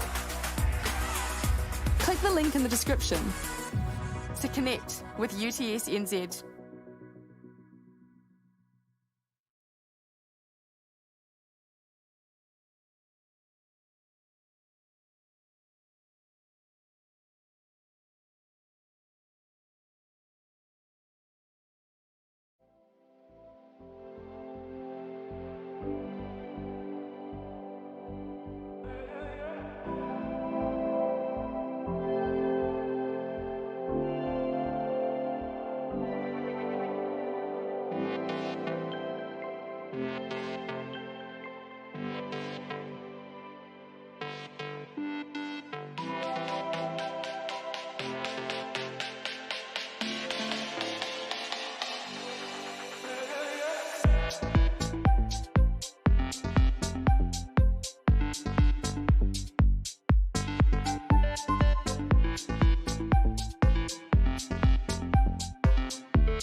Kia ora everyone, and welcome to day 3 of the 2023 Tertiary Nationals here in New Zealand. Today we have the grand final matchup with Varsity, Otago Varsity and Lincoln University. I'm Maya Williamson and I'm with Laurie here.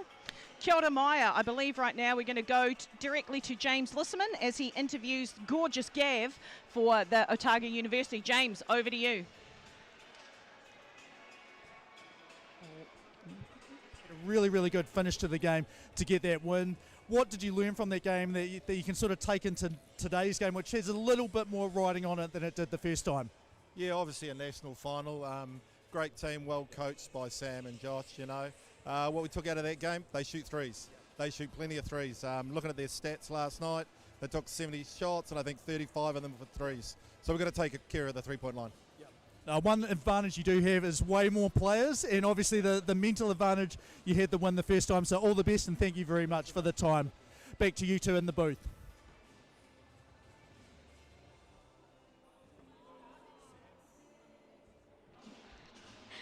Oh, yeah. There we go. Gorgeous Gav.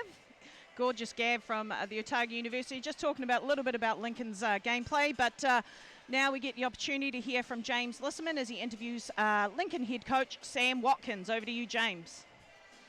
You have a short-handed team. How many players do you have tonight for the most important game of the tournament? So we started with 9 pre-tournament. Lost one, Tiana Day over in Japan with the 3x3, and then Grace McCurr, ankle's not good enough. So we started the tournament with 7, lost Caitlin after the first day, so we're down to 6. Roz is still on those minute restrictions as well, which is going to be tough, but we'll make it work. We made it work last night, so we'll make it work again. Yeah, so last night, 6 players you were down 39 minutes, 59 seconds into the game. Great play to get the win. How excited was the team after that, and can you build on that momentum here? I think the excitement went all the way into bedtime. We had a few girls say this morning they were tossing and turning because the excitement, and you know, it's the beauty of social media. Everyone's sharing it all over the place. I think we all saw it about 100 times, but we didn't skip it once. We kept watching that because that was a once in a lifetime thing, I reckon. And what a great welcome back to basketball moment for Rosalie as well. No, it was fantastic. Well, thank you very much for the time. I hope you can keep your 6 players healthy, not fouled at it as well during the game. So all the best for the grand final. Back to you two. Thank you, James. So great to hear from both coaches there. Maya, what do you take away from the little coach chat from James there? Well, I mean, obviously Lincoln is severely short-staffed. Yep. If you want to put it like that. But yeah, like Sam said, they made it work last night with an epic win over AUT. So yeah, we make it work. And just having some courtside announcements now, if we can just listen into that.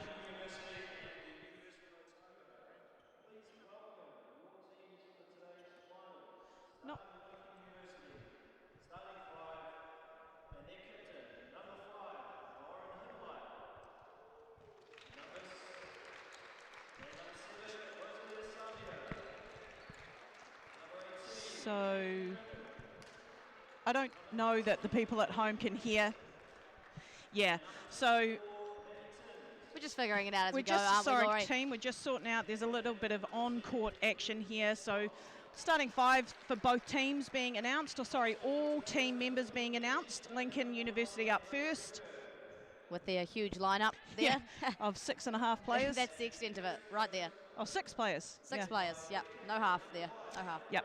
And so Lincoln there, number 3, Caitlin Moore, number 6, Lauren Hippolyte, number 7, Rosalie Asamia, number 10, Ruth Cantillan, 18, Kate Herman, 19, Libby Clayton, and 24, Maddie Timms. Grace McGurr not playing, and Lincoln are coached by Sam Watkins. Yep, and we're going to flick it over to the University of Otago with a bit of a bigger lineup there. We've got 4, Legacy Harrison, 5, Caitlin O'Connell, 6, Tyler Mitchell, 7, Layla Anassi, 8, Olivia O'Neill, 9, Millie Simpson, 10, Kira Hill, 11, Abby Harris, 12, Maddie Tinnock, 13, Josephine Ripley, 14, Sarah Joy Aroa, 15, Sophie Adams, and coached by Gavin Briggs, aka Gorgeous Gav, as he's known by his friends. That's Gav's fun fact for the day. So as you can see in the lineup there, Otago got a little bit of the, and I believe we're going to do the national anthem now. No, we are we're not doing that. Okay. Sorry, again, slight confusion. Sorry, folks at home. We're just navigating our way through this. So with 3 minutes to go, looks like the teams are going to get a little bit longer to warm up, although Lincoln will want to be careful the amount of time they warm up, given that there's only 6 of them. 5.5, as Sam said, as Rosalia has just returned from a hamstring injury, so she is on minutes restriction. Didn't stop her last night, though, from winning the game. But if you've not checked it out on University, what's the Instagram? UTSNZ, maybe? UTSNZ, yeah, the Instagram. Rosalia Samia with the buzzer beater. AUT looking on in dismay as Rosalia is able to get the kind of left-handed scoop trick shot off in traffic to seal the win to get them to this final. I don't think she realised. I think that was a complete circus shot. You know, I think everyone was equally surprised. Yeah. Talking to her this morning, she just could not believe what happened. Yeah. But how great. That's what makes basketball good, right? 100%. We had a couple of those moments in some games yesterday. The 4-point play from the 4-point play. Line. Yes, that was Millie Simpson of University of Otago here. Yeah, absolutely. And quite fortunate today, for those of you watching, we have multiple Tauihi level players on the court. Otago boasting how many? 1, 2, 3, 4. Four, and potentially some training squad members, and Lauren Hippolyte, a prominent member of the mainland Pōkai, with Rosalia Samia, also a member of that squad, but as you mentioned before, not playing until just now. Just to mention as well, Maddie Timms was a development player also for the Pōkai. Boom, there we go. And Sam Watkins, an assistant coach. Yep. Both coaches, pretty decent resumes. Gorgeous Gav, as we know, a former Tall Blacks coach. Yep. He's been involved in the game for a long time, and so great to see he's still got the passion and enjoyment for it. Definitely. Sam Watkins coming along with his experience as well, just over in Taiwan, as he mentioned in his interview, with Lincoln and Pōkai experience. So two talented coaches out here with 2 great groups of athletes. It's going to be a good one. Yep. Sam struggled to give me his fun fact for the game. His fun fact was that in the last 6 finals he's appeared in the last 3 years, he's won 1 of them. I mean, I don't know if that's something you want to talk about. No, right not really. But a final, but hey, each to his own, Sam. Each to his own. I think he's hoping for 2 of 7. Absolutely. Today's referees, we have the wonderful Jaden Rosanowski, we have the wonderful Tyler Radbourne, and we also have Austin Smart. So we've got a 3-person crew. And as always, we've got our absolutely fantastic bench here of local Christchurch benches, made up by some wonderful, wonderful volunteers. So big shout out to them. We love you guys. We do love them. Good to see 3 Christchurch local referees as well. These boys been reffing and doing it for a few years. Yep. We'll be underway very shortly. I'm unsure of the hold up, but hopefully we can get underway soon. What do you think we're going to see today, Maya, from Lincoln University? Talk to me about it. Well, I think Gavin said it. They love to shoot the ball. Love the 3 ball, And at a high clip as well. They, as talking to Gavin, they shot really well in the last matchup that these guys had. So a lot of 3 balls, and I'm expecting a lot of firepower from Lauren Hippolyte. Really great leader and a great point guard. Absolutely. What about from what you saw from Otago yesterday, Laurie? I think some quality ball movement, great decisions. They've got, you know, a couple of different weapons on the court there. They use their size well, they use their length, and then they've got some nice pick and roll actions that they utilise well as well. So it's going to be an interesting matchup, and excited to see it, and we're going to get to do so in just a few seconds. And just to note, these teams have matched up earlier in pool play, and Otago won that game by 3 after being down 20. So this is going to be an interesting one. Well. That's why you never give up. Amen. And here we go, Austin Smart, the lovely grey referee with the tip-off, and Otago are able to secure that. Caitlin O'Connor and Lauren Hippolyte, really cool matchup. I'm excited to see how that unfolds today. Nice little spin in the lane there, and a nice 2-foot. Again, playing off 2 feet in the paint. Results in a score for Caitlin O'Connor and Otago. Rosie Samia at the point guard. Yep, why not? Nice rip from Kate Herman, and she's able to draw a foul from, I believe it's going to be number 6, Tyler Mitchell. I think it was. And that's something, you know, with their numbers, Lincoln might want to look to do, right? Attack, get people in foul trouble, kind of level that playing field as far as numbers able to play. Kate Herman, a local from, I believe Kate is from Lincoln High School. Yep. Yes, she is. She's studying a Bachelor of Land and No, she's not. She's just studying a diploma in horticulture management. And no fun fact for Kate. Come on, Kate. Yeah, come on, guys. Have a little bit of fun with it. I like to see the aggressive screen coverage there. Kate Herman fighting over the screen. Nice kick out from Sophie Adams. Millie with the drive. Really nice on-ball defense there from Rosie, staying in her cylinder and moving her feet. One thing about this Lincoln team is they are all really great defensively. Yep. I think they really pride themselves on that. And a few of these girls play in their 3x3 team. Yep. And they win games purely off the fact that they can play aggressive defense. I was going to say, not really any true big bodies here. They've got the advantage of being quite athletic. Again, there's Otago's 1-2-2, kind of three-quarter court pressure / not pressure, trying to get people to either slow down or speed up. It's a great idea to target Lincoln with that because their lack of numbers on the bench. If you can tie them out with from that. 3. Nice arc on that. Unable to get it to go. A little bit of confusion there. Seemed from Lincoln.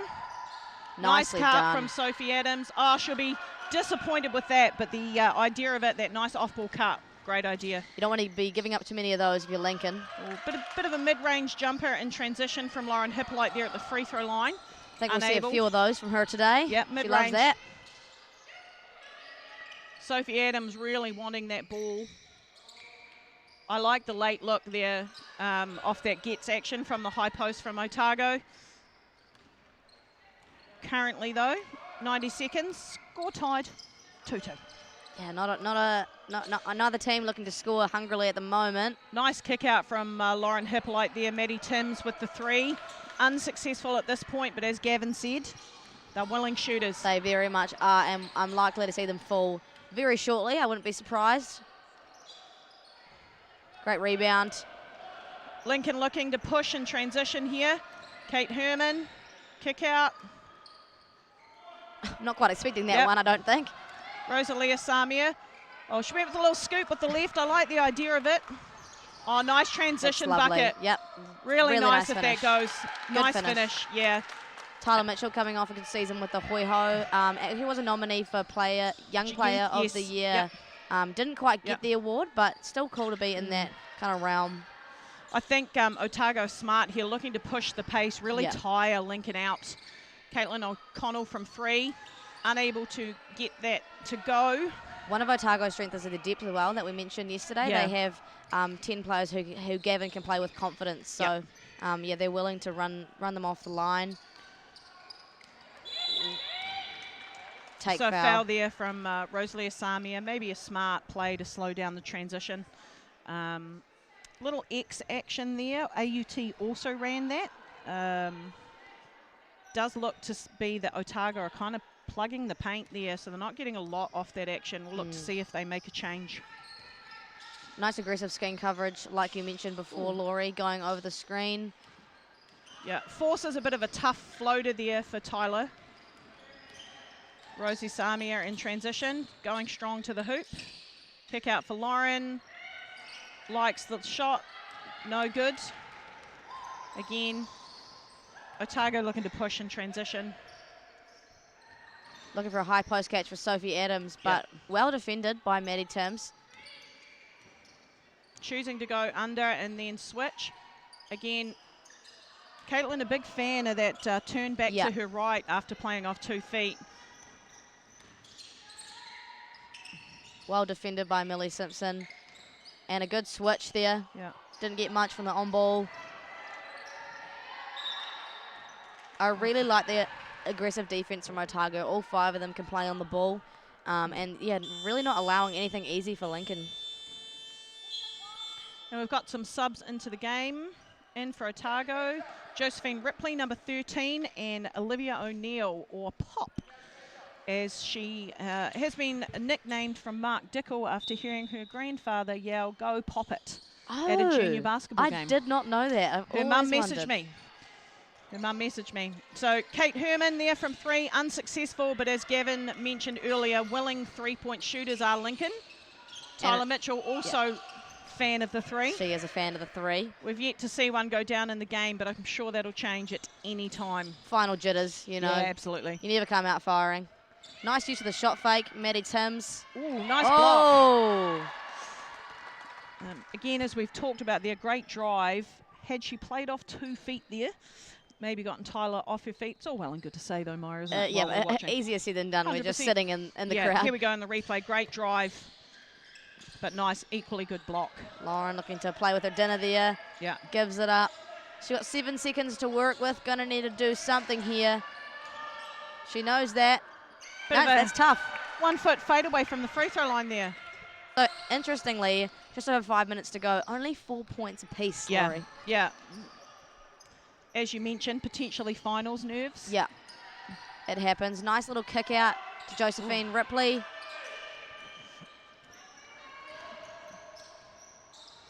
Ooh. Oh, nice job. Again, Tyler Mitchell showing some really nice defensive timing there, able to get the block. Great pass and transition to Abby Harris. And that's the second transition bucket they've had with no dribble. Yep. I really like that. Yep. The guards doing a really good job at recognising their runners as well, delivering really nice passes. Great kick out. Kate Herman saying, I'll have it. Typically a good 3-point shooter as well. Yeah, so particularly corner threes, right? Yeah, you're not unhappy with that look, for sure. No. Pop with a nice kick out there. Millie Simpson with the take. Oh, great second cut. And 1, Pop. And this is where Otago do a great job with their first and second cuts off the ball. And it's resulted in Olivia O'Neill getting to the line for a potential 3-point play.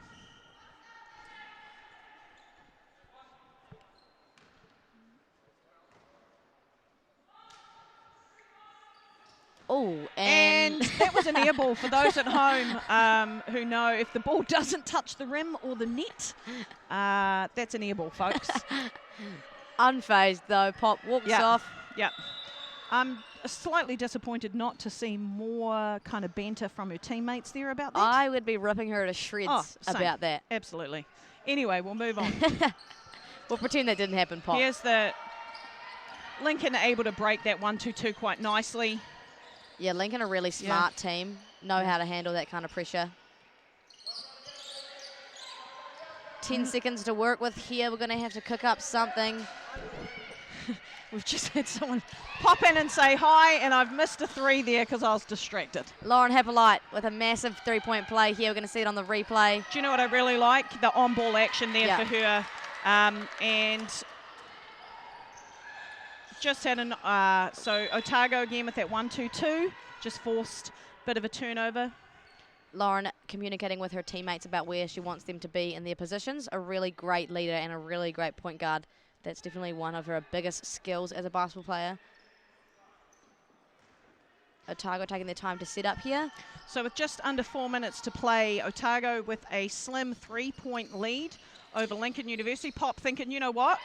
Hell yeah. A bucket. She's going to make up for that air ball that she just had. I'm just going to pop that in. Oh, nicely See what I did done. there? It was so terrible. That's a dad joke. Yeah, that's pretty bad, I should Laurie. be banned. I should be banned. Can we mute you some or great something? handles from Kate Herman. And one. We're going to see a lot of that today, I believe. Straight line drives. I really like also the fact that, and here we see it again from Kate, through traffic, contact, and one. I really like that while Otago hit that 3, Lincoln did not mess around. They inbounded the ball quickly, got it down the other end. Bit of a clapback situation there. 3-point play from Kate Herman there. Yeah, as I said, a lot of straight line drives are a great part of Kate Herman's game. Nicely done. Lincoln are going to need to be mindful about those easy transition scores. They can't afford to give up those baskets. Oh. Lauren won't be happy with that kind of an unforced turnover, putting them into a... nice. So, well, better defended of the transition than previous. Yep. But good job securing the rebound there from Lincoln.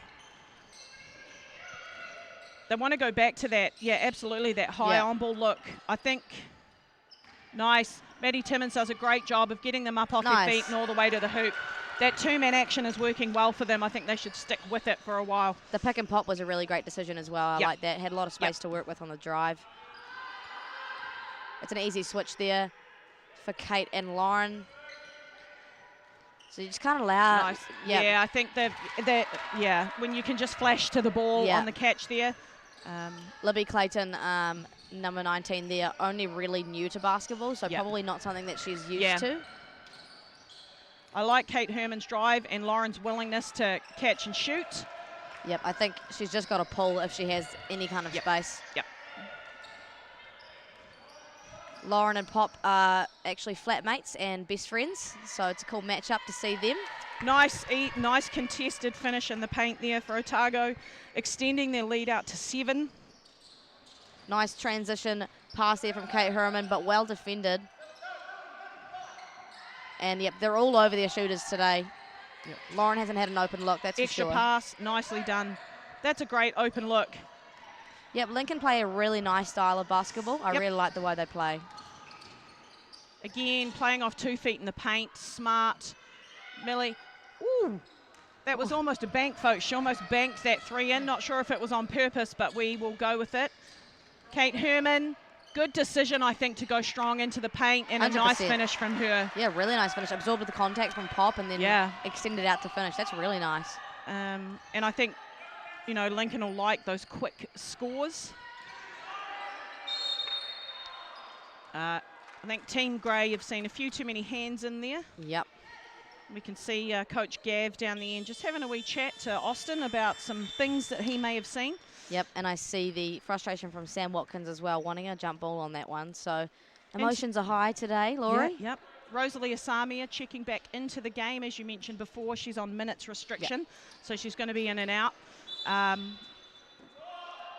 Much to the dismay of Sam with a short-staffed team. Otago only have 4 on the court. Not sure if they're aware of that, and awkward for them. There we go. Usually helps to have 5 on the court in basketball. Yeah. 14 seconds to work with here, so plenty of time. Legacy Harrison was really cool, really great for Otago in their semi-final yesterday. Great find. Tyler Mitchell for 3. No bueno that time. Jump ball on the rebound. And that will see Lincoln coming up with the ball. So Sarah Joy Arawa checking into the game for the first time for Otago. And yep, we see them in their full court pressure here. Hasn't been overly aggressive just yet, but just slowing them down. Yep. Forcing them to make silly errors. Lincoln pretty clear on how they're going to manage that, and when they're patient, they've done a good job with it. Yeah, so 4 turnovers for Lincoln so far. Not terrible, but also not great if you're going to continue on that trajectory. Not a bad play there by Kate Herman, getting almost like a post up and going to work. Unable to capitalise on it, but... too easy. Yeah, Legacy Harris, great decision. Yeah, very nice, really nice little shifty guard. Shifty, you like that word. Yeah. 15 seconds here, so they'll have the last possession of this quarter. And yep, Lauren will seek out an on-ball screen with Rosie here. Oh, nice roll. Nice kick out. That's really nice. That's a great final play. Yeah, absolutely. And she's not going to have time to get that off, but it looked good. Right, Maya, so first quarter of basketball, Otago with a comfortable-ish at this time, 7-point lead. What are you thinking? Well, yeah, to me it appears that Otago has a lot of game control. I think it feels like Lincoln's a little bit on the back foot. I think Otago just has a lot of easy buckets, so they got a few easy ones in transition, and then just getting easy looks off backdoor cuts and face cuts. Yeah, what about you, Laurie? What's your thoughts? I'd say the same. I think for Lincoln, this is a game like this is where you see the lack of depth potentially hurt them. Otago, quite a bit of depth, can keep their legs fresh, running game. All of them do a great job of moving well off the ball. Love to see Lincoln a little bit more of that 2-man action, particularly with Lauren at the point guard, attacking the hoop, and also Kate Herman's been doing a great job in that department there. So second quarter's a whole other quarter of basketball. Yep. And 7 points, while comfortable in the first quarter, you know, not a game ender or a game changer. So, yeah, be good to see what we get. Yeah, and I mean, the talent that Lincoln have, despite not having a lot of depth, you know, they've got some really talented players. So definitely the ability to still maintain a close game here today. You're right over there, Yes, Laurie? having some issues with my cushion. Sorry, Laurie just distracted me. But, yeah, that two-man action, that what we've seen so far, worked really well with Lauren Hippolyte getting straight-line drives or Maddie Timms popping and getting a rip. And then just in that one, we had Lauren penetrating off of it and then kicking out for an open three. So, yeah, good things happen when we see that two-man action. Yep. Both teams have stayed predominantly in man. Yep. Potentially Lincoln are going to look to come out in some zone just to save their bodies a little bit, potentially. However, that being said, Otago also have a few good shooters. Couldn't think of the word of the university there. Sorry about that. Sam Watkins did say yesterday they did go to a 2-3 zone for a little bit against AUT in their semi-final. Yep. Partially to defend their bigs, but also partially to conserve energy. So, Yep. yeah, maybe something that we see from Lincoln. Yep. And, yeah, I don't think it's a bad idea. So, second quarter is underway here. And in fact, we are seeing a 2-3 zone immediately. And Legacy Harris says, I'll show you what happens in a zone, but unable to make that go. So good call there from coaching staff from Lincoln. Finds Lauren Hippolyte, yep, and you've got to shoot that all day. Yeah, good look for her. Yeah, like we said, like I think any inch of space, Lauren needs to pull it. You know, they don't have a lot of scoring options otherwise. So if you're open, go ahead. Absolutely. Nice find in the corner there. Sophie will look to seal. Nice cross-court pass. Great job by Lincoln there. Hot closeout on a shooter, drove her into traffic and able to get a turnover. So the zone paying off so far for them defensively, but they'll need to capitalise offensively, obviously. Totally agree. And, yep, again, Lauren Hippolyte open. Hasn't had any success so far. I think she's about 0 from 4. Yeah. Oh, no, 1 from 4 from the three-point line. Yeah, it's an interesting thing, right, when you're a shooter and you want to shoot. If you're having a low shooting night, at what point do you put the ball on the floor and look to change it up a little bit? It's hard to know. It's a hard balance. Yeah, it is indeed. Rosie could have let that one go, I think. Oh, and she will. No good, though. And here we have Otago hungry to push and trans. Yeah, as you would, right? They've got a lot of bodies they can get on the floor. Nice and patient they are. They don't force anything. Caitlin O'Connell from 3 and She says, make it rain. I got it. I got it. And timeout will be called here by Sam Watkins as the lead extends to 10 for Otago just after a minute and a half. Yeah. What do you think he's saying, Laurie? Potentially it's the chat around if we're not hitting from 3, what is our next option? Potentially not. Also, that's the thing about commentary when you're making assumptions, right? Yep. But again, defensively, for the most part, they've done a pretty good job in that zone. I don't know if I'd change it right away because I've hit one shot. However, getting stops is great, but if you don't score down the other end, that's when it's going to cost you. Yeah. And, yeah, just taking a gaze at the live stats. They are 1 from 12 from the three-point line. Yeah, not ideal, Neil. No, not ideal, Neil, whatsoever. You kind of, like you said, you know, they are great three-point shooters, and majority of them have been good looks. But, you know, just after a while, it's less about how nice it is. And, you know, if you're not putting the ball in the basket at the end of the day. Yeah, absolutely. And again, for Sam, the issue being their, you know, 5.5 players, really. How many changes and adjustments can you make? Yeah. So quite a coaching challenge for him. Definitely. But yeah, a good fight thus far, considering you know the lack of depth and lack of players they have. Yeah, and this is game 5. 5, I believe. Yeah. Game 5. 5, 6, 7, 2-2-1. Yeah. Yeah. Yes. Yeah. So game 5 in 3 days. Yeah, and some of these girls sporting some big minutes. Maddie Timms played both 40 minutes in both games yesterday, so you know that's not easy on the body. Lincoln patient here. Lincoln, Otago on a 2-1-2. 2-1-2, yeah. 4 seconds to work with here and not creating a lot. Unfortunately, that's going to be a shot clock violation for them. Nice coaching call from Coach Gav there to change up his defence out of a timeout. I wonder if they'll stick with that or if that'll be just a quick hitter after a timeout. You just don't know. You just don't know. Gorgeous Gav can pull all things out of his sleeve. Yeah. Nice pass to a wheeler there. Unfortunately, Sophie unable to hold on to that, but right idea there from Otago, looking to move the ball internally. So in their full court pressure again, 2-2-1 it looks like. 2-1-2, full court. I can't figure it out. Yeah. Libby Clayton with another look. So that's another 3-point shot, unsuccessful.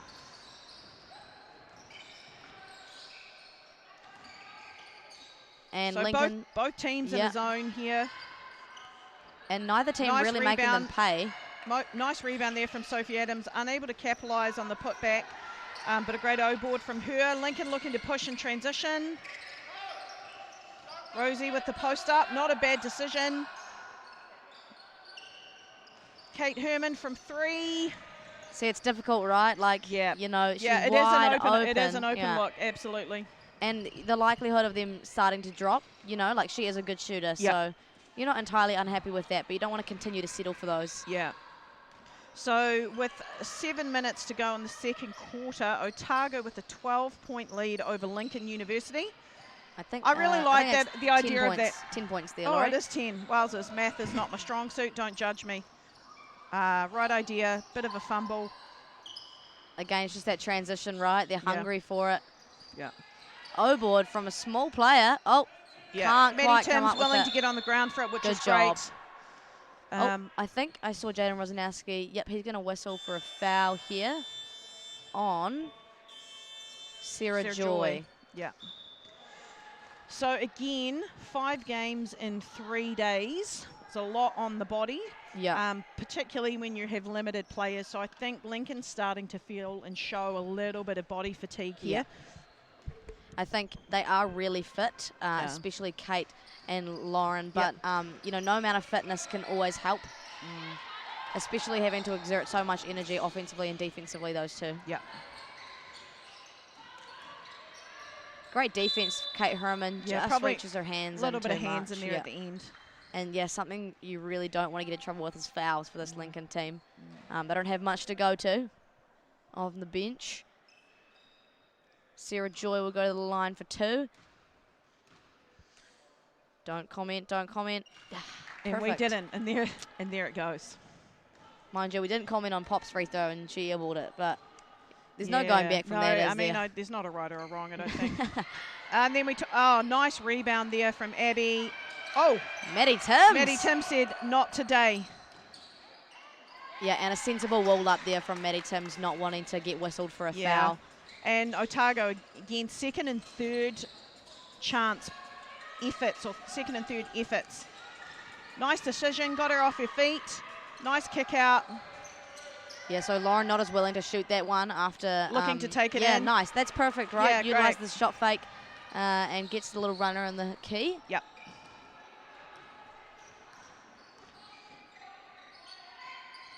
Still on that 2-3 there. Actually, might be gone back to a bit of a man there, but... Oh, I'm unsure. A nice paint score there from Otago. Wow, really physical in the backcourt there, Sarah Joy. Possibly 8 seconds. Yep, and it's going to be an 8-second whistle. Lauren, obviously very unhappy with the amount of contact and no call. Sarah Joy, nice high post catch. Yeah. Maddie Timms, smart wall up there, but Sarah Joy, great athlete with a nice finish in the paint. And probably just a little bit of a back foot position there for Maddie Timms. Yeah. I do think they still are in the 2-3. Yes, you are correct. And, yep, doesn't make them pay. So Otago not shooting it at an entirely high clip from the 3-point line. And again, lots of hands in. Good second effort from Otago. And a well-deserved trip to the free throw line for Caitlin O'Connell. So despite a low shooting percentage for Otago, they're really able to make other things work. And I think that's what Lincoln is missing at the moment. Yeah. Don't have a lot going on outside of their 3-point play. Checking back into the game for Lincoln, we have Rosalie Asamia giving Kate Herman a little breather. Her at minutes restriction maybe pushed a little bit today. And, Abby with the nice offensive rebound off a free throw. Bit of a coach killer there. Yeah, wanting to prevent those O boards from creeping up. Only at 5 at the moment, so not too bad, but want to avoid those. Just a bit of a hands foul there. Massey, those start to creep up as well for Otago. We saw that be part of their game yesterday, was that they're super physical defensively, but sometimes they do walk the line. I also think Lincoln going to need to be careful about that little high post catch, as Otago seem to be very ready for it. Nice kick out there. Only 3 seconds to work with. She's going to have to throw something up. And shot clock violation. Oh, no. No. We've just played on. So Otago coming back down. Lincoln still in that 2-3, as you mentioned. Playing off 2 feet. Nice ball movement. And, they come up with an easy shot there. Probably had an easier dish off to her teammate. Think, Sarah Joy might be a little bit disappointed she didn't get the pass there, but oh well. Really nice ball movement, though, from Otago. Kind of seeming like they can get anything they really want against this Lincoln defence. Pushing the pace. Yeah, nice absolutely. job. Yeah, you just don't want that ball to stick. Yeah. Ooh, bit overzealous on the pass there, but I like the idea, right? Ball reversal and trying to get the ball in the paint. I think it's a much better option than just settling for outside shots. Yep. And they'll go back to the. Oh, it looks. Are they maybe in a mat? No. Yes. Oh, it's hard to know actually. Yep. I think they may be in a mat. Yes, I think they are. Yep. Yes, they are. And Tyler Mitchell. So nobody has found a lot of success from beyond the arc just yet today. No. Bit messy there. Lincoln able to come up with it though. Yep, Lauren yelling at her teammate to get on the rim. Yeah. And we just don't want the ball to stick like that, right? You don't want to allow Otago to get set in their defense. Oh, almost. It's the right idea, though. Yeah. I like that they're looking for things outside of the split kick extra. Yeah. It was a nice little cut there from Lauren. Also, wouldn't be surprised if Lauren plays a full 40 today. Yep, potentially. Whereas, again, as we've talked about, Otago have the luxury of some more bodies. On-ball screen here for Pop. Nicely done. Nice find, nice hook pass. And we've got a block on the drive there. Pop finding the nice open corner player there off that high on-ball. And again, Lincoln, a little bit of the hands in or a bit of body moving, creating the contact. Sarah Joy unable to make the first, but gets the opportunity to take a second.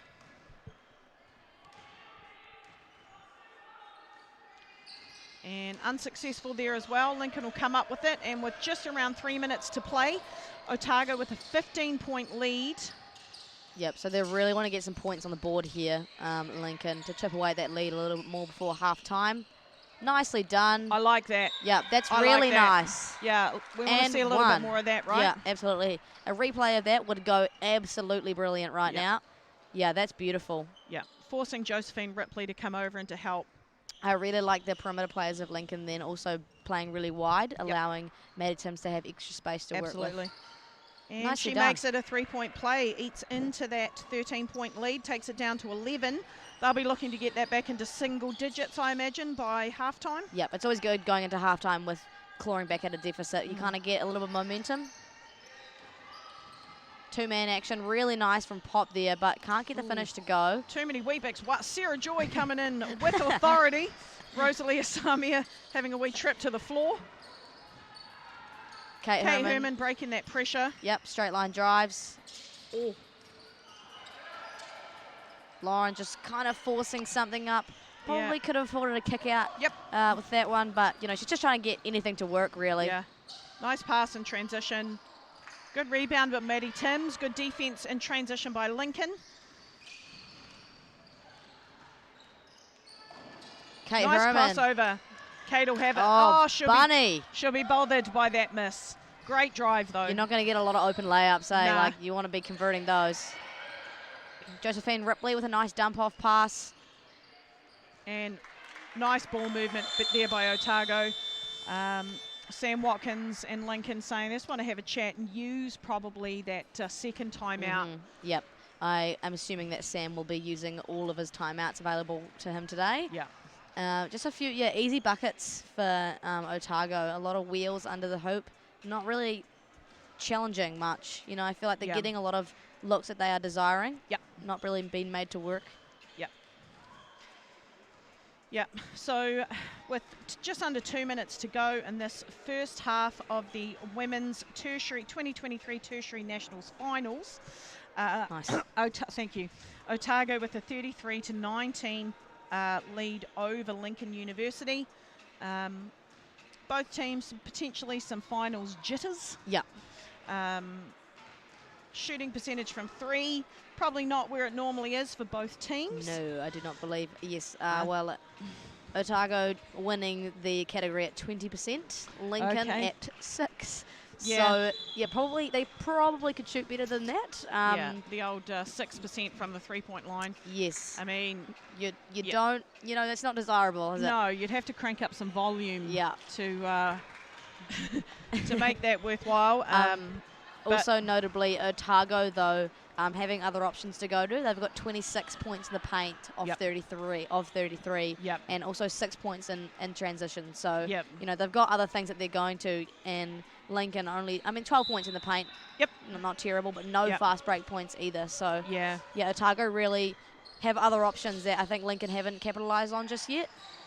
Nice composure there from Rosalie Samia, breaking that three-quarter court pressure from Lincoln, from Otago. Again, not a bad decision there. Attacking the paint, getting a little floater.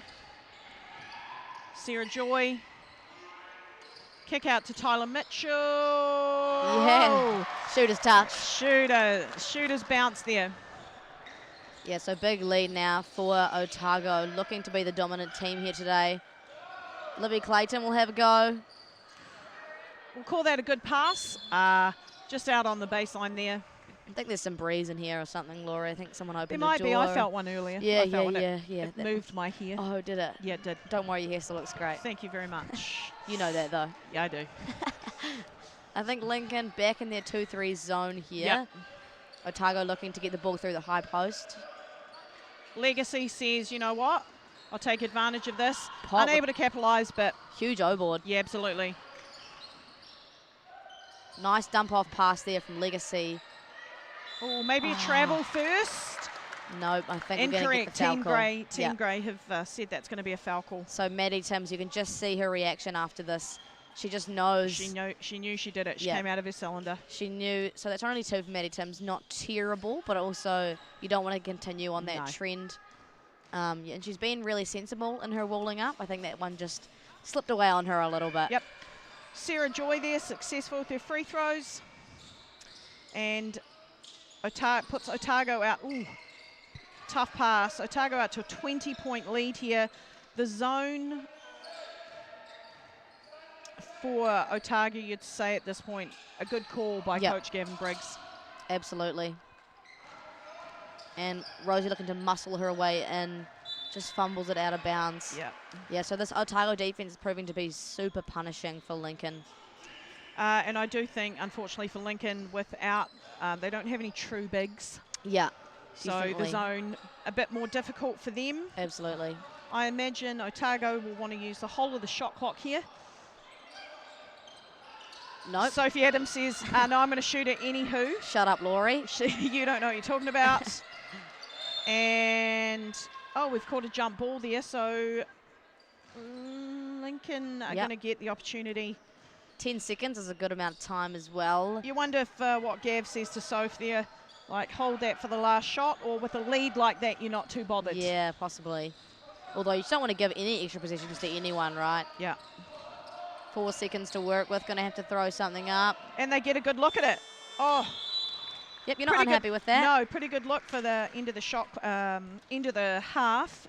So at halftime in this 2023 Tertiary National Women's Final, we have Otago with a 39-19 lead. We will join you again with 1 minute left to talk about what's coming next.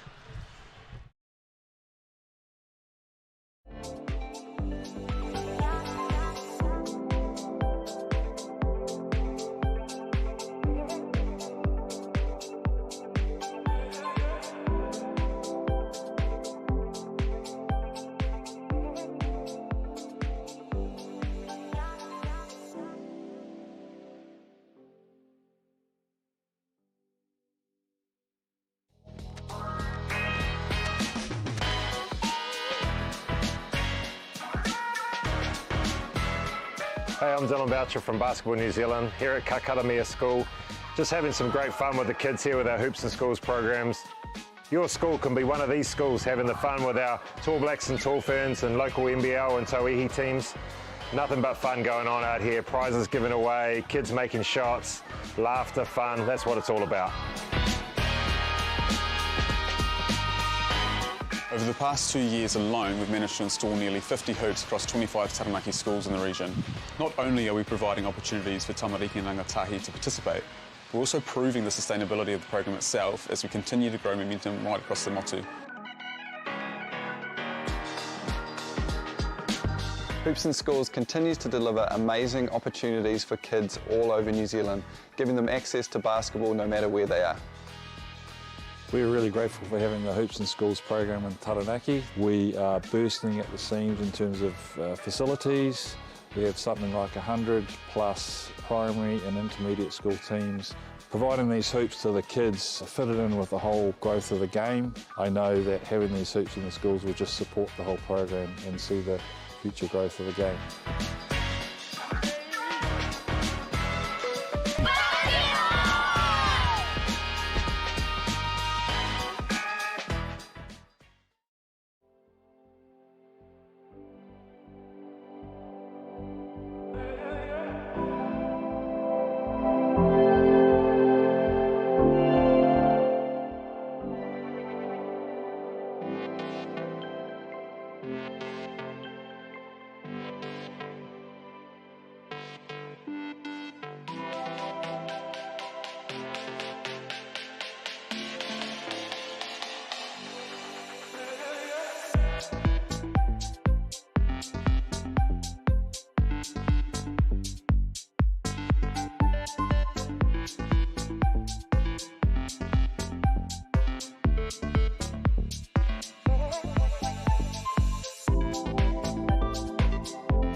Kia ora koutou, no mai haere mai, and welcome back to the 2023 Tertiary Nationals Women's Final.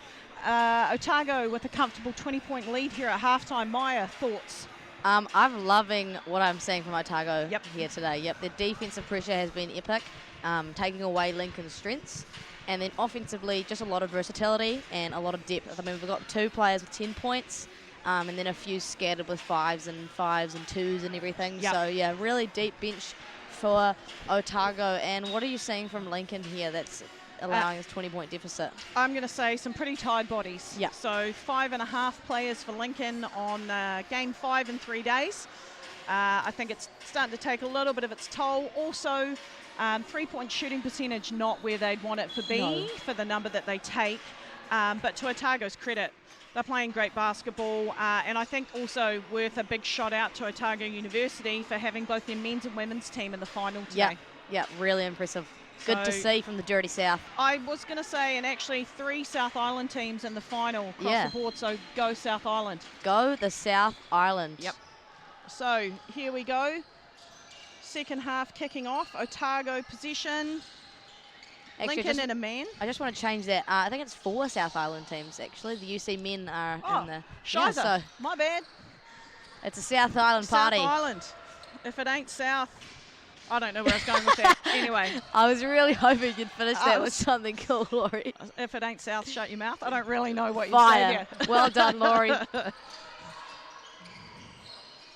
Yeah, not a lot going on here offensively for Lincoln. They're going to have to make something work. Nice with 4 double seconds. from Caitlin O'Connell there. Great cut by...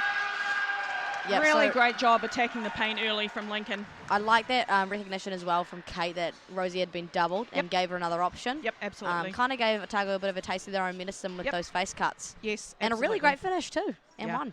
Yeah. Bang, bang. Makes it a 3-point play, and Lincoln will be happy with that start. Absolutely. So Lincoln coming out here, I think, in the man. Yep, so they're taking away the zone. Mid-range. No good. Sophie Adams trying to get in there for an O-board, but Lincoln doing a great job of securing that. So Lincoln definitely got to be happy with the start they've had of this quarter. Maddie Timms, a great take. Ooh. Probably could have afforded to kick the ball out just then, resulting in a turnover.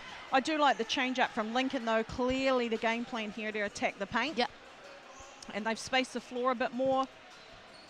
Well, they've got the ability to do so, right? Like Yes. Kate Herman, Maddie Timms, Lauren, all great penetrators. Yep.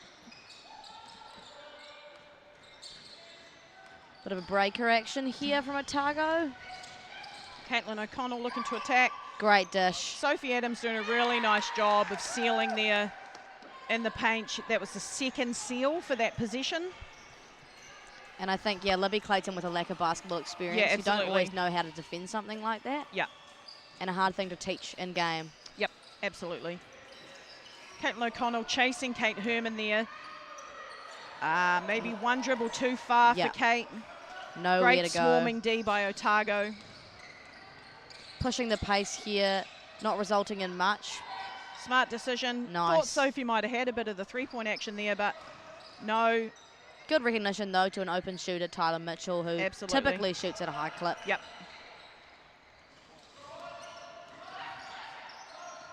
Thought about it for a second. Through the high post there.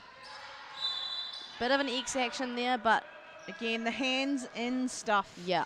For those of you who have not caught on to this, referees are calling reaching fouls with hands. Funnily enough. Funny that. It's very tempting, though, to take a swipe at the ball when it's right there. Yeah, especially with Otago playing such an aggressive style of defence. Unsure of what Libby Clayton's intention were there, but yeah, I like that look. Mid-range. Maybe want to see a little bit of cutting or some ghost screen actions for Lincoln to move the help D. Nice find. Oh, great secondary cut. And another one. And a really great finish. Yeah, Otago, as we talked about, just doing such a great job of first and second cuts on drives. And they're very patient. They play off 2 feet when they do get in the paint, so they're able to make those passes. So Sophie Adams getting to the line. What's Sophie's fun fact? Sophie's fun fact is that she's a point guard who gets forced to play a power forward. Forced into it. She is a point guard in her nature. Yeah, I hear you. She's playing out of position for sure. Gorgeous Gav, what are you doing to her? Sophie for point guard. Come on. Maddie Timms with not a lot of other options available for her. Takes that mid-range. Yeah, credit to Otago's defense there, really locking down. A little bit of tumble there for Caitlin O'Connell, but gets Not a back up problem. and jacks it. Unfortunately doesn't go, but gives Lincoln the opportunity to come down in transition. Lauren. Nice kick out there.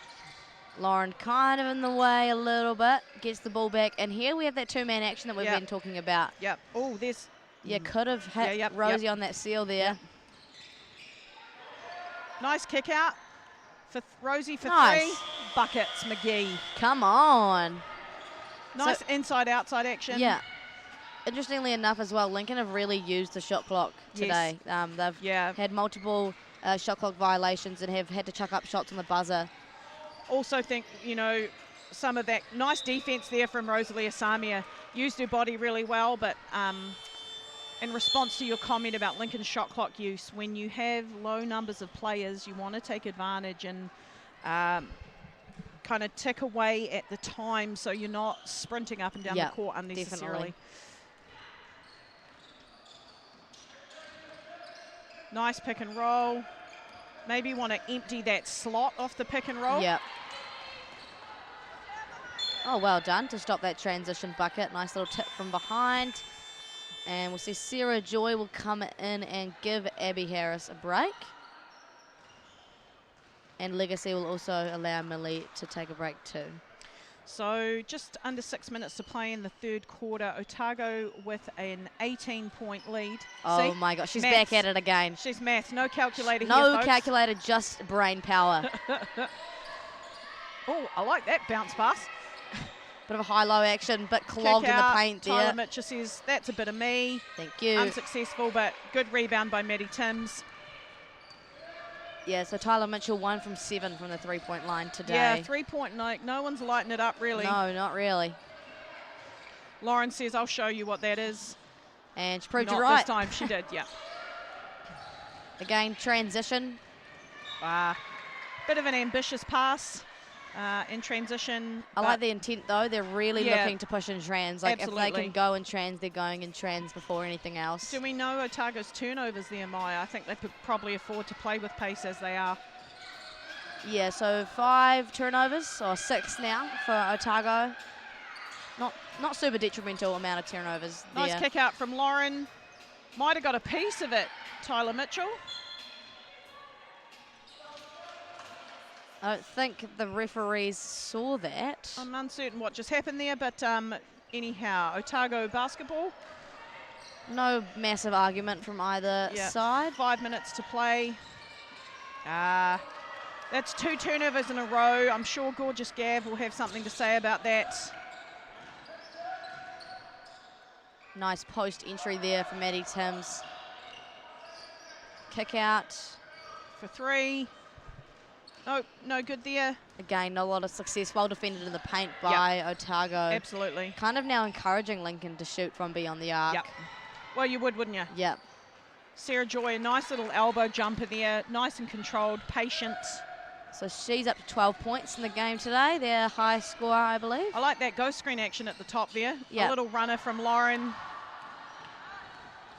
And a 3-on-1 situation. And the point guard making the nice pass in transition to her running big. Put her in that position, man. Come on.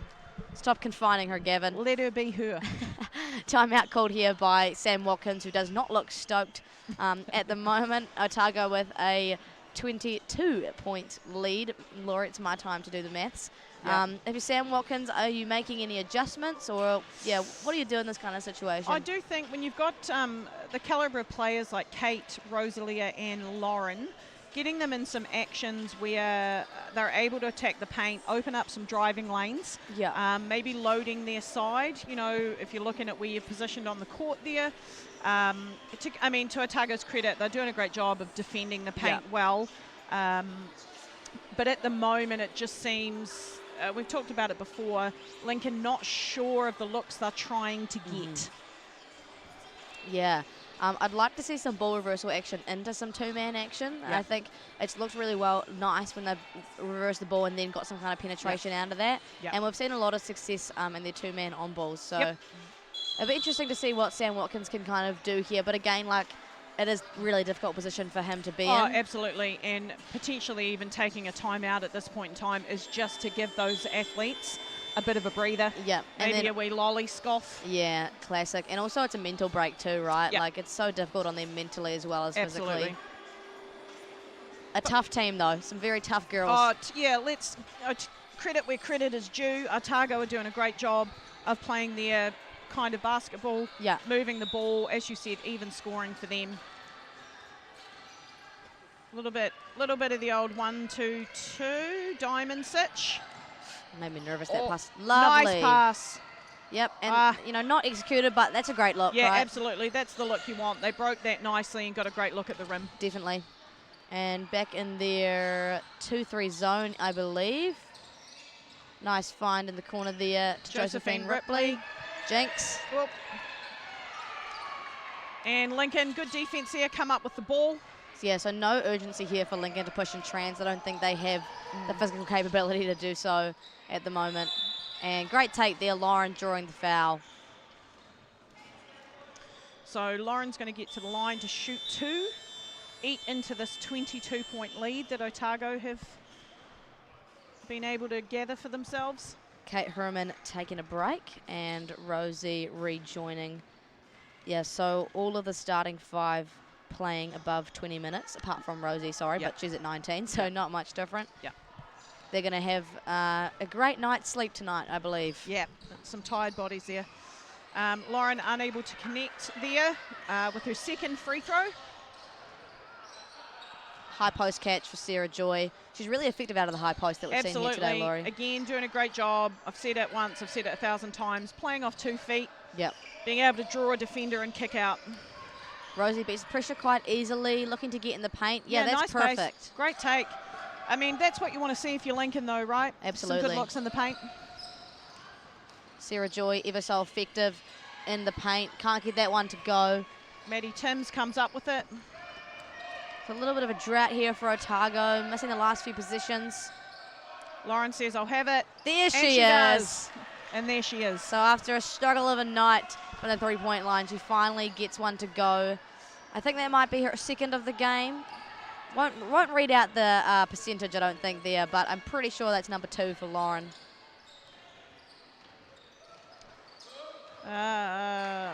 Potentially it may be number 1.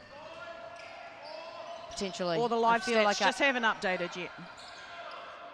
Nice little corner J there. Josephine Ripley, the intelligent law student from Otago. See the replay of that. Nice little mid-range shot there, extending Otago's lead to 20. And Maya, how do you know she's a law student? Well, we have our fun facts, right? Yeah. She's got, what do we have here? Just to brag about her once again. Yep, she studies law, a Bachelor of Law and Bachelor of Arts, and she completing her LLB, which means so law. If you're the Otago men's team warming up out in the other court, if you could make sure you keep the basketball on your court, that would be absolutely divine. It's always great when that happens. We really appreciate it. Yep. And do we have we got some substitutions coming in for Otago here. Well, it's not for Lincoln, is it? No, it's not. No, it's not. Sorry, Lincoln. Lol. Lol. Nice high on-ball screen there from Maddie Timms. Pick and pop. Lauren with the floater. Good shot clock awareness there from Lauren. Pop with showing her handles in the backcourt, but shifty there, Laurie. You like that word? I do like that word. Josephine Ripley, right-hand hook, no bueno. Rosalie Asamia comes up with the ball. Yep, using some kind of pace. I like that. Yep, little hezzy. Yeah, nice. Yeah, gets a good position in there. That's a great shot. Yeah, nice patience there from Rosie. Nice turnaround jumper. Bit of a fadeaway. Patient, pivot, fade away. Playing off 2 feet. Indeed. Lauren Hippolyte's going to be called for a foul there. I believe that only may be her first or second. Yeah, Tyler Mitchell will get to the line. Kate Herman checking back into the game for Lincoln. Lauren Hippolyte still yet to have a break today. Yeah. Don't imagine one is coming anytime soon. I'm going to say prob's not. And unfriendly bounce there for Tyler. These damn Cow's rims. So just close to a minute. Oh, unlucky, unable to hold it. She gets her own rebound. That'll be off Rosalia. Yeah. Otago ball with just around a minute to play. Otago with an 18-point lead. 11 seconds to work with as well here. Plenty of time.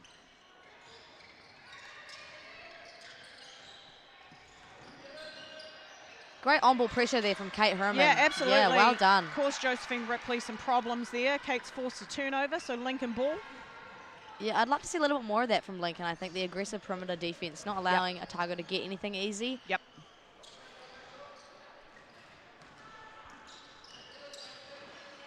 Potentially a 3-position game here. Nice. Nice. I like what Rosie's bringing here. Good job. Nice high post catch. Takes her time. Rip and go. The jab as well. Utilise the jab to miss the jab to the middle. Good Moved job. Millie on defence. And there we have Tyler. That's something that happens, right? You get a little bit of a scoring scoring boost, and then boom, someone rains on your parade. Yep, Rosie looking to be effective once again. Nice, Maddie Timms. Yeah, travel. But, you know, like we said, they've moved away from just attempting three-point shots. You know, they had a drought in the first half. They haven't been successful. Doing a much better job now getting in the paint. Yep, absolutely. So 30 seconds to go here. 2-possession game. Otago going to look to increase their lead. Tyler Mitchell says, I'll do it. Yeah, not much luck for her today, unfortunately. And we've caught a jump ball, and she looks over to Gavin and apologises. Abby's looking like something's happened there, and she's not feeling comfortable. Something has happened. Yep, looks like she took a tumble on her arm. We'll probably move the camera away from that. I'm sure she'll... Yep, we'll have a substitution come in. Absolutely. So Sarah Joy's going to check back into the game. There we can see our wonderful volunteer bench. Nicely colour coordinated even. Beautiful ladies they are. Yeah, absolutely. Just like us, Laurie. Wowzers. One final position in this quarter. Lincoln will have it. Looking for a score to edge away that lead ever so slightly. High post catch from Rosalie Asamia. Kate Herman says, that's a bit of me. Unfortunately not today. Are they going to try for a little heave? Pop with the floater. No. Can't get it to go. I like that though. A little bit of a hezzy, create her own look. Yep. Here we go. Crossover. Drag floater. Nope. So, thoughts, Maya, for this last quarter from both teams? Well, I think if there's not major adjustments made, I think Otago's looking to be pretty favourable for this. They've just kind of had game control the whole game. And, you know, as we've said, the depth they have is just... You know, they just have an advantage in that way. Yeah, what are you thinking, Laura? Do you think there's any big adjustments that Lincoln can make, or is it just... I think it depends on how much go the old bodies have left in them. Yeah, and I don't think there's a lot. Yeah, so obviously you got to try something or change something up, because it's not enough to just trade positions here. Yeah. Whether they have the physical, you know, go power within them to... Some traps, maybe a little full court pressure, just to get some turnovers. Like you said, even some perimeter pressure on their guards on the catch to generate some more possessions for themselves to try and eat into this lead. Yeah, I think we saw from Kate Herman then applying that perimeter pressure caused a turnover, right? And we definitely know their guards have the capability to have that apply that kind of pressure. Yep. And I like how they have adapted their offense a little bit to now attacking in the paint. Yep. Maybe a little bit more ball movement to open the paint up a little bit before they attack. And I do think, you know, when you're 18 points down here, you need to eat into the lead. Easiest way to do that, obviously, is the most points possible position. Yes. Which is threes. Unfortunately, not been a great shooting night for Lincoln. No. But you never know. Fourth quarter, things could turn around. Couple of quick threes and you're back into it. Yeah, well, it's not over till it's over, isn't that right, Laurie? That is correct, Maya. But gorgeous Gav and the Otago girls, definitely happy with what they've produced so far, I'd say. And Otago were down, was it 18 or 20 points to Lincoln when they first played and came away with a 3-point win. So you never know. It's not over till it's over. Like Justin Bieber said, never say never. Wow. You brought Biebs into the conversation. Have to. It would be rude not to. Okay. Otago with a position here. Lincoln in a zone. Yeah. Love that. Still not a whole lot of perimeter pressure. Oh, nice. Great job. Lincoln created some pressure. Good job. I thought maybe Lauren might have looked to attack and transition there. Nice by Maddie Timms. That's very nice. I like the high pick up there. Absolutely. That's Great what finish. we want to see. chop away at that lead. Yeah, if Lincoln can get a stop here and another score, they'll be feeling pretty great about themselves. Definitely. Oh. Probably pretty lucky with the miss on that one. Yeah. And Lincoln, great job there. 2 stops in a row. Get a score here. Game becomes a little bit more exciting. Never say never. Don't. Just no. Thought that was quite nice, Yeah. Laurie. Nice patience here. And the 2-man action, I like that. Just a little bit clogged, right? Yeah. Oh, goodness me. Uh-oh. Yeah, a little bit of confusion there. And again, I think that's that lack of experience, Yep. right? Those Yep. are just things that you learn after playing basketball for a long time. Yep. Nice high post catch there. Rosie's been effective down low. Not a lot of options for Rosie there, and they've got 6 seconds to work with here. So again, a late shot clock heave has to go up, and Kate Herman makes it As rain. we said, fourth quarter. So, oh, whistled for a foul there. Maddie Late or call. Rosalia? Yeah, I think it's going to be on Maddie Timms. Maddie Going to be her Timms. 3rd, I believe.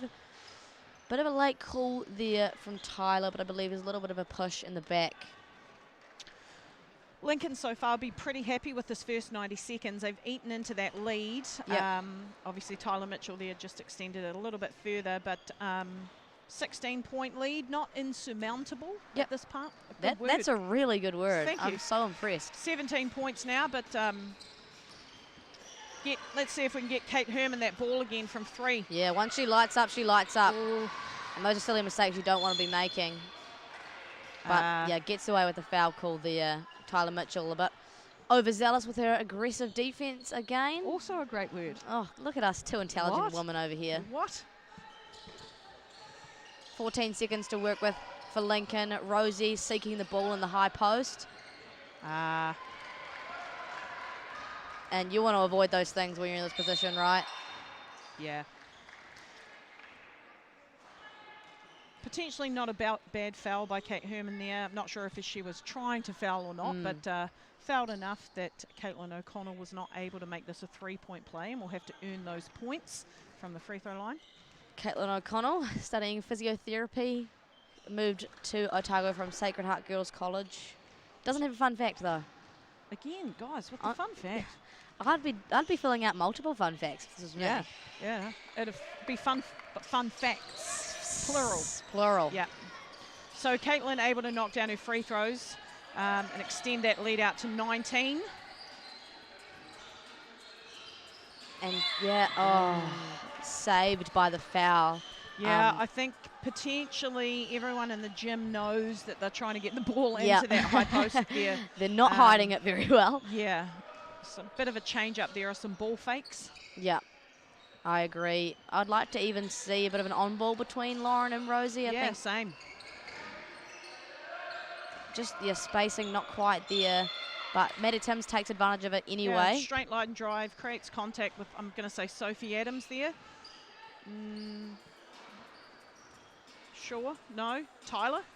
Actually, that might have been Tyler Mitchell, number 6, I think.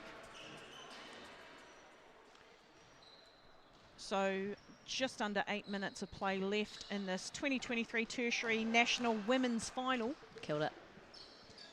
And Otago with a 19-point lead. Yep, they've over been Lincoln pretty University. dominant today, Laurie, from the get-go. Absolutely.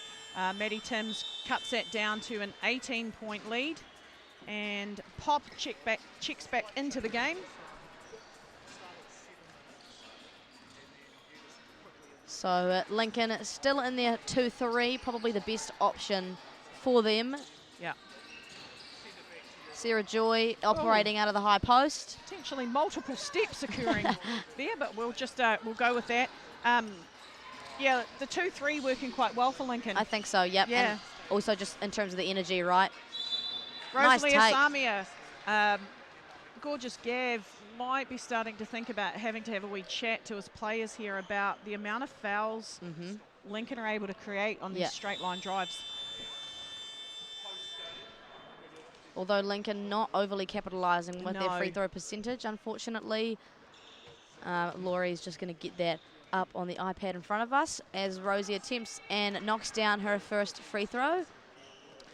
It says 7 of 9 here. Oh, okay. Well, so I take it you back. can just go ahead and...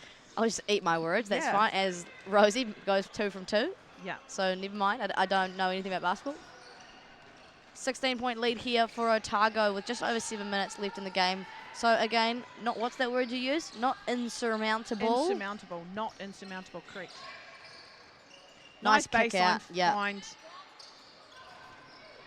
Good, great rebound there from Sarah Joy. Lincoln won't be happy with that. They played some pretty decent defense, but not coming up with the rebound there. Bit of a game killer at this point in time. Agree. Yep, again, operating out of the high post. Nice cut from Lauren. Yeah, perfect. Can't finish it, but I really like that cut, that's though. really nice. Definitely probably could have afforded to have a few more of those throughout the game today. But again, that's the benefit of being able to sit back here and just watch the game. Yes. Pick it apart. Us privileged people. Yeah. Yeah, no urgency for Trans at all. Maddie Timms, nice. Received that ball really well. You know, with 6 minutes to go, you think maybe you do want to see a tiny bit of urgency in Trans there. Just trying to eat into that lead where you can. I think it's, there's the desire to go on Trans and then the actual capability to do so. Yep. Considering the fatigue. Yep, absolutely. Rosalia Samia taking a break. As discussed, she's on minutes restriction. Nice little mid-range there from Ruth, wide open, so why not? Nice cross-court pass there. Finds an open shooter. Ooh. Good contest there. Definitely. That Maddie might Timms. be Maddie Timms' 4th foul. I believe it is. And, yeah, it's just one of those things that are you willing to take that kind of risk, right? Yeah, I think pretty much just saw Sam Watkins say nothing we can really do about that right now. So Maddie's just going to have to be super disciplined. Yeah. Otago are a smart team, potentially going to look to attack her here. Yeah. But, yeah, wanting to be smart if you're Maddie Timms, right? Yep. Nothing silly. If you have to give up 2 points, you give up 2 points. But yep, yeah, they are good looking job. to attack her. Great ball movement. Legacy has it. Yes, she does it. She's impressed me during this tournament. Absolutely, yeah.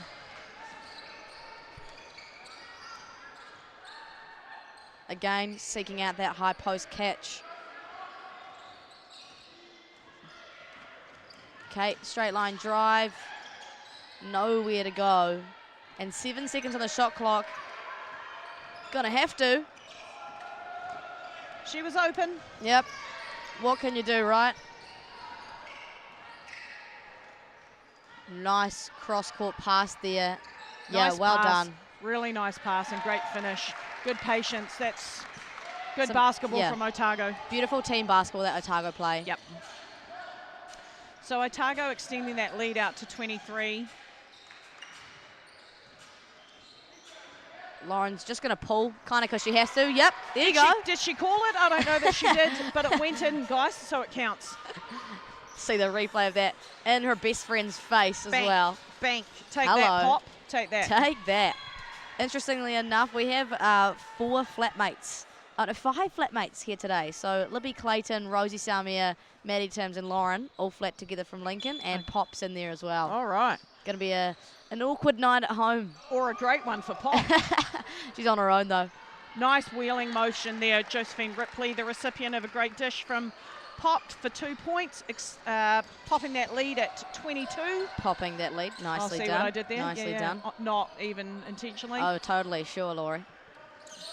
Kate's going to pull because why not? And she can hit from there. She can, in people's faces too. Indeed. I have been a victim of that. Right.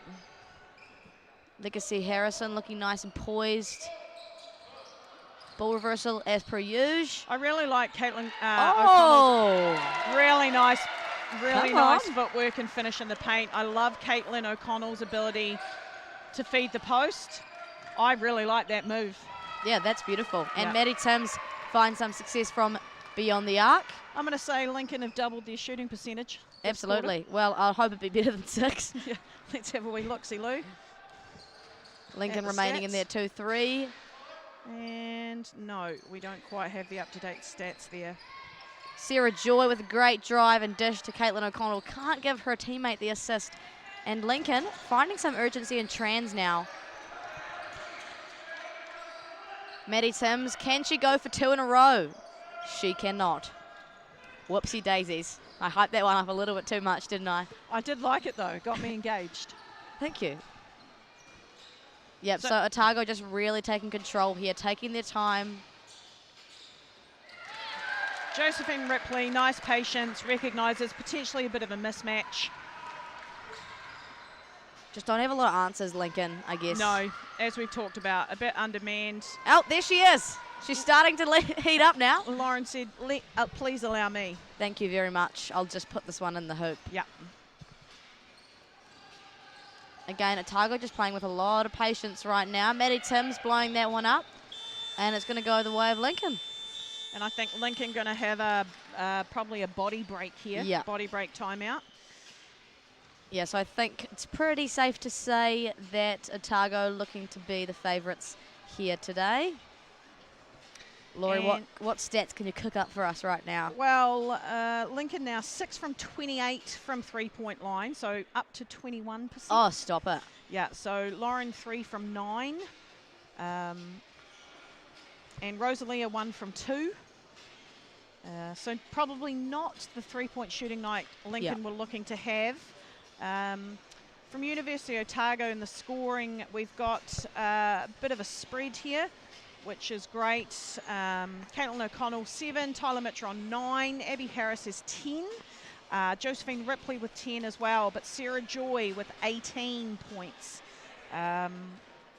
And 10 turnovers only for Otago, and 15 for Lincoln. So a little bit of a discrepancy there in the turnovers due to that 2-1-2 pressure, three-quarter court pressure from Otago. I would have loved to see this game with Lincoln at full strength as well. Yeah, absolutely. I'm sure Otago would too. Just under 3 minutes to play. Otago with a, shall we call it a comfortable 20-point lead. Yep, I think comfortable is a good word to use there, Laurie. Agreed. Lauren says, I'll do it. She has to, right? Yep, absolutely. With this amount of time, shooter's got to shoot. Otago not letting up in trans, like just pushing. Who's that off? Lauren's shoe. Yep. I think she knew that too. Yep. And Tyler looking for Josephine, but nah. Nice little runner there. Oh, well, let's call that a pass, right? Sure will. Legacy, great finish. Contested in the paint there, used her body well. And looking for a double, trying to trap Lauren, getting the ball out of her hands. That was a bit bouncy, and Kate Herman does well to come up with that. Oh, I thought Lauren might pull that one. I thought she might, and she still might, but Kate will. Yep, and rightfully so. And that's what happens. Yep. Probably would have been, could have been a different story if the shooting had come earlier. Absolutely. I'm going to say their shooting percentage this quarter is probably 4 times what it was in the first 3. Not great timing. O'Connell, nice ball fake. Yeah, I like really that pass. Yep, that's nice. Patience. And Abby Harris back on the court. Yep, good after to see. leaving. Not a serious injury from when she went down earlier. Get it back to Kate Herman, don't you? And, shoot it. And defended well, though. Otago aware of her success so far. And Ruth will give it a go. No, but great rebound from Maddie Timms there. And nice a great finish. Nice reverse finish with the right hand on the left side. So Lincoln not quitting. Nope. Still getting into it. Ending with dignity as well, making it a respectable finish. Lovely. Great rebound there from Tyler. I think Otago just looking to move the ball around here. Tyler Mitchell. There she goes. She's found some success from beyond the arc that she didn't quite find earlier tonight. What have we done here? I think we had some substitutions, So some subs coming in because it is the last 2 minutes. You can sub after a basket. Yeah. So Maddie Tinnick and Kira Hill will find their first minutes of the game. Everyone looking around, a little bit confused. Referees having a wee corridor about the sitch. Well done, Team Grey. Yeah. I was not yawning, I promise. And no judgment here, Team Grey. No judgment. We love you. I'm slightly judging Austin's mullet, but apart from that... Is it a mullet? Well, yeah, what else do you call it? It's an attempt at one. Oh, goodness. Oh, gosh, Harsh. that's very mean, Harsh, isn't it? yeah. I'll make sure he doesn't watch this back. Yeah. So probably a 3-possession game here. Lincoln will be looking just to get that lead down a little bit. Kate Herman all the way to the bucket. Finish. Are we calling that a 3-point play, or basket does count? Yes. Kira and Kate having a wee laugh, obviously been teammates for multiple years through Canterbury reps. Yep. So having a bit of a giggle about that one. Nice left-hand finish from Kate. Definitely. I've been really impressed with Kate Herman's efforts today. And 3-point play it is. Love it. So 50 seconds left in this game. Otago are going to need to get a shot up here at some point. Nice high post flash. Kira Hill getting it stripped by Lauren Hippolyte. Will Lauren pull this? I would. Fair enough. Yep. Maddie Tim's great crash. Maybe potentially just knocked Pop out, but we'll see. So it nope, Pop's come back into play. She's clearly fine. Maddie Tinnock, spin go for it. Some great footwork, unable to make it go.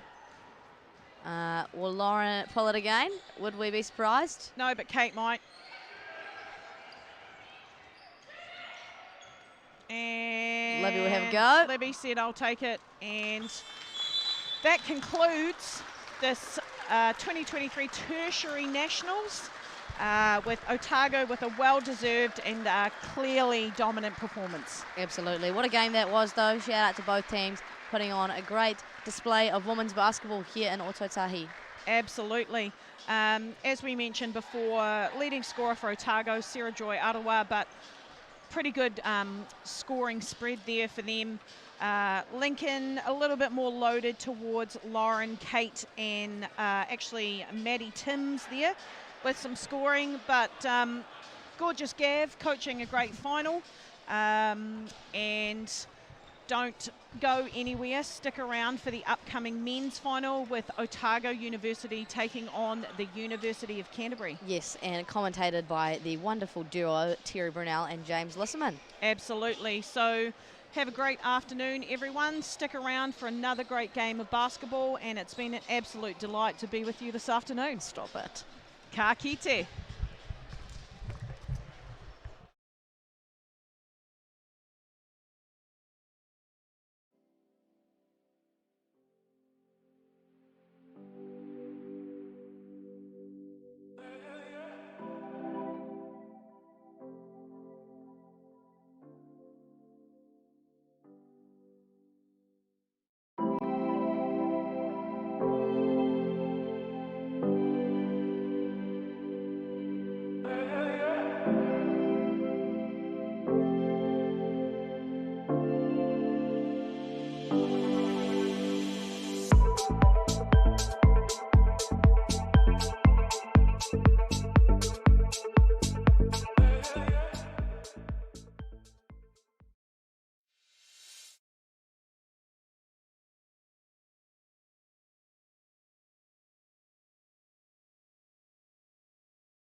Hey, I'm Dylan Boucher from Basketball New Zealand, here at Kakaramea School.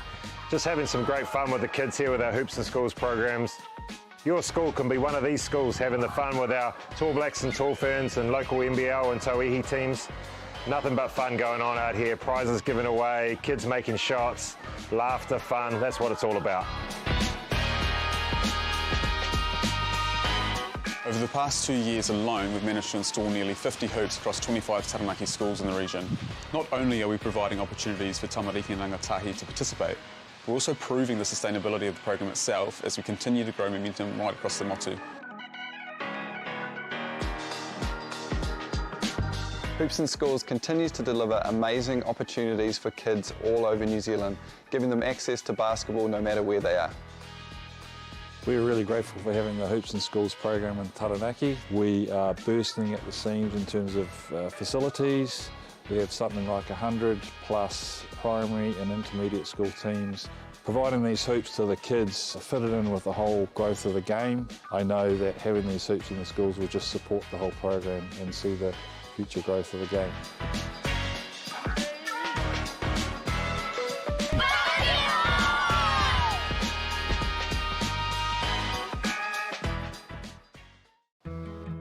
In the city is just so friendly. It's a big city, it's a big student city. I love that you can walk everywhere and that everything's accessible.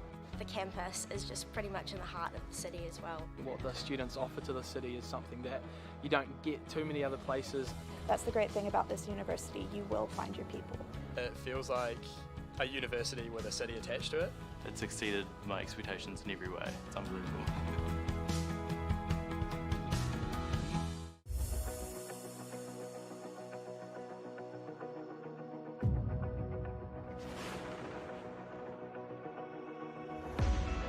Imagine getting your foot in the door to your dream career in the sport industry.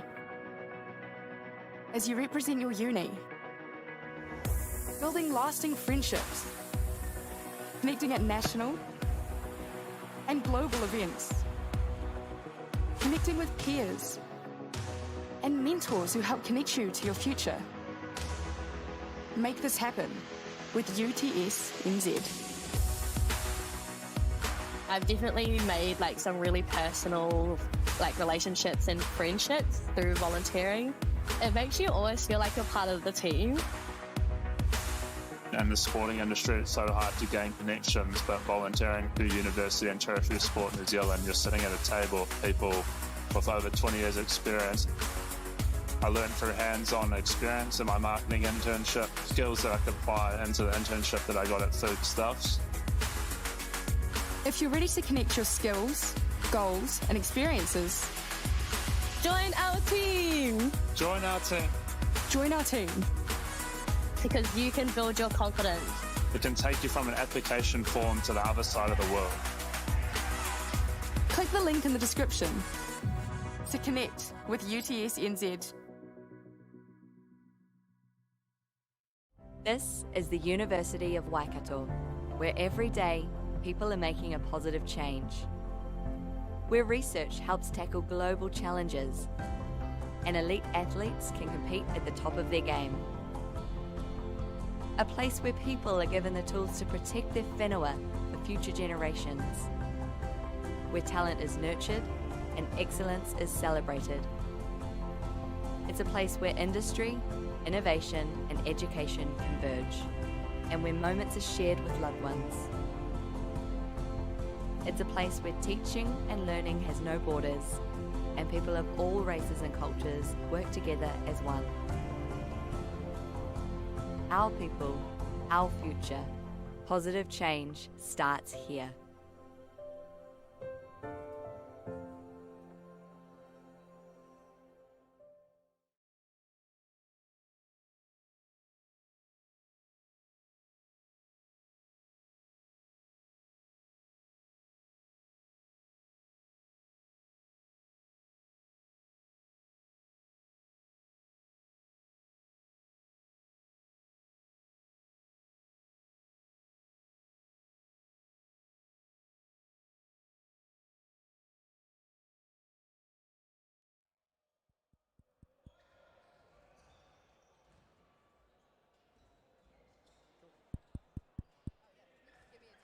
Check 1, 2.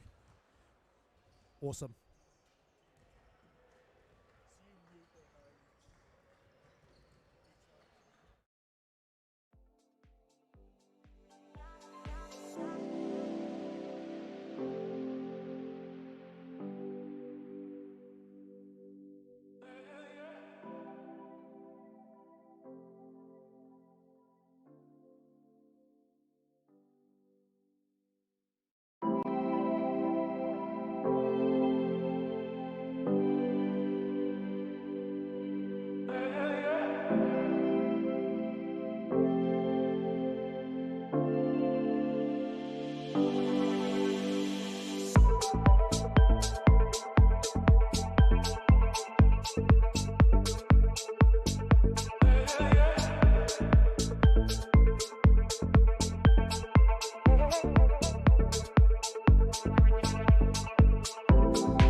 Hello, welcome to Cal Stadium for the 2023 Tertiary Basketball National Men's Final between University of Canterbury and University of Otago. I'm Terry Brunel, and down courtside is James Lissaman, and he's with the coach Greg Brockbank of Otago University.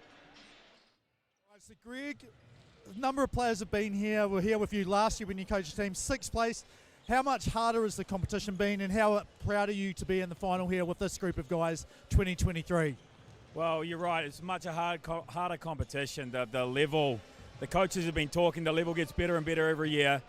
Players get more depth. There's more coaches that are coaching it, and that's great. And you're right, I'm super proud of these boys. Based on our day one results, you know, 2 really close wins there. Could have easily gone the other way, so credit to the other team. But my boys pulled through. And that's massive for us, and it's just set us up really well for day 2 and day 3. Yeah, and I did see your game last night. I can't remember if I was doing stats or commentating, but depth is one of the key things that your guys have. Robbie Coleman's probably the player that most people will know, but who's another really important player or couple of players that you think they have a good game today, gives you a really good chance to walk away with the gold medal? Caleb Smiler, he was massive for us in the second half yesterday. Everyone knows how good he is. Like, he's just as big a name as Robbie. He's played NBL for a couple of years. But defensively, he just put the screws on AU2 yesterday. The other one would probably be Dallas Hartman. He's a bit of a dark horse. People don't really know him, but we know he's NBL quality. He's just a doctor, so you can't do both, right? It depends how good you are. Then they're like, oh, yeah, you can work this shift and you can play this game. But thank you very much. One final thing. What do you want to say to the Otago women that they have got the gold? We'll try and match you guys. That was a great game. That's a great team. They've got a huge amount of depth. We're super happy. 2 Otago teams in the final. Hope our uni realises how good we are and hopefully supports us going forward. Definitely 4 South Island teams competing for the 2 finals here, so it's definitely staying in the South Island. Appreciate the time, Greg, and hope for a good game. Thank you. Appreciate it. Thanks, James. And defeated AUT last night in the semi-final, and Canterbury University, they took down Auckland. And I see now James is ready with the coach of the Canterbury University side, Pete Van Hassel. Right, so Pete, you've got a number of players that you coach regularly in the weekend, but then some other guys. So Zach Cannon's probably the one that springs out to me. How hard or complicated was it to sort of integrate him into the team and get everyone playing the way that you want them to play? Yeah, obviously with 9 with the backbone of our Prem season. So yeah, I mean, they're all good guys. That's the number one rule to make this team. So yeah, Zach just fits in. You know, he's got speed. He gets everyone else involved. Just a really solid defensive player as well. And obviously Tom Higgins, came alight last night. He hasn't played in a year, so he's doing really well. Fletcher's been in and out as well, but so just really proud of them to get to this point. So yeah, no, it's probably the first time I've seen Fletcher play in probably about 1.5 years, 2 years. So coming back, hopefully he's over his sort of injury things. But so we talked about Zach. I'm going to say Aiden Tonge as well. But who's another key player that you think, if they have a good game, it gives you a really good chance to get? You got the Prem Championship here, but to get the National Tertiary Championship as well. Yeah, well, obviously we're on the back of the 3x3 National Championship as well for UTCNZ. So no, all good. So we've got 4 awesome guys. I'm really, obviously, great dudes, know the system. We're going to lock in defensively. We'll be holding teams to, around that 60 to 64 range. So that's kind of our key. So if we can all lock in on that, make sure we get offensive rebounds, make sure we take care of defensive rebounds, maybe get some trans points. That'll help us. Well, last time your University of Canterbury Tertiary Championship team was playing on this court in a UTSN final to get the gold, I was unhappy there because I was on the other side. But best of luck, Pete, and have a good game here. All right, here we go. Men's Grand Final about to start very soon. Yeah, about 3 minutes until tip-off here at Cal Stadium. Pretty reasonable crowd in, not on the side of the court that the cameras are looking at, but on the main grandstand side. And we'll just wait till James makes his way back up here as the teams head to the side of the court, and they will all be introduced.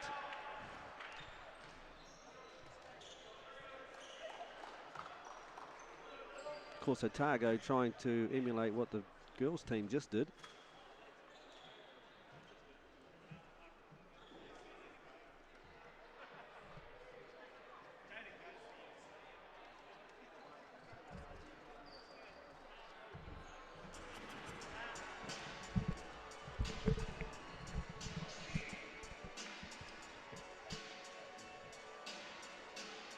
Oh, so we're cut, I guess.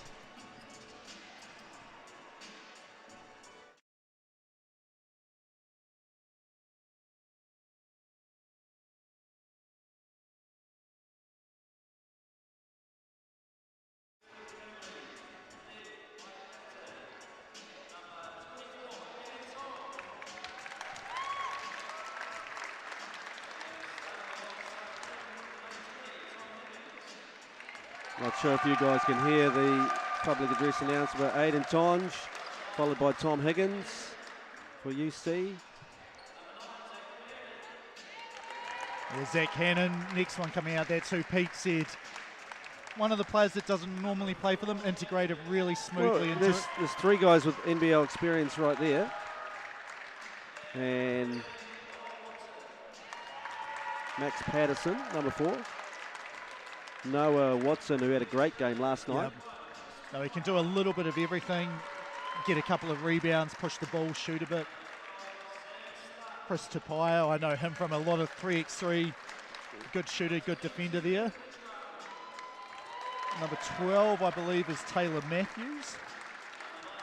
Sam Stark. Sam Stark, sorry. And Fletcher Arnold, who we've been talking about with the ankle problems that he's had for a number of seasons now. Josh Lawson, the big fella. Number 15, we'll have to check. Saxton King. Taylor Matthews, number 11. And then 23, Junior DeYoung, another 3x3 player. Another really good shooter from behind the arc. So they'll be looking to stretch the floor quite a bit there throughout the game. And then University of Otago about to come in, and I think these are 2 teams with a whole lot of depth in this game. So very cohesive unit, this unit here. Yeah, so Robbie Coleman, the first one out for them. Next out, number 9, Caleb Smiler. Here's your favourite, or one of your favourites, Michael Rusk, number 6. The speedster. And Dallas Hartman, and yeah, Coach Brockbank said he's like a dark horse of them. He played really well last night as well. Joe Ahi, he pretty much put AUT away with a big 3 last night. Number 12, Michael Leach. Hasn't seen a lot of playing time. I think there was an injured player there not going out. Number 8, Oscar Hickey. All these guys play a lot too. Yeah, Sam Senior, number 7. Number 4, Jordan Perez. Piper, he had a good game last night as well. He did. He for about a 4-minute stretch, he was the only guy on the floor. Yeah. And then the big man for Otago, number 17, Nathan Hanna. And I'm guessing that Maxwell Pierce is the injured player who's on the sideline, dressed not to play. Greg Brockblack, the coach. And both teams, obviously, a whole lot of just appreciation for the other team and respect for them. So we've just started the clock counting down now. So final 3 minutes for these 2 teams, and both have an unbeaten run. Otago. So, yeah, I looked at Otago and I was just thinking about it today. You know, they're just very cohesive as a group. Yep. They're just very interchangeable. Guys come in, they carry on with the same style of game. You see a little bit different to that. When they bring guys off the bench, their style of game can change. And Pete Van Hassel's had to use a number of tactics, including zones, to stop the opposition. And it's a good effect. Twice now that I've commentated on them, and twice now they've come from behind and taken the prize. So it's going to be an interesting matchup here, and even on the floor, individual matchups. What ones are you looking forward to, particularly, James? Well, I think it's probably Rusk against Hannon. If those 2 match up, just 2, Rusk probably a little bit more at the rim. Hannon he doesn't need a stable platform to shoot. Like, he can twist and turn and be drifting left, right, forwards, backs. It doesn't matter. He's so good at just being able to shoot and adjust his shot according to that. But yeah, I think the cohesiveness of Otago, I think when they put the pressure on and look for a sort of trap, is it some guys on Canterbury who know where they're meant to be in the spots, or is it guys who've filled in and maybe their principles aren't quite the same from their club teams? And that could be a way where Otago can get a couple of extra points or positions that they may otherwise not. And I think Tonge and Coleman could be a pretty reasonable matchup. Yep. Both clever players, both use their body well. Yeah, I agree. Like, if you were drafting teams, who would you pick first out of those two? Exactly. You can't make a wrong choice, which is good, but it's like, what's more Second important pick's to you? as good as first pick right there. Otago have a lot of wings, a lot of athletic wings, and they're coming in and out. So whereas Canterbury University tend to rely a little more on Noah Watson in that position, and last night we saw him actually shift on to the dangerous player for Auckland as a good defensive stopper. Yeah, no, he's a little bit longer and a little bit more athletic, and he caused Fitzgerald a few problems. Well, last time UC was here, as I said with Coach Van Hessel, they got the win. I was disappointed because I was coaching Lincoln that game a couple of years ago. Cal Stadium, so he knows what the environment's like. Won the local championship here, albeit on the cross-court one. But Otago, they've won the women's. They're trying to get the double here as well.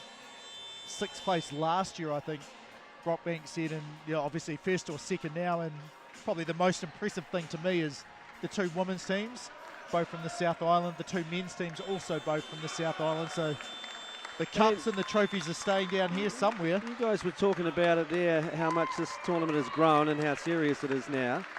And, I was having a chat to Dylan Boucher because, I actually work in the tertiary industry as well. I'm thinking, there's been quite a few apprentices over the years who have been basketball players.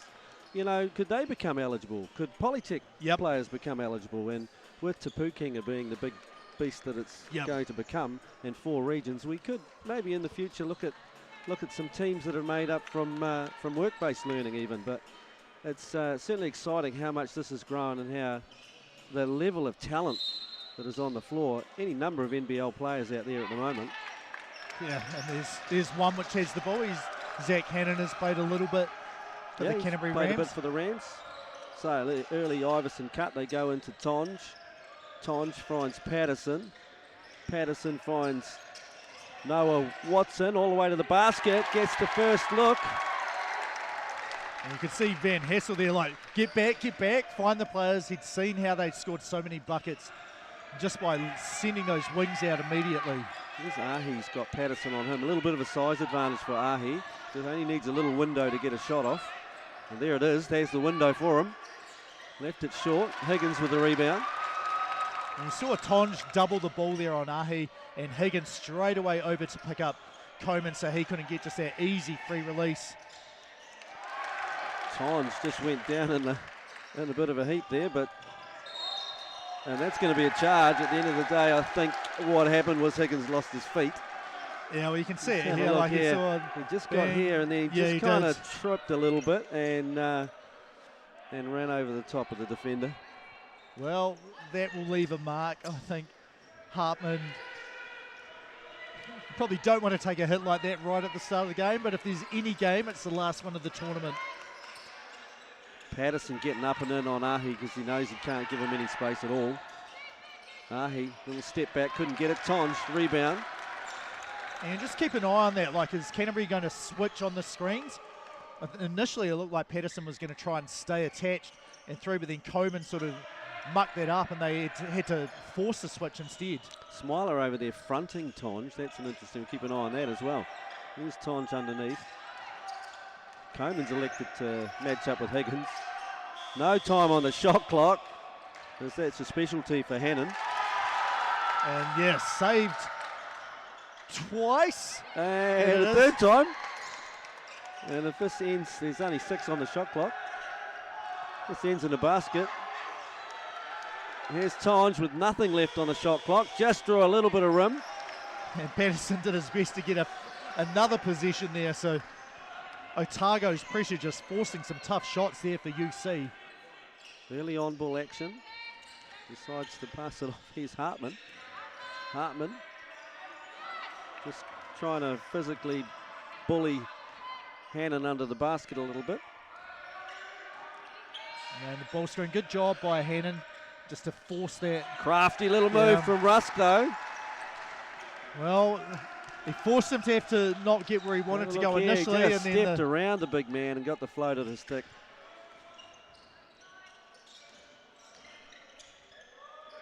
He's Tonge inside.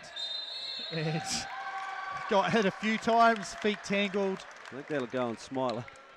Foul from the baseline here. You can see. Okay, just stepped up. Catch, trip, whole lot of stuff happening there. There's some interesting matchups down low there at the moment. Here's Watson, wide open on the inbounds play. Can't get it. Well, it was a good design play there. Looking like it was initially a screen for him, but really fake action for Watson to go out. Rusk finds Ahi. Ahi on a great cut. Good receiver spot over there opposite. That's what you want to see, isn't it, James? When the point guard goes, you want to see people making themselves available. Well, that just goes to that cohesive word that you said, like they sort of know when and where to move to. Patterson, 3-ball, gets it. Great pass from Watson. And you can see the UC, everyone on the bench up, signalling 3 well before that even went in. Smiler right in the chest of Tonge. Hartman couldn't get it, and looks like Smiler might have collected his second foul there as he throws Patterson off the baseline. Not sure if we'll get a replay of that. Let's just have a look, see what happened here on the box out. Well, there wasn't a box out. I don't think he did. I think that was Patterson trying to find him, and Smiler removed. So it's kind of hard. Like he did hit the ground pretty hard. So that's 2 on him. Unless you were looking directly at it, it's pretty easy to have made the call. May have sold one there. Patterson rips it towards the baseline. Double team. He's got 2 guys to bang into each other and then foul him. The help comes across here. Yeah, so this from one Ahi, and did they even foul Patterson? They look like they fouled each other. Yeah, exactly. So that one goes on Rusk. So he's having a favourable outcome at both ends at the moment, Max Patterson. Oh, we should have mentioned referees from this game. We've got Hamish Dale. He's got the ball. Ben McLaughlin closest to us, and then just coming into frame on the right, Regan Ashley. Based in Timaru for him. And Higgins, you've seen that in your NBL time, Terry. People just accidentally, the ball bouncing out off their leg to give you time to get your defence set up. There's some specialists at it, in fact, I'd say. Coleman's struggling with that pass. Here's Rusk, rips it, Hannon. Quite get in front, got a hand in. Well, Rusk just kind of went the way you weren't sort of expecting. You were thinking, I'm going to catch it and turn the corner to the left. He goes so quick, though. Yep. That's the thing. You know, either way, you're going to have to react because he can go the other way just as easy. Here's Hartman. Hartman looking for an opening. Pulls up. And looks like he's been called. Yeah, offensive foul on the push-off. So if we have a replay of that, I definitely, I wasn't watching that. So he did create a lot of space with the step back, but whether it was as a result of illegal play, not sure. It's a point guard Aiden Tonge here, a rarity. They've run a couple of sets like that that just gets Hannon in motion, really. There's Patterson with the hot hand, 2 for 2. And there's a bit of support for UC up behind them, you see that. There's a nice little flare screen set over there as well from Watson to free that shot up. Ahi. He stepped out of bounds. I honestly cannot believe this. We had this last night, didn't we? What line are we using? We see the colour of the three-point line. That's the same colour as the sideline. Yeah, we're using the white ones. But yeah, I mean, Otago don't play here. The only people who I think kind of have an excuse are the ones that play locally here, in the seating sort of, as Watson scores there, the way the seats are set up have been moved, so there is more space than what you think if you're basing the court on that. Hartman, Piper's in the game, and he goes to work immediately. Couldn't get it. Higgins pulls down the board. I'm not sure how this is going to go. He did not really allow enough time, and that's how it went. Have a look here. He is not allowed enough. He's basically stepped into a player who's unsighted. I am on Greg Brockbank's side here. I think Hannon had it one step and then into him. Like, Is the, Yes, he couldn't see him. onus on the player to, he has to watch the ball to catch it.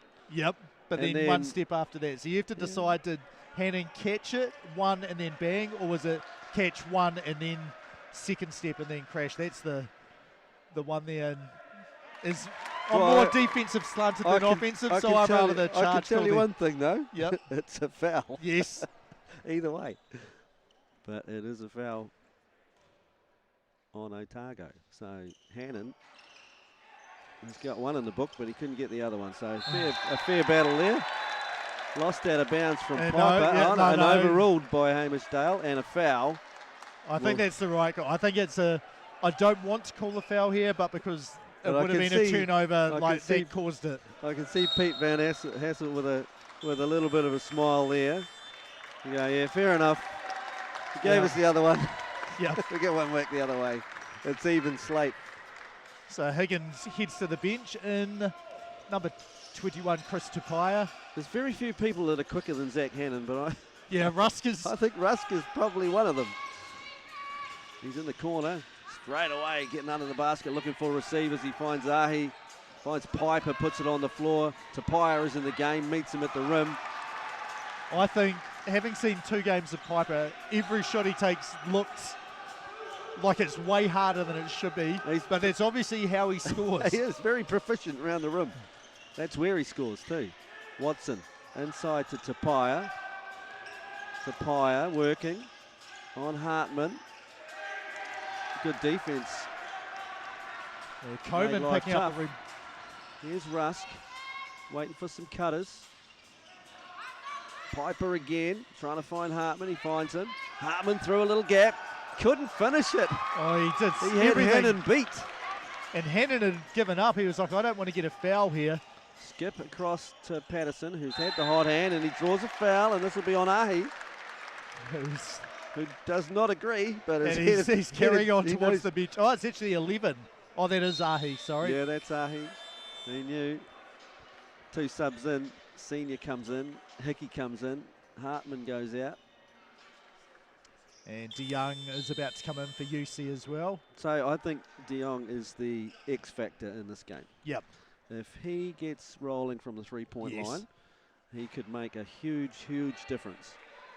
He was pretty good yesterday, and then not so good in the semi-final. Well, he knows where to go to, and a great shooter normally, and just so strong defensively as well. So this battle continues. Rusk and Hannon. Kick back to Coleman. Hit a couple from there last night. Doesn't get this one to go. Tonge with the rebound. So it's going UC's way at the moment. Which is unusual because the other 2 games that I've commentated on, they've been behind most of the way. Here's Hannon. He has De Jong behind him, who's filled in. Trying to find a gap to the rim. Senior. Great job of staying vertical. Yeah, that was a great job by the referees. No call there. Chest in front, and just left behind was that Piper. Piper just lost the handle completely. Piper possibly could have pulled it. Watson, crafty round the rim. Well, it's going UC's way at the moment. Big smile there. You can see Pete Van Hassel liking the way, and arm in there. Definitely from Watson. Didn't quite get the feet in front in time. Slowing the player down with the hands. 10-point lead. 10-point lead is, UC have come out and all guns firing here. Only 1 game to play today. You've had a relatively restful day in comparison to the other 2 of the tournament. Piper looking to get to the rim. Finds Senior. Rusk, 3-ball. Couldn't get it. Tonge tidies up the rebound. As you say, the big point guard. Watson, why not? Has a look. Makes it stick. 3 for Watson. That'll force a timeout. Greg Brockbank does not like the 19-6 score. He's let his team try to play through it, and that hasn't worked. Yeah, well, there haven't been many good defensive positions for Otago, hence the 19 points for Canterbury. But that's a worry. The bigger worry is 6 points so far, about 3/4 of the way through the first quarter. Well, Pete Van Hassel talked about keeping teams to 65 at this rate. Yep. They're not even going to make 35. So, yeah, but expect that as a result of this timeout, Otago will find their mojo and get going. Yep. But UC, they've started hot, particularly from the perimeter with Patterson and now Watson. And I think probably Coman's probably the difference. Like, he was the one that was getting most of the points against AUT last night, or making stuff happen. And he's kind of, the ball hasn't got to him very much. They had a couple of ball screens from him early in the game and got some good shot attempts out of there. And then kind of he hasn't been involved in the play as much. And I think that's something you've got to make a point of to get the defense reacting to that, as you know he's the focal point of UC's defensive principles. Now, I think Coach Brockbank will be more disappointed about the 19 points than the 6 at the moment. He knows he can get scoring, but the defense has been their signature along the way. They were very good last night defensively. Here's Coman, trying to work inside, finds Rusk, finds Hickey. Hickey, 3 ball. There you go. Yeah, a bit of a shout there. The pass was a little high from Rusk, but he still had enough time to reload, set and catch and shoot it. Cutter coming from Hannon, got all the way to the basket. And as we said, so good at scoring in that sort of area. Well, it looks way easier than it is. He had to get that past an arm off the backboard as he was gliding past. Russ gets the late pass inside, he left it long. And Tonge is up to a few rebounds already. He is just about every rebound he's had. Here's De Jong, kick out to Hannon. Hannon, did he throw it back to De Jong? Oh, the foul's going to go on Rusk. He's not in agreement. But I think he may have got him with the leg, just quietly. Yeah, I could see the. Here we go. go. Here's here. Penetration comes, and just kind of.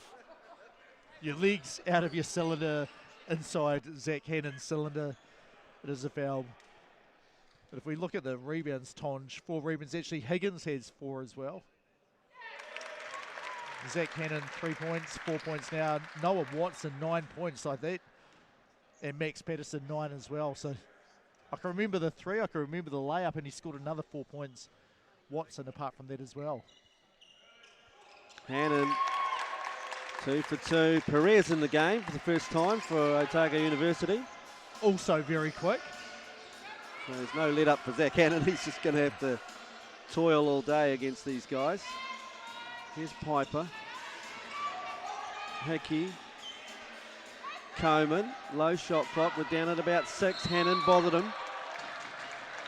Nice little double team from the guard. That can go one of 2 ways. Sometimes you can cop that in the jaw. Yep. As he comes back the other way. Not on this occasion. And 4 seconds on the shot clock here. Senior, got to get it up. Difficult angle, couldn't get it to go, and Watson pulls it down. He's so high with his dribble, you think, I'm going to steal that. And then all of a sudden behind the back, and he's gone past or creating something for another player. Into Tonge, skip past Hannon, 3 on the way. Looked pretty good, it was right in line with us. Yeah, you can hear a lot of, ooh. I think most of the crowd was surprised that one missed. Perez just probing into the paint. Here's Senior. Senior left it long. Tonge trying to find a point guard now. He's sick of bringing it up. And there'll be a foul in that gap. And with the team foul situation being already at 5, Hannon will be back on the line. Yeah, normally rebounds, you normally see a big man Tonge tap it to a guard. That was inverted again. That was Hannon tapping the ball over to Tonge to collect the rebound. You see here's the drive, hands from Perez, like easies. Despite the, what was that for? I think if you watch the replay, you'll see, oh yeah, actually that was a very fair call to make. And one of the, probably the best free throw shooters here in the tournament. A bit of a surprise that one missed. Well, pleased you didn't say that before he missed that one.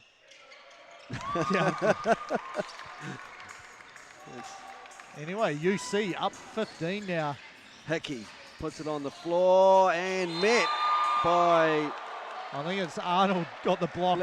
Fletcher Arnold, who came across to help.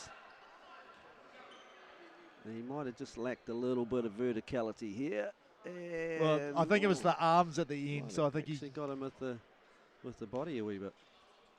Hickey on the line. Made that look pretty easy. I mean, that's double figures, so you feel a little better now, having got into that area, up to 11 now. Well, UC had 10 in the first quarter last night, and they managed to come back and win the game, so it's doable. Hannon looks like he's going to use a considerable amount of clock here, 4-second difference between game and shot clock. Here comes the ball screen. Hannon uses it, gets it to Tapia. 3 ball on the way, and he gets it. Well, that was just a fantastic 3 seconds here, and Piper gets it off, and it hits the rim. So first quarter over. Canterbury University 27, Otago University with some soul searching to do. Only got 11 at the moment. We'll be back in a short time.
Welcome back into Cal Stadium.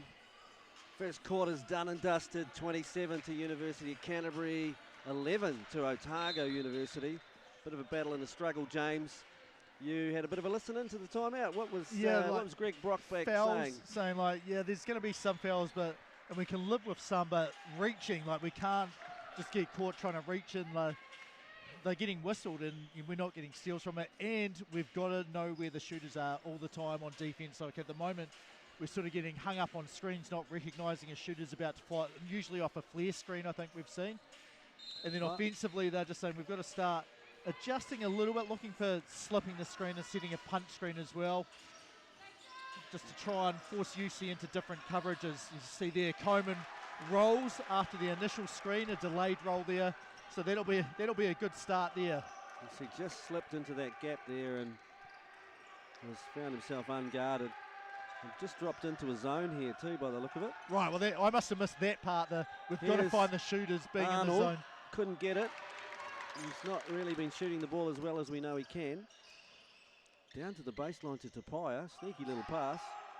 De Jong with 7 on the shot clock. Here's Arnold.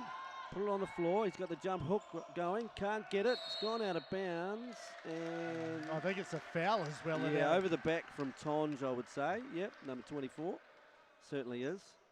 Yeah, I think Greg Brockbank's assessment of it is pretty fair. There's plenty of penetration and lots of kickouts. Yep. And so they're fouling the penetrators, or they're allowing the kick out. So I guess stop that initial drive. Here's Rusk, unguarded, deflected away by Arnold to Hannon. Hannon puts the wheels on, scoop move, couldn't get it. Tonge is there to tidy it all up and get the foul. So, momentum still. Have a look here. 15, the fouler, Coleman. Yeah, you don't get a stop and you give up 2 and you get a foul. That is the worst possible outcome. Didn't get back in transition. contested it eventually, and nobody boxed out the rebounder. And if there's one guy who we like, no matter what, we're gut boxing this guy out, it is number 24 for the red team. There's no rebound that he doesn't like. Here's Coleman, and Rusk slips over. Here's Ahi back into Coleman. They look like they're deliberately going to look to go inside to him, and so far it's creating some good results. Well, we had De Jong and Tonge there both guarding him. Not an easy shot, makes it anyway though. And the zone still here for Otago. Here's Arnold. Kick out. De Jong, his first look of the afternoon. He couldn't get it. Good box out here from Coleman. Yeah. Kept Arnold off the boards. Hartman. Coleman gets to the spot again, finishes again. Pete Van Hassel's going to have to he's walking do close some research here, figure out how he is. Have a look. He goes that same area where he's been effective. I will say those shots are tougher than the ones he was getting last night. So the early work a lot more effective for UC is off Arnold's ball, and what a pass here. Off his back. Ahi is challenged by Tonge though. Just two fantastic defensive plays there. Oh, Arnold bounces off Hannah. Tonge bounces off Hannah. Like, there's no path to the basket there, fellas. There are not many people that will bounce Tonge off you. I think I've seen one of the few. Ahi, 3-ball, couldn't get it. Rebound to Paya. And Hannon's just slowing it down here. I think Van Hassel has decided, man, it's close. Like, yeah, I think we'll see. If they get a score here, I think he'll be pretty happy. If it's a miss, what a pass there. It is a miss, but a foul. He's going to go on Hartman again. That'll be his second. Subs coming in. Noah Watson back in. And De Jong goes out, and Smiler. Smiler comes back in. I've actually just looked at his thing. He did go to Fraser High School because I'm pretty sure I've seen him play for Waikato in the under-17s a few years ago, and I'm not 100% sure, but I'd be willing to bet a considerable sum of money that he is the same Smiler that I can remember there.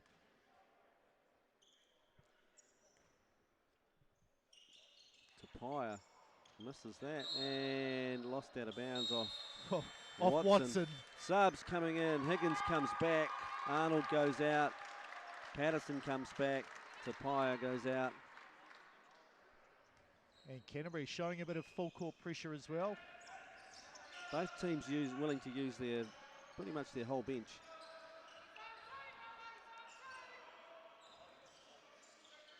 Rusk easily gets by Hannon, but then struggled to find Coleman. Here's Rusk, corner 3-ball on its way, couldn't get it. And I think the foul is unfortunate, but Robbie Coleman has picked up another one here. You can see it's just a loose ball going for it, and he just displaced Patterson. And it's just, I'm annoyed that happened. I'm not complaining about the foul. I just wish it wasn't mine. So he's staying in the game at this stage. He's begged the coach. The coach has agreed. Well, we've seen what happens if you don't want your important players to foul out, but if you don't play them, then sometimes there's not even a decision to be made as Hannon loses that ball. Rusk, no one stops him. Now, there's times when that player-coach negotiation can backfire big time. You see here, Rusk tries to scoop it around, and then I think Hannah called for the foul there as Tonge was left a few short, hasn't he, Rusk, at the moment? Just has not quite found his groove on the shooting. And we saw last night, like he scored at the rim, like that breakaway on the right, then the breakaway on the left. UC obviously saw that as well, and are like, well, that's not happening to us. Just a little bit of extended here now in the 2-3. Just showed it looked a little bit like a 3-2 momentarily. Tonge to Higgins. And that's a familiar offense that a number of teams run locally here, where they crisscross the guards and then fire it into the high post. Here's Smart. Ahi. Smiler into Coman. He'll have a crack here. He left it long. Tonge just able to keep a solid base there. Coman probably not used to people staying that still as that one. Patterson was trying to do the right thing by Tonge, but he's quite lucky actually because... Yeah, if that was like another centimetre of Coman's hand, it probably would have been a breakaway dunk for him the other way. It's good pressure at the front here. Here's Watson. He makes that.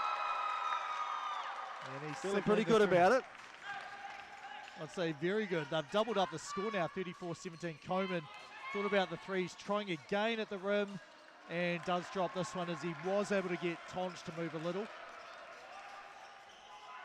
That seems to be the only source of income at the moment. Yeah. Coman. Oh. Inside, outside, other side. Watson called for a travel. Coman says, I'll take the ball, thank you very much. They just lost their balance on their offense. There wasn't anybody on the other side of the floor to pass it to. So Hartman back into the game for Ahi. Halfway through quarter number 2, and Pete Van Hassel does say, actually, I am going to take a timeout here. I'd say he's pretty happy with how it's going, but he's seen this team, the Otago team, play and come back from big deficits as well. Like, if we can sort of just correct a few things. Yeah, well, that was just a tiny bit out of kilter, that last offense. Yep.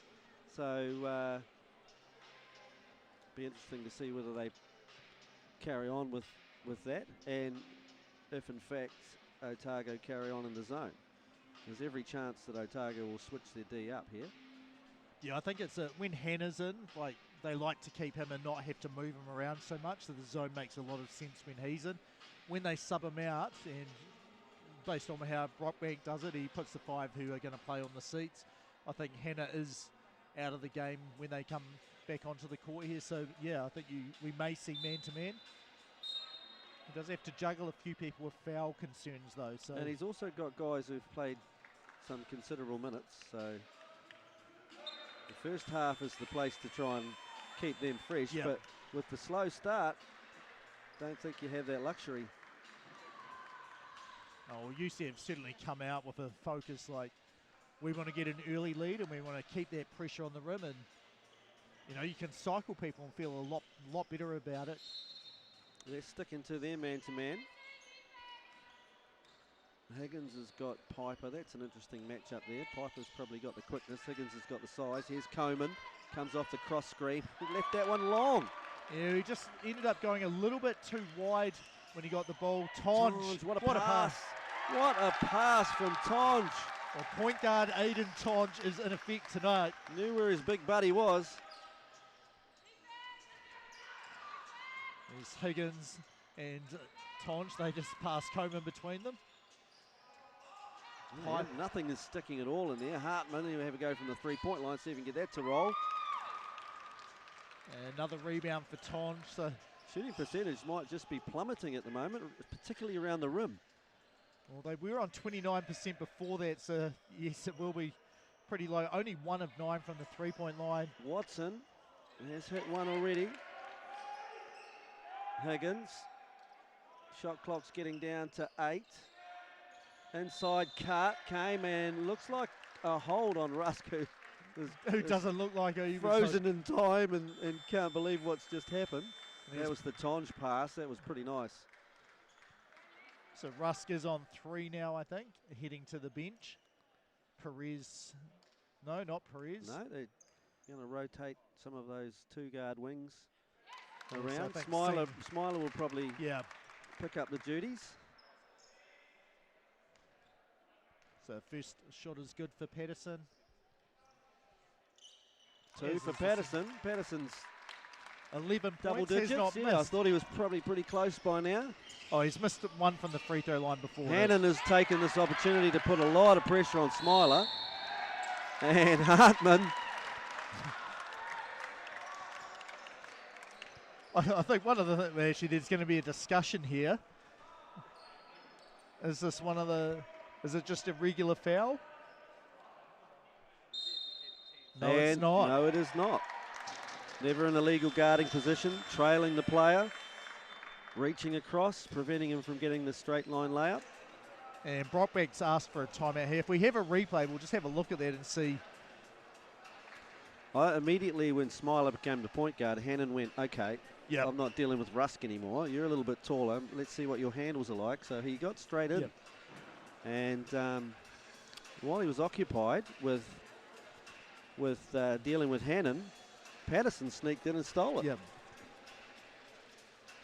Oh, I know it's probably the question that Brockbank had was, why is that an unsportsmanlike? You know, there was a defender back. That doesn't matter.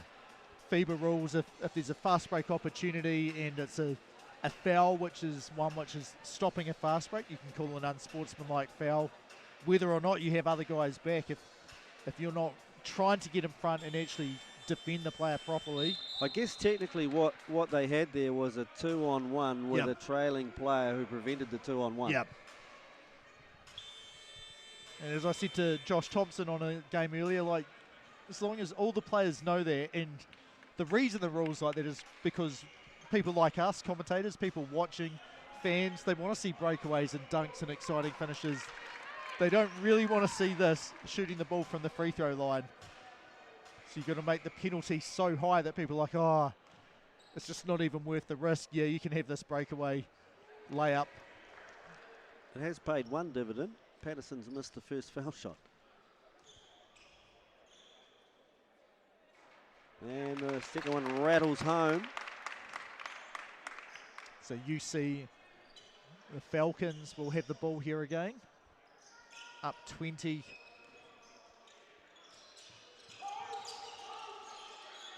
So senior on Hannon now. Hannon looks to penetrate. He's found Tonge on a late cut and it rolls in. Well, I thought that was a bad pass to Higgins, and maybe it is a bad pass to Higgins, but a perfect pass to Tonge there. Maybe an action that they look to run, and yet Hannon is all over this ball handling department, but he's called for the foul. I think he thinks he's got a good chance of getting it. Interesting that he had to avoid the moving Coleman screen. Well, if he ran into Coleman, you never know. Maybe there would have been a foul called on Coleman, but because you avoided it, it can't be a moving screen if there's no contact. Piper just lost the handle. It bounced on the baseline. And Brockbank now is saying, actually, we need to change something. Let's get some pressure up the floor. Hannon, though, unbothered by that, as it was just man and a bit of a show there. I think Zach Hannon actually likes pressure up the floor because it opens the floor up for him if he can get by. Here's a strong move coming from Higgins, and the foul, I'm guessing Hickey. I just look, who's the player who say, what? What the hell was I strong move, the help came across, not quite in a guarding position there. Draped all over him. Ahi back in. He has 2. That's interesting to bring him back with 3 minutes to go. The margin's 22 though, so you may not need him if you don't get a bit of dice rolling. And Higgins. So he's having, I think, becoming more and more comfortable playing here. 5 points, 4 rebounds, and he got that stop. It won't be a steal, but it got a stop just before.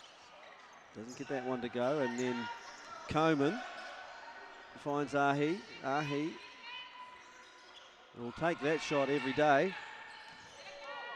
But he probably would like to take that one again. Well, we've seen him drill those. He's drilled a number of them. It's that nor'wester again blowing through the stadium. Well, maybe it's the temperature here. It's quite warm inside. Otago probably used to a bit more colder temperatures. I see Taylor Britt in the house, so he'd understand temperatures. He would have played in some fairly warm ones in Singapore. And I think this is just judging body language. Philippines, no, it's number 11, Ahi. And Ahi is, wait a second, you call that on me? Well, that is the risk. That is the dice being rolled. And that is not the outcome that you want. Perez comes back in as Greg Brockbank shuffles along his team. In terms of the number of fouls for the team. They've got 5 up there for this quarter. Yeah, they're up to 16 overall in the game. UC only 7, so yeah, it is a. But I mean, it's the way the game's being played. A lot of UC is a lot of driving. hard. Yeah, but they are. They're forcing the issue, and the defense at the moment is not quite getting to position and using their hands. Yeah, there aren't any foul calls that stand out saying actually that was clearly wrong. Like, this is a substantial lead by UC here. Oh, and an offensive foul now on Coman. If you could get a look at this, so Watson, and he's thrown an elbow at Watson as he's tried to seal him down low, and it was fairly obvious. And timeout taken by UC here. Possibly maybe just we've got to make sure we don't, everything's going the way we want here. Just losing the plot a little bit. Yeah. It was lucky that wasn't possibly a worse outcome there than just a foul. Yeah, and Brockbank, I mean, he's got to stick up for his guys, but that was his if third you didn't see that, that has to be called. It's pretty clear. And they've got to keep their composure probably here. Was unnecessary, really, because he had pretty good position. And Coman that close to the basket's just a bucket. Yeah. I think maybe it's, Watson's doesn't have the weight, almost as tall, but not quite. And I think he does have, as we saw last night, he does have a tendency to fire up the opposition. Yes. You don't openly see him saying anything, but he had a nice battle with Powell last night, which was more than entertaining. It was brilliant.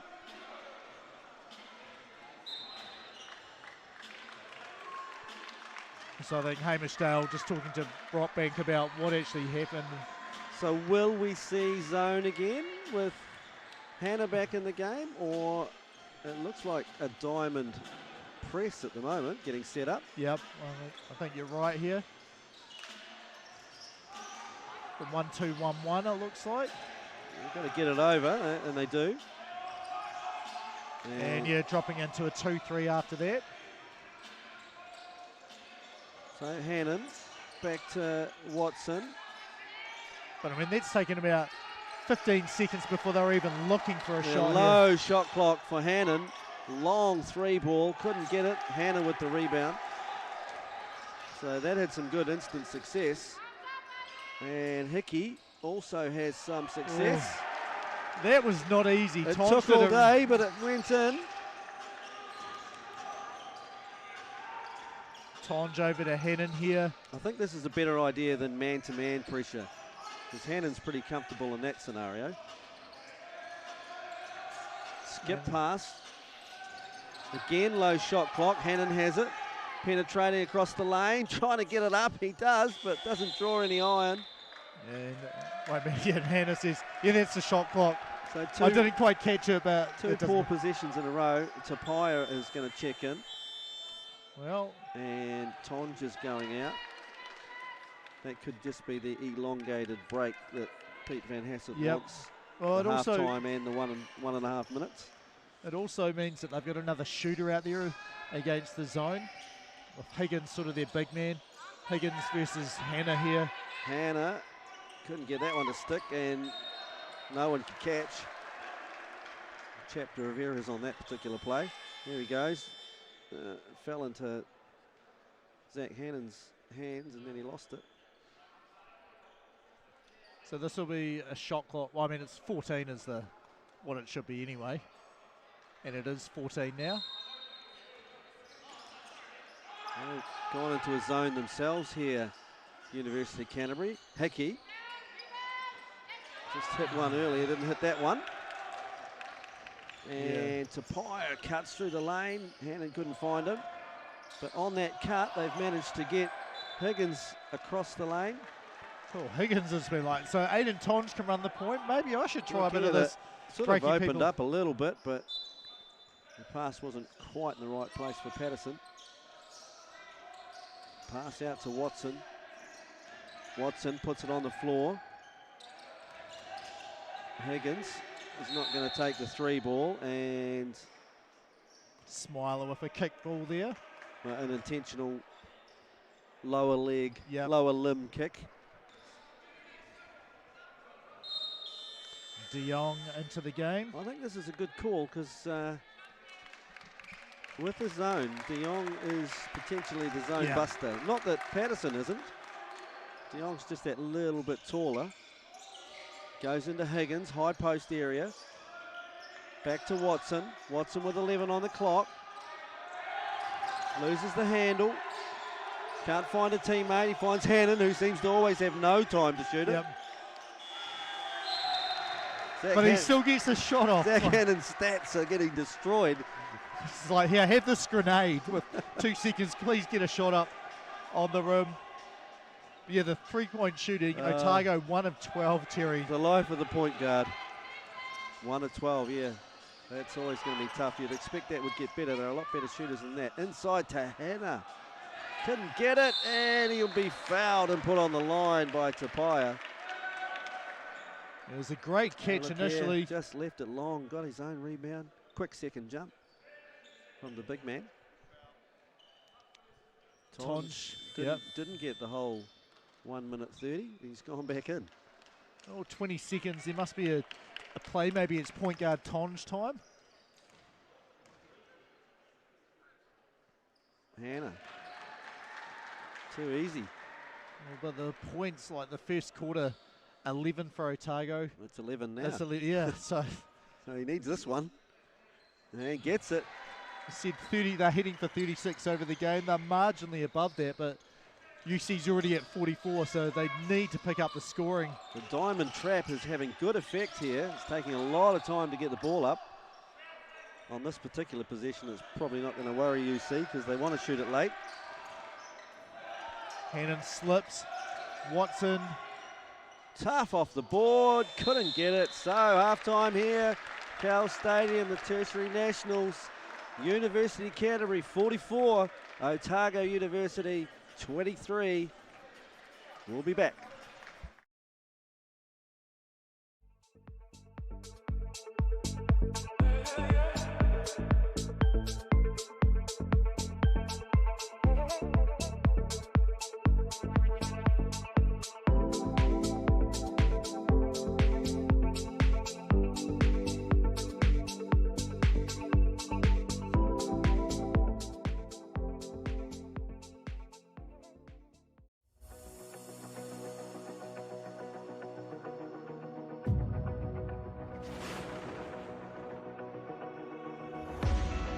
Imagine getting your foot in the door to your dream career in the sport industry.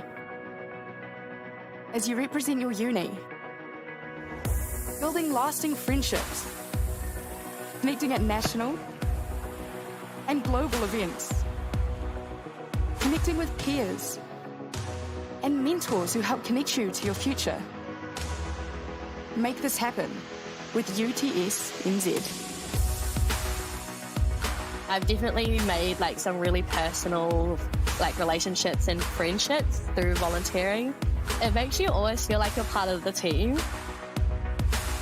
In the sporting industry, it's so hard to gain connections, but volunteering through University and Tertiary Sport New Zealand, you're sitting at a table with people with over 20 years experience. I learned through hands-on experience in my marketing internship, skills that I could apply into the internship that I got at Foodstuffs. If you're ready to connect your skills, goals, and experiences, join our team! Join our team. Join our team. Because you can build your confidence. It can take you from an application form to the other side of the world. Click the link in the description to connect with UTS NZ.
Kia ora, welcome back to Cal Stadium here where the scoreline, Canterbury University 44, Otago 23. It's been an uphill battle and a struggle for Otago.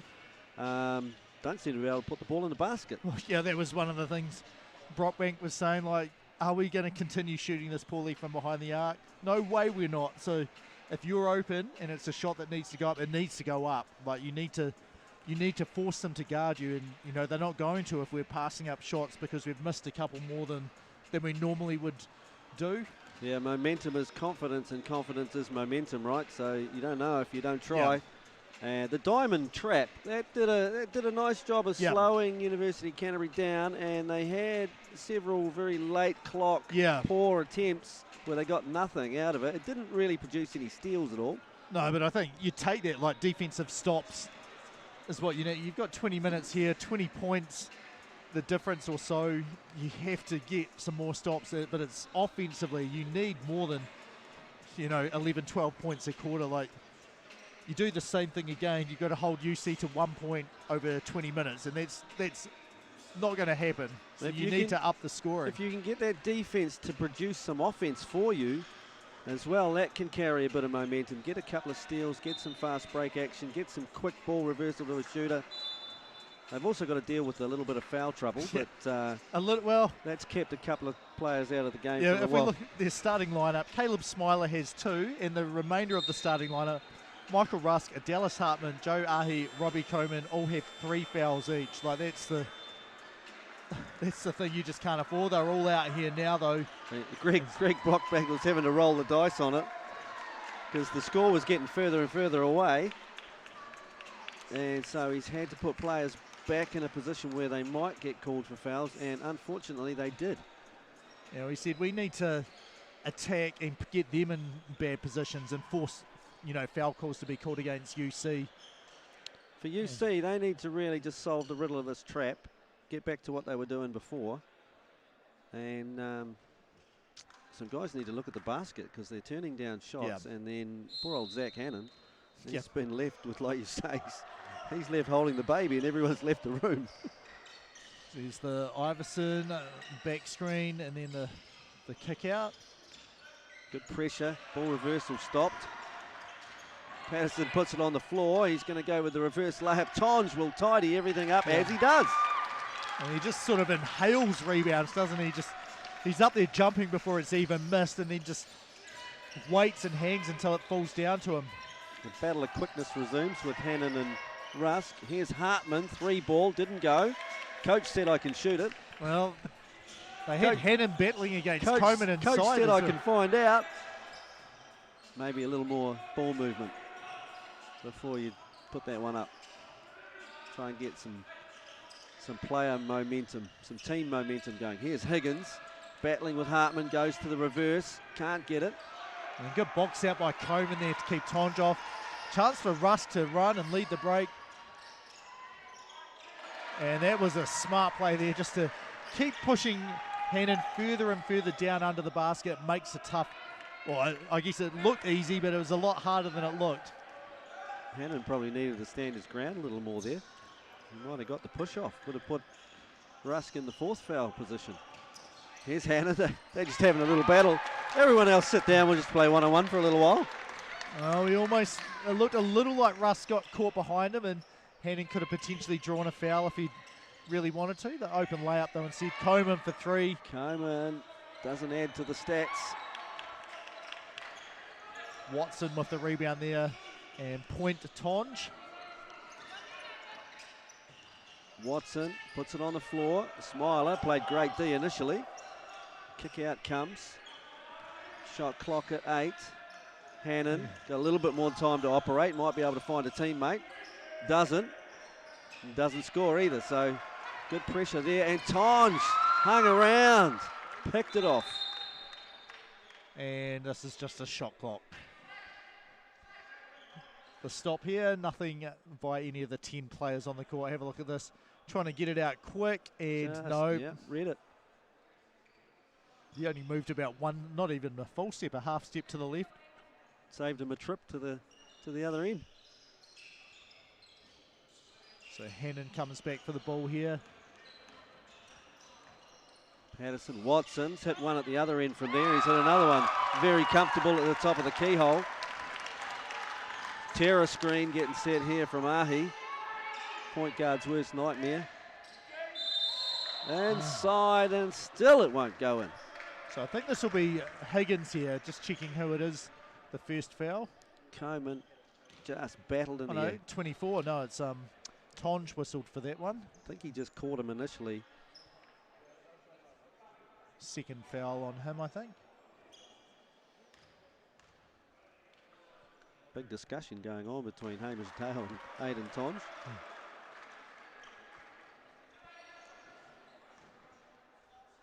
Well, they do club games, Ram games.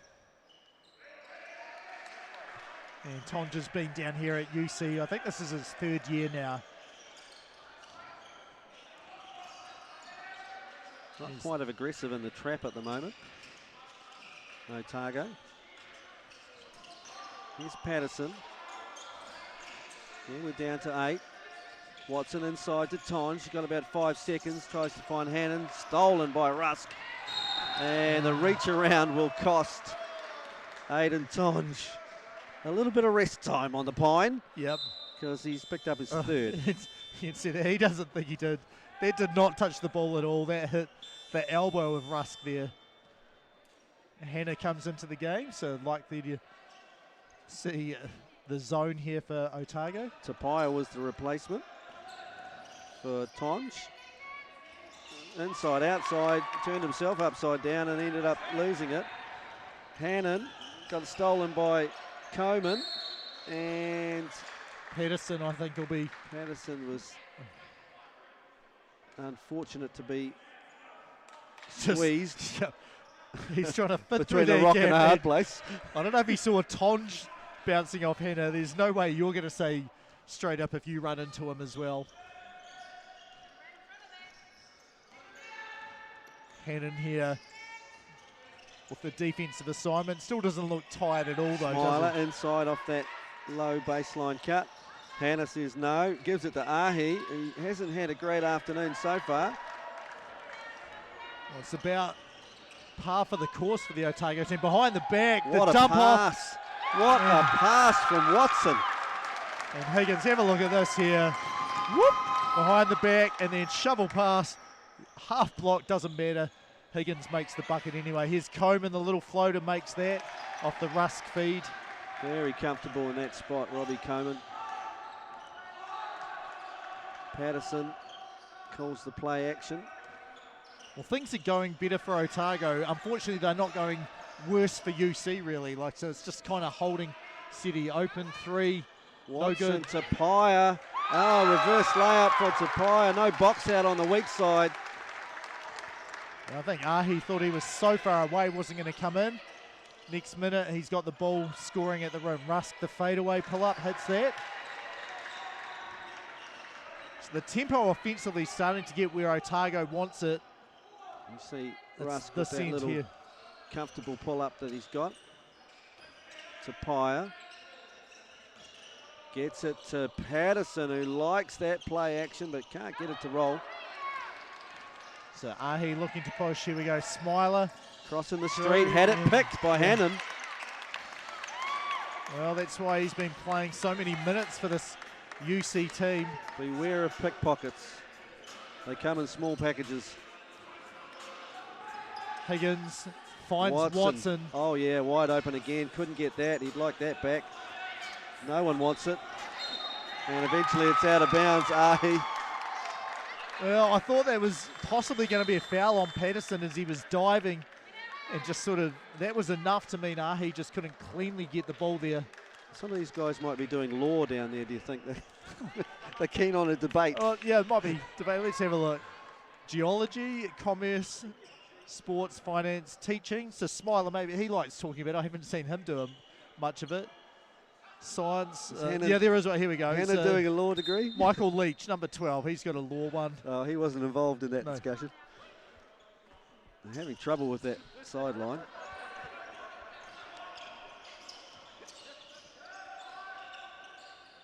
Higgins puts Higgins. it on the floor, goes strong, kick out. Watson, crossover. Oh, he's worked a miracle and then couldn't finish it. He did so well to get his feet back under him, but yeah, missed the shot at the end of it. Rusk, open three, not taken.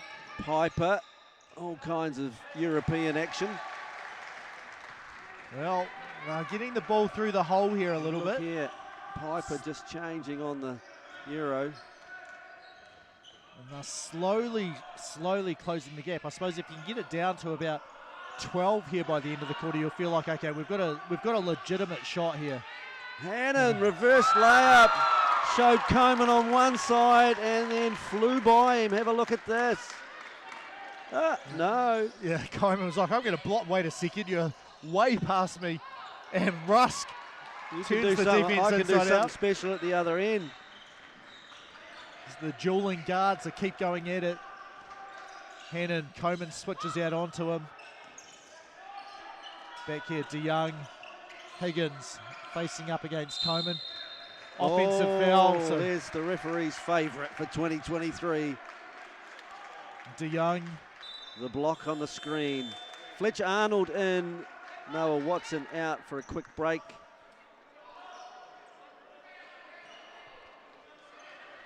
And a bit of pressure shown by UC here.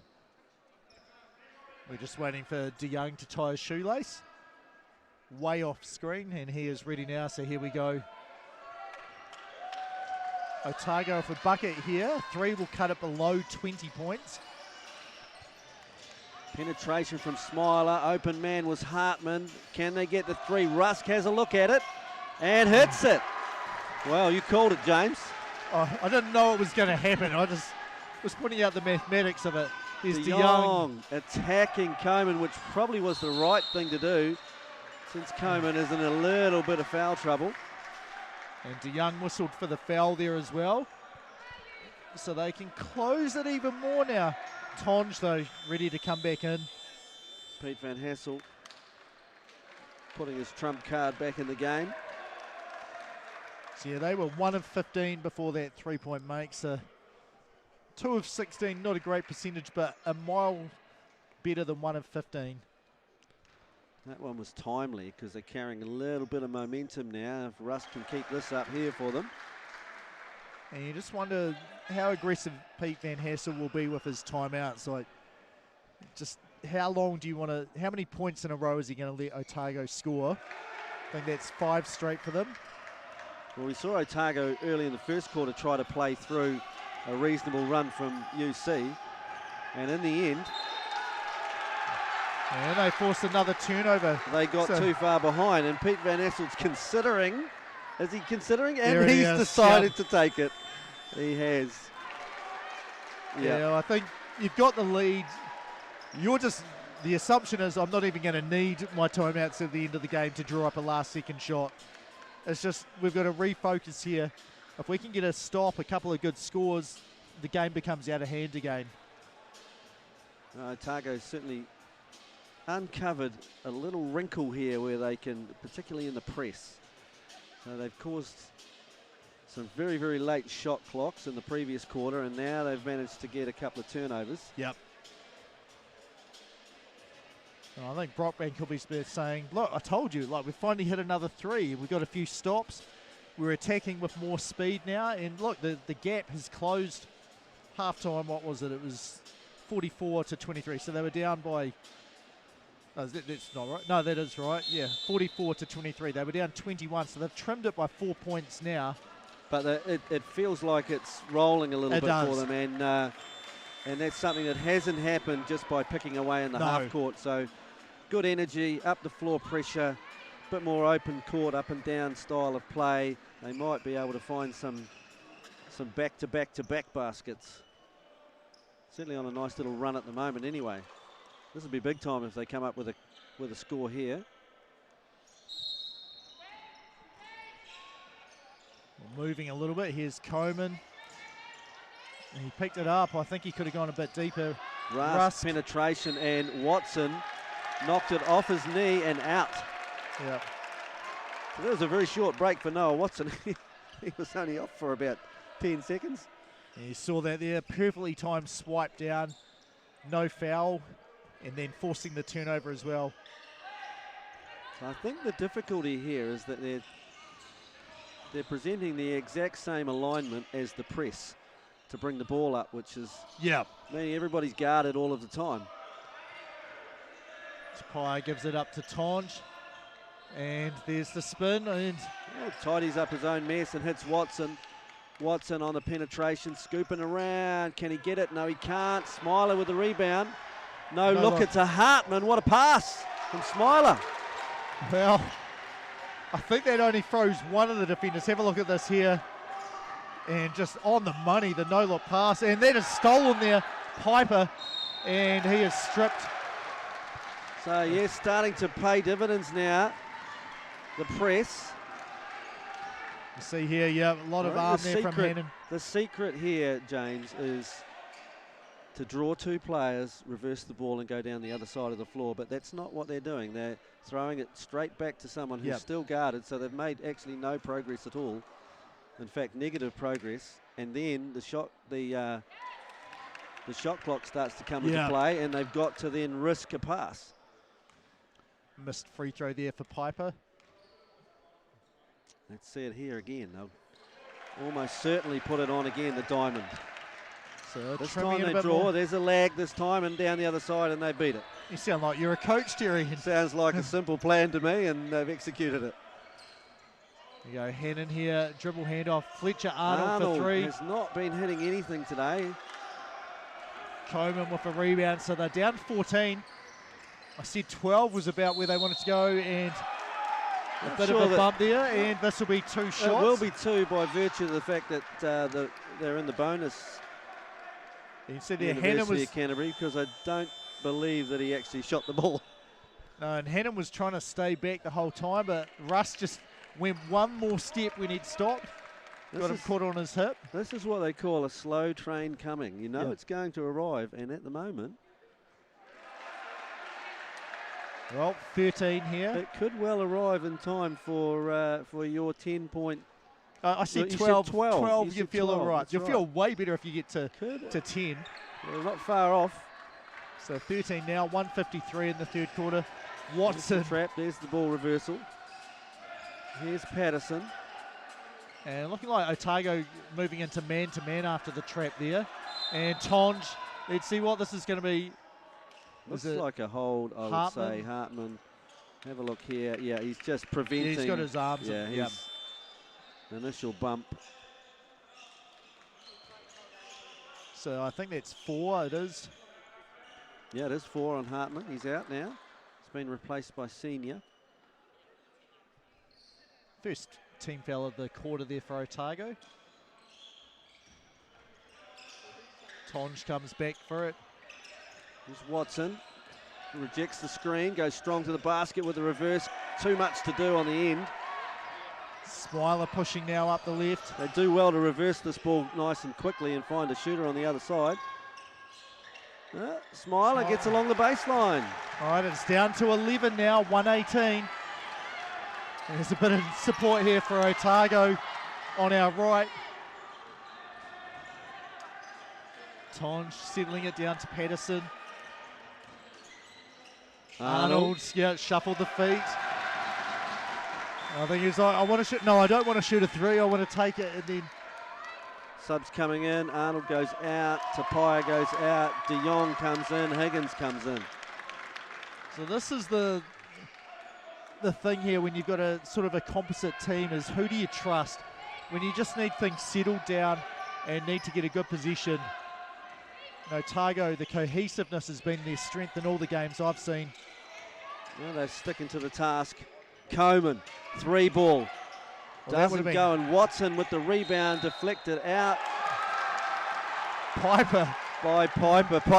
Piper's not even sure that... I think. Oh, I don't know. I think there's only one person that thinks it's Otago ball. Piper wasn't even certain. He loads up a 3 of his own here. Piper can't get it. Rebound eventually to Tonge. Yeah, Higgins really came out to challenge that 3. I think surprised him how little space there was to shoot that. UC probably going to hold for a lot of the shot clock here. Tonge And what? The chair was pulled by Smiler. Let's see if we can catch what really happened there. Smiler's like, I'm not really sure. Tonge looks a little bit bemused as well. That's the third on him now. And he goes out. It's been replaced by Hickey. Watson gave it the fake cross screen, which he did earlier in a previous game. So 13 the lead here. Last shot for Otago. Coleman wants it. He does get it. He looks at the clock quickly. And to Coleman. Coleman, where he likes to play, near the basket. And that'll do it for the third quarter. University of Canterbury 59, but roaring back into this one. Otago University 48.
Back live here at Cal Stadium. 2023 Tertiary Nationals men's final. Canterbury 59 and struggling a little bit now after having a pretty good first half of the game. And Otago University 48 and starting to get some momentum. Yep. And you had a bit of a listen in to Greg Brockbank's timeout. Yeah, so I think he possibly might have someone, I don't think so, but listening in to about how they were beating the trap, he said, we're going to stay in the trap, but we don't want to trap the first pass. We're just going to make it kind of look like it, wait for that reversal to the other side, and that's where we're going to trap it and just change it up a little bit there. But yeah, as you said, the momentum starting to shift. 10-point advantage that half. Otago, they were down 21 at halftime, only down 11 now, winning that quarter 25-15. And Rusk spinning, twisting, gets to the hoop, can't finish it. Oh, that was so close to going to be 9 points the margin. And the other thing Brockbank said is if we can force them to take another timeout, I've still got 3. They've already used 1. Smiler, great team, but better finish. Good balance, just managed to get his arm in the chest as you look here. He's given away a bit of size, but managed to just displace the defense enough to get the shot away. Here's Smiler. Playing with 3 fouls now. Coleman. Got Watson on him. And Watson not in the right position there. Well, I mean, he was in the right position, but you got to move over and get your chest in front. Hit him on the side there. That's his second foul. So no real danger here at this stage. Yeah, fouls that we do have to worry about. Hannon has 4. That's why he's on the bench. And Tonge has 3. Gee, that one slipped by us, didn't it? Zach Hannon picking up a 4th. Here's Rusk. Can't get it to go. He'd love to have that one back. I was perfectly online. And then Hartman has 4. And every other starter for Otago has 3. Higgins has Rusk on him. He just needs to recognise that he does. Oh, inside to Tonge. What a pass. Oh, Higgins. Oh, and a foul here on Patterson. Just going after the little cheeky runaway steal. Well, you need it to just pump up a little bit. At the moment, needle's pointing back a little bit towards UC here this quarter. Otago, though, missed layup. A 3 that looked like it was going to drop in. Here's Coman, 3 ball. No, that looks short all the way. There'll be something go on under the basket. Higgins, I think, is going to be called for the foul. Well, I think Hartman was like, okay, there's a whistle, and I don't know what's happened. Having to wait to see which way it's going. It is action off the ball, maybe. Just in the box-out department. I missed who the foul call was on. That is Tom Higgins' 3rd foul, by the way, as well. So foul's becoming a factor also now for UC. Coman slips in. Here's Ahi. Ooh, turns that one down. Chased off the 3-point line and then poked away by Patterson. And point Tonge back again. So I thought it was a rarity. Obviously not a rarity. Back cut from Watson. Wasn't successful. Here's Higgins. Puts it on the floor. Couldn't quite get it. Anyone's ball. Hartman's going to carry on. Or this time De Jong guessed correctly. And Coman is unstoppable from that range. Well, it was a good effort by UC. Have a look at this. Into the bump and flicking it up over his head and just about picked. 13 the margin still though. They weren't fully into that trap, were they? They just kind of, here's De Jong, 3 ball, looked at everything, and it's going to be on Tonge, who, let's have a look here, because I think he's just kind of holding, he's wrapped the arm over top, and he's holding Ahi down. And now he's got 4. So a couple of things to worry about. Yeah, he said Hannon has 4, Higgins has 3, Tonge has 4. I'll just go back to that where he reached around on Rusk. Yep. In the open floor, kind of unnecessary, and that's now put him in a compromising position. Well, we've got James Levings was here yesterday. He's someone who quite often will be like, hey, I've got no fouls, give up 1. Oops. And I'm like, you didn't really need to do that. And then bang, foul. And I'm like, see, if you just didn't do that one silly one, there's those you can trust and those you can't. Here's Ahi. De Jong did a nice job of chasing him off the shot. Now Ahi's staying in it and can't get it in the end to Pai with the rebound. And I thought Coman was going to look for a chance to cut there and just stayed out behind the 3-point line. Inside here, Higgins, short corner now. Higgins trying to find a shooter. He finds Tapia, who's gone for the mid-range. Couldn't get it. Tonge battling. Oh, no, it's not Tonge, it's Higgins. Tonge is out at the moment. So used to him being there. Smiler. Great balance here just to get right in. And then up 11 the margin here, but 7 minutes to go. Here's the press. They're taking a bit of time. And they get another steal. Smiler, that ball just got lost behind the back. Can Hartman tidy it all up for him? He does. So our first time under 10 in a long time. So they're showing here. Smiler, they quickly get it up to Tonge, and he throws it back just in time though. But I think, Hannon's up at the scorer's cable. I was going to say, I think you need to get him in. De Jong couldn't get it. It's all unraveling at a rate of knots here for UC. Here comes Rusk.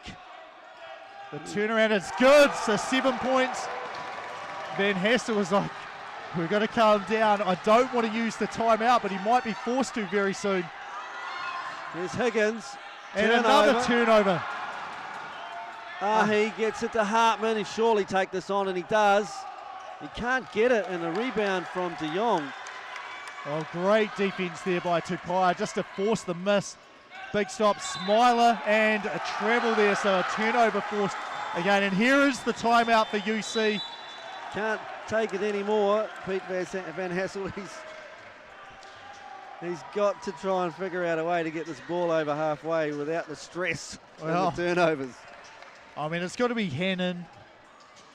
He's getting him back into the game. When if or when he fouls out, then you deal with it then. But he's been the guy which has been the most comfortable with the ball and has the speed against the pressure. Just kind of surprising as he's the guy who doesn't play for Pete Van Hassel normally. I think it's just a matter of being calm and then just seeing whether or not you are being trapped or not. So you've got to draw. Got to just make them commit. And if they don't commit, then you just go by and cross over and come through the middle of the floor because there's nobody in the middle of the floor. Yeah. The next guy in the diamond is kind of just above the 3-point line. Yeah, no, it's calmness is the key thing, isn't it? But right now they're dribbling over. They're not really sure if they're getting trapped Yeah. or not. They're passing when they don't need to No. maybe pass. And the defense shifts. And as Greg Brockbank picked, he can trap that second one and make it very difficult. Then you've got the clock on your side as well, as they got to get it over. Huge momentum shift here. It's going to be an interesting 5:51. Oh, there's a lot of noise here. Some of them are just trying to exhort the UC players, like just lift it up here. Absorbing game. Rusk with the crossover and the foul. He's bumped by Patterson And there. that is the 15th foul, so he will go to the line. Well, Patterson on his third foul as well now. you can see that, like they're trying to stay in front, but Rusk's so good at just getting his hips past, and then you sort of just at his mercy. Is he going to force you in to give up a foul? He needs to make his foul shots though if he wants to. Well, that's one of the... Keep the momentum going. There's a few games. They have been 10 of 12 before that one, so shooting a pretty good clip. UC 13 of 21, so they can look at that. You'd expect this one to go down, but it doesn't. Watson, Hannon. Hannon decides better of taking on Coleman. Back to Hannon. And they switch. And lob pass inside to the big man, Higgins. Yeah, good job. You can see there Good was no help. recognition. No one on the far side at all. Smiler made the angle so hard, but up to the task. Watson, great pass. Coleman. Oh, bullying Watson, and Watson stripped him. He's asking for a foul, like he hit my arm there, or I don't know if he did. That's what you feel like that if you're a big man and suddenly lose the ball. The strip come just on the bump as well, which is hard for the referee to really determine what's going on. Inside to Tonge, been a bit quiet in the scoring department. They find Hannon. Hannon doesn't get that one to go. Here's Rusk. Hannon getting out of the way. And a travel there, yep. Well, that's the equivalent of pulling the chair out in the post. Have a look here. The point guard version is, I'm here. No, I'm not. You I'm can see running that. away. Was that right? I don't think he was trying to travel. Well, It was just the right foot slid. Rusk was seeking out the contact, you see, so I think Hannon did a pretty decent job of not providing any. Got to get it over. Just they do. Very close. Pressure from Smiler, and before he got the strip there, he actually held him with his other hand. So I see the Smiler saying... It was quite clever, but that is his fourth foul. I don't know if it's worth it or not. Well, he's saying no, no, no. And Regan actually said yes, yes, that was a foul. So the timeout for UC has been working so far. Not dramatically, but just enough. Just an element of calmness. There's still a little bit of frantic nature going on. Goes to Patterson, who probably wanted it earlier because I think he was ready to line it up and shoot it. Tough Watson, three there, it doesn't matter. Big one in the scheme of things. The Piper's hand, have a look at this. He is right out there on them, it doesn't matter. High archer. Skip to Hartman, feet behind the line, can't get it. Hannon managed to deflect it. Tonge got the rebound. Yeah, so Hannon's come back in and really calmed things down a little. Lead back up, 12 points now. Tonge looking to screen when Hannon needs a receiver. Watson all the way through, finds Hannon, reverse layup. Watson is the provider at the moment, and a timeout the other way. The momentum has shifted back in the other. You saw it. You reckon it was just coming, and it did. Yep. I was like, I feel like this is going to be happening here. I can't see anyone up ready to call it though. Well, you were right, and Otago had those couple. They had that layup opportunity that missed. The wide open three ball that didn't go down, and that was where it kind of ended. Yes, Pete Van Hessel, much bigger smile on his face now compared to the previous two timeouts. So you are pretty lucky to have Zach Hannon in. 14 points the margin, just under 4 minutes. That's going to be pretty tough now. You do need some threes to go in, is pretty much, that's the key here. And well, I think Russ can be the provider. They just probably need to get some shooting receivers with some decent timing, because at the moment they seem to be just a little bit rushed. Yeah, they're 2 of 21 from 3. Like, that's below 10%. That is rolling the dice when you're 2 of 21 to say that that's going to save you. Well, it depends, like, are you going to regress to the mean of how need you a couple. normally shoot? Or They need a couple. You could go at Coleman a bit here too and see if he can, particularly with Tonge back in the game, if that is the matchup. Looks like which it's it going looks to like be. it is. So he's sitting on 4 fouls. And yeah, he's going straight into the post and looking like he wants to get the ball. Poked away by, it's high risk. Yes. High risk when you're on 4 fouls. Well, we couldn't see Ashley there. If he's in the court, that would be play on. Must have been out of bounds. So Hartman is looking like he's interested in the post and a foul. Oh, it's a No, travel. it's a travel first. It looked to me like Patterson had got it all wrong. Have a Let's look have a here. look. Have a look and see if he does travel. I don't think he did. No, I think his foot was down. I think he got mowed over. Yeah. Unfortunate. It's one of those. The diamond do has not turned see their into a off- 1-2-2 now by the look of it. There is a long pass available if they're willing to make it, but they don't. Well, I think UC will be happy just to. We take 24 seconds off the clock each time. Screen from Tonge. Watson couldn't get it. Patterson couldn't rebound it because he's in a bit of trouble. Here's Russ going quick, stripped away by Higgins. Well, they've had so many deflections and strips down inside the charge circle.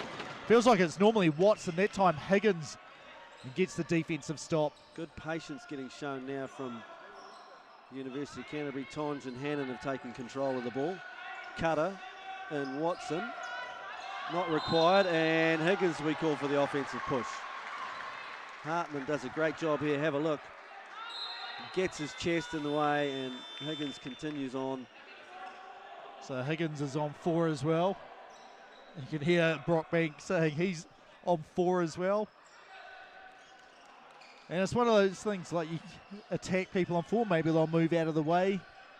Sometimes, though, they just keep playing exactly the same way, and the referees are like, oh, I'm not sure if that's a foul, so I'm not going to call it because I don't want to send you out of the game. Always wondered whether referees do have any idea of who's on 4 fouls. I'll say in my games I referee, but they are not quite this level, a few steps down. I do like to be aware of that because, you know, you really don't want a debatable call to send someone to the bench, basically. Smiler goes early to Coleman. Ahi, they could use a 3 from him. Coleman's probably not going to miss from there, but he picks up the foul on Higgins and he'll be done.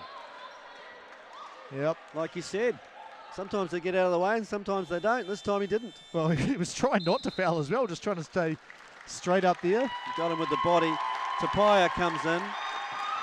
Coleman on the line. Really need these 2 free throws and a steal pretty much straight away. Way too early to miss the second on purpose and try and get, well, I just don't think you're probably going to get a rebound with Tonge in there anyway. And your best rebound is shooting. 2 for 2. Press comes on. Hannon did a good job of making them play him. Watson has it now. Watson with Coleman. Watson inside to Tapia. Cut come from Hannon.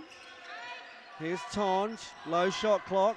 On the spin. Tonge gets back to his left. Oh, I've seen that a lot.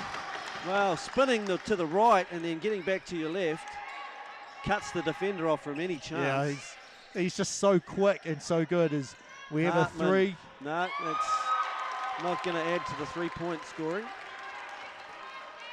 And I'm Hannon getting doubled. I think we might see some bench players coming in pretty soon. Kick out to Patterson. Started hot. That one just in and out. Here's Coleman. All the way to the basket and left it long in the end. He's unhappy. Yeah, that's going to be it, I think. It probably already was, but 14 here, 90 seconds to play. Hartman is prepared to take his last one for the team, and he'll go out. Have a look here. Just, yeah. Got to do something. Senior replaces him. And not quite substitution time, I get yet. Well, those storm clouds, they came over and then they kind of flew right by. So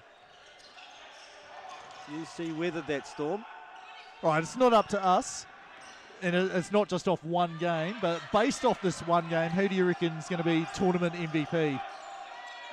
I don't think you could go wrong with Aidan Tonge. Yeah. Mind you, Noah Watson has... Yeah, has Watson had and then Hannon's had a pretty good game as well. Critical plays. Here's Coman. It would be ironic if that one was to drop at the last minute. It's point Tonge. They do need to get it over. They do, and Tonge gets over as well.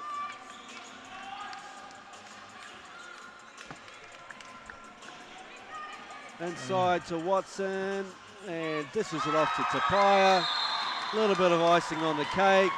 Yeah, and it was just a timeout. I think this will be just out. The bench will be cleared, I would think. I mean, that is the... They've done that pretty well all night. I mean, it's hard. You know, you're trying to trap. We're down 14 though at that point. Even if we get a stop, it's probably not going to happen. And by saying probably, I mean virtually definitely not going to happen.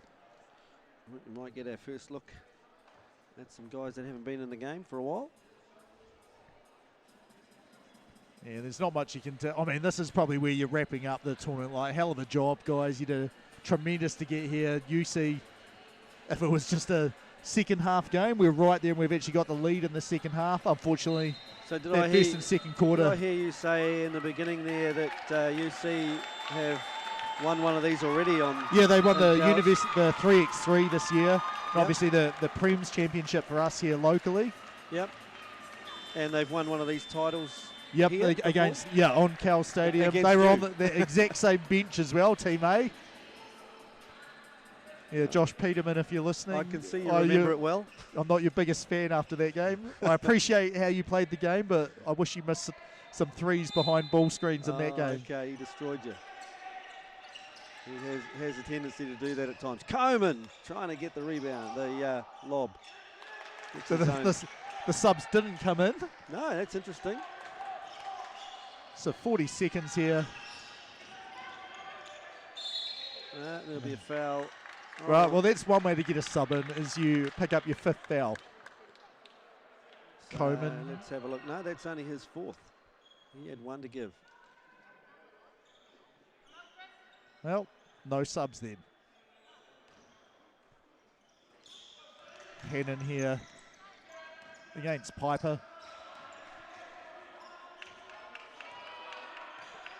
Well, just content to dribble the clock out. We'll see, does Hannon even take a shot, or do they just take the 24-second violation? There's 10 seconds. He might put that decision in the hands of Tonge. Tonge should go back over half here, so he can't. And he does not. Does the decent thing. And so Otago will probably do the same thing. Well, Van Hassel's smile has got an even bigger now as the game is over. So congratulations, University of Canterbury. We'll run through the stats very, very quickly. Leading scorer for them, Noah Watson, 20 points, 5 rebounds, 5 assists. Max Patterson had 14. He started off very hot from the three-point line. Aidan Tonge, 12 points, 13 rebounds, and then 5 assists, 2 steals as well. And Tom Higgins had 9 points as well for them. For Otago, Robbie Coman finishes with 20 points, 9 rebounds. Michael Rusk, 16 points, 6 assists, but 4 turnovers. That was an issue for them, but probably the big key number for University of Otago, 8% from the three-point line, 37% overall. It's going to be tough to win a game like that. Well, they tried their best. They came at it. They got it down at one point below 10, and then UC countered it. So all credit to the winners, who are University of Canterbury, 74-60, and we'll now move into the prize-giving phase. Yeah, so thank you very much for tuning in. 17 games of basketball over the past 3 days. This is the 17th and final one of the weekend. We'll be wrapping up here, James Lisserman and Terry Brunel, but on the stream just after a quick air break, there will be the medal presentations, and that's T.Y. Wilson from UTSNZ. He'll be leading the presentations there. So once again, thank you, Terry. Thank you, everyone who's jumped on the commentary team. It's been a bit of juggling to fit around game schedules, but it's been a very enjoyable tournament. And thank you, BBNZ, UTSNZ, for choosing to host it here in Canterbury, New Zealand.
From the Tall Ferns, we're out here in Flaxmere Park in Hawke's Bay. We've just opened up this new basketball court for hoops and parks. It's really cool to provide the tamariki with somewhere to go, somewhere to be physically active, play a bit of basketball with their friends. Good asset to the community, especially for those young ones who want to get amongst basketball. So yeah, it's really cool to see us open this new facility in this park that is just beautiful in Hawke's Bay.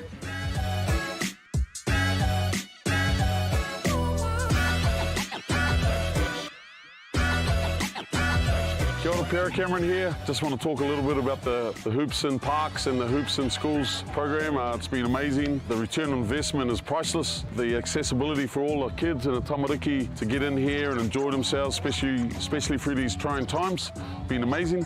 And just to get outside, you know, it's pretty awesome walking outside and seeing this kind of ballpark available. It's great, especially in these times. Kia ora whānau, Peliri Oli here, Councillor for Flaxmere Ward, Hastings District Council. I'm here to support the initiative today, Hoops and Parks. Very, very amazing result, and it's encouraging our people to come and spend time here, and especially together with the youth. I encourage other councils to jump on board. Yeah. Kia ora, wāre whiatu. Really enjoyed it here at the Flaxmere Courts. And looking forward to play again. We've been waiting for the courts to open for a while now. Now that they're up, I'm glad that they're here for an activity after school. And yeah. I like that the courts are purple. What I like about the court is that it's different to many other courts in Flaxmere. I like these courts because they're in a good position from if you want to go to the park or come here. And I like it because it's easy to bounce the ball and take easy shots. My name's Ricky Lee.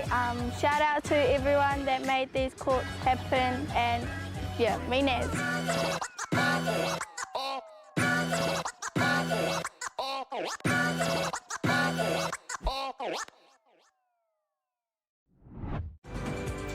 Only one New Zealand university is ranked among the top 1% of universities in the world and in the top 40 universities under 50 years of age. Auckland University of Technology, New Zealand's leading modern university.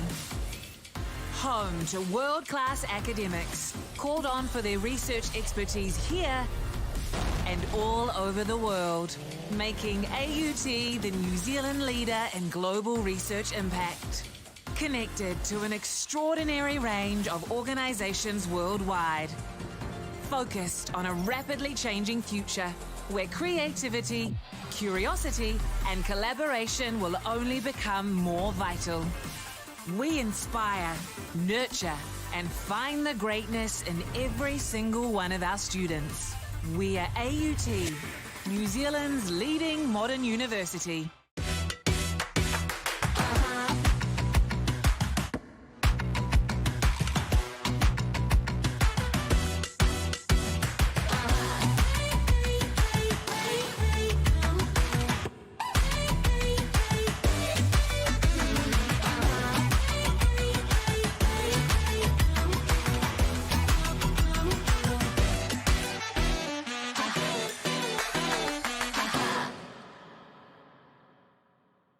We believe where you live shouldn't decide your destiny, and that any place can be a place of learning.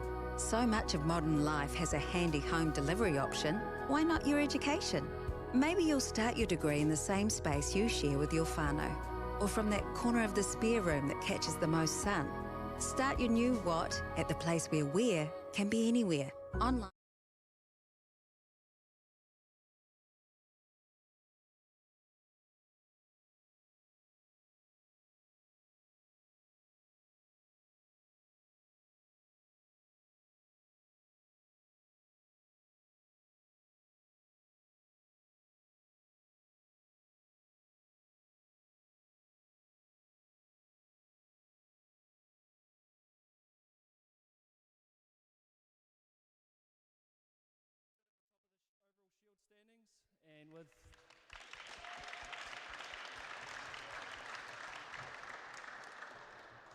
And with the results from this weekend, they open up a slightly bigger gap over the University of Auckland in second. So next weekend we'll find out who's taking the shield home for the summer months. And it is a shield that dates quite a while back, and it turns 100 years old this year. So a lot of history of university sport that this event is contributing to.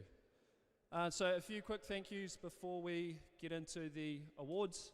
I'd like to thank James, Nicole from Canterbury Basketball Association for all of their work in the lead up and supporting throughout this weekend.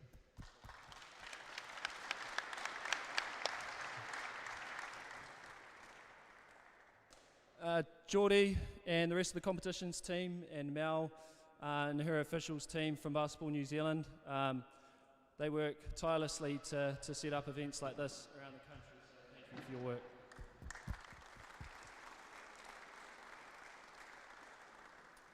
To all of our officials, the ones you see on the court, obviously our referees, but also those score bench officials who are here early in the morning and late at night, and also our statisticians as well. Thank you very much.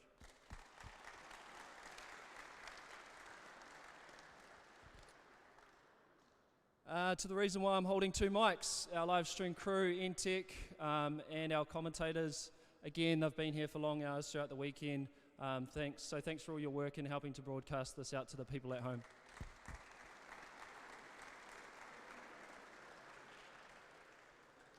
And finally, to all of you guys, the athletes, the coaches, all the managers, you're the reason why we're here. And you know, games like that make it show everyone why these events are so important and why we enjoy them so much. So thank you for coming along.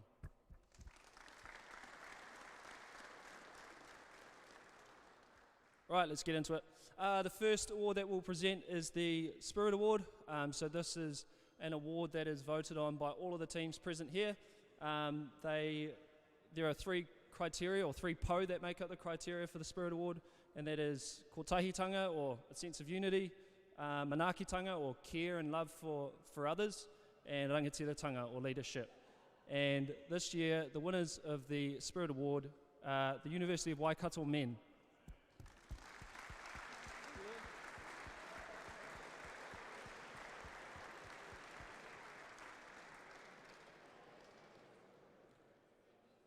Is there anyone here from Waikato?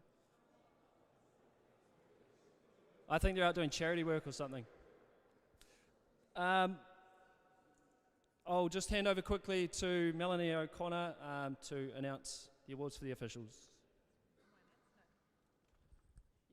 Kia ora, just thanks to the officials. It was Canterbury Basketball have stepped up this week and provided all the referees. So well done everyone for that. And you, Cody, sorry, from Wellington, well done. So the women's officials were, let me just think, fucking heck, sorry. Austin, Tyler, and Jaden, sorry, momentarily. I don't think it's refereeing. You give more to them. No, you're right. Sorry. Oh, well, you just fill out the rest of the last three and then just go Hamish.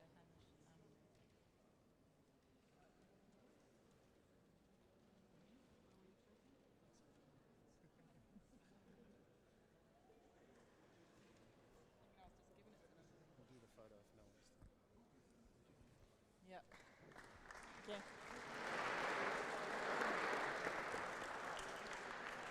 And Hamish, Regan, and Ben, thanks for the men's.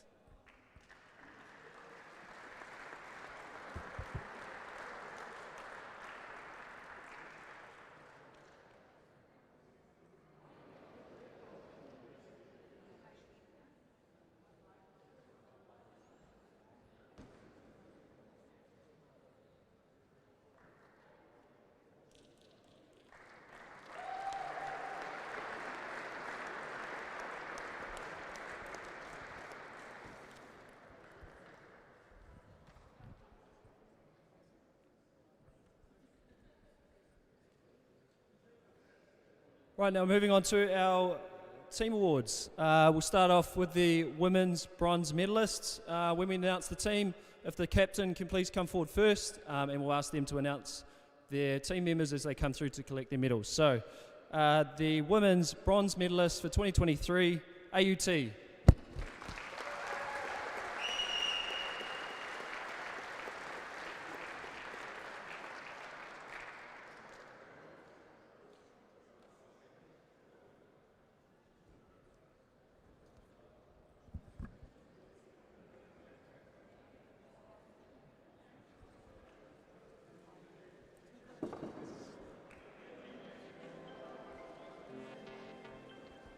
Anna, Leish, Trin, Summer, Cara, Mona, SJ, Sia,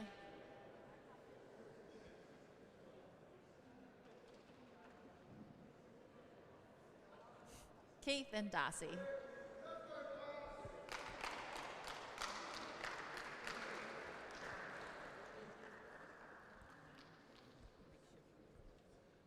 Extra loud.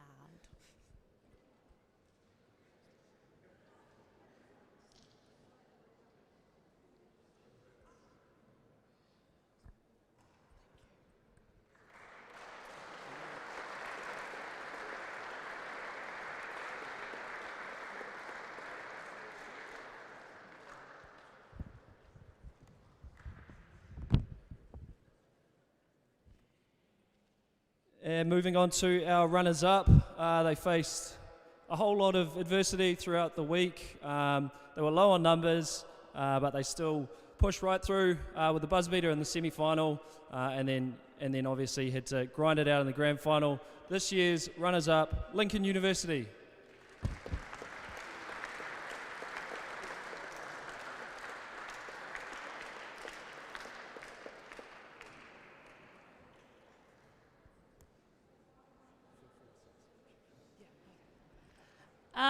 Firstly, just want to thank UTSNZ and Canterbury Basketball and Basketball New Zealand for the tournament. It's been great, and it's great having it at Cow's. Also want to give a shout out to Susie Mason and Hawani Smith, who's been taking care of Lincoln basketball for a long time, and our coaches, Sam and Josh, and the girls, all 6 of us.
And finally, your National Tertiary Women's Champions for 2023, the University of Otago.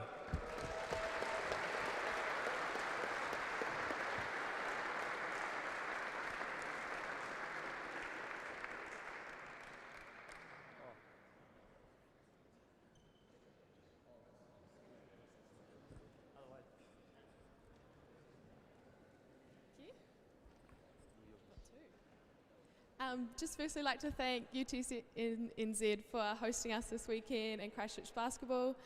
To our coach Gavin and Esteban, thank you for supporting us on and off the court. To Glenda, our manager, thank you for all the work you do behind the scenes.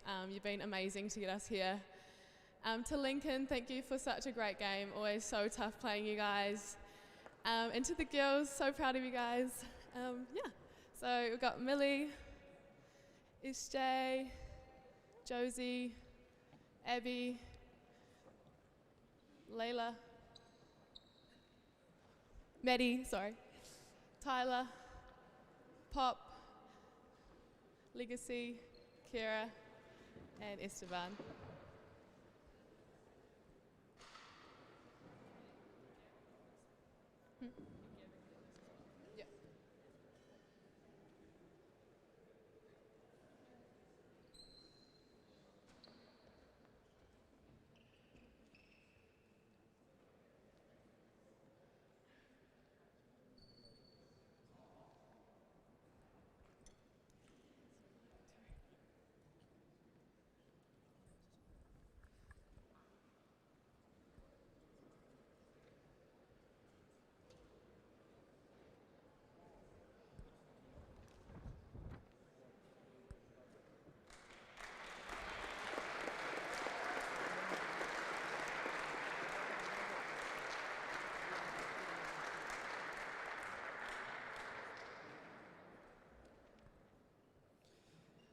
Now for the National Tertiary Championship Women's Tournament team. So if you hear your name, please come forward to receive a medal.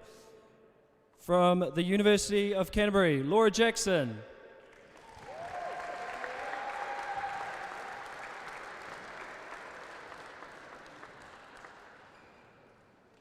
From AUT, Trinity Paiu.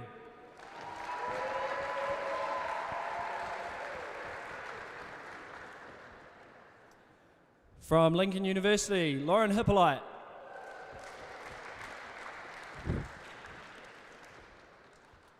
From the University of Otago, Caitlin O'Connell.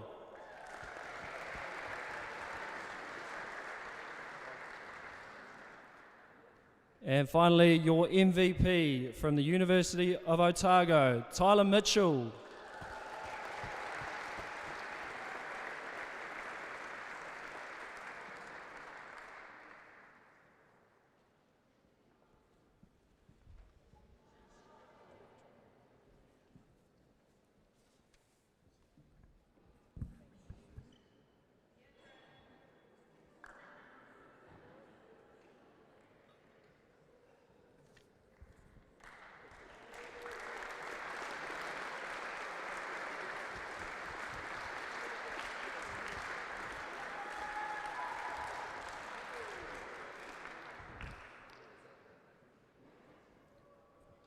Right, jumping across to the men's competition, your bronze medalists for 2023, the University of Auckland.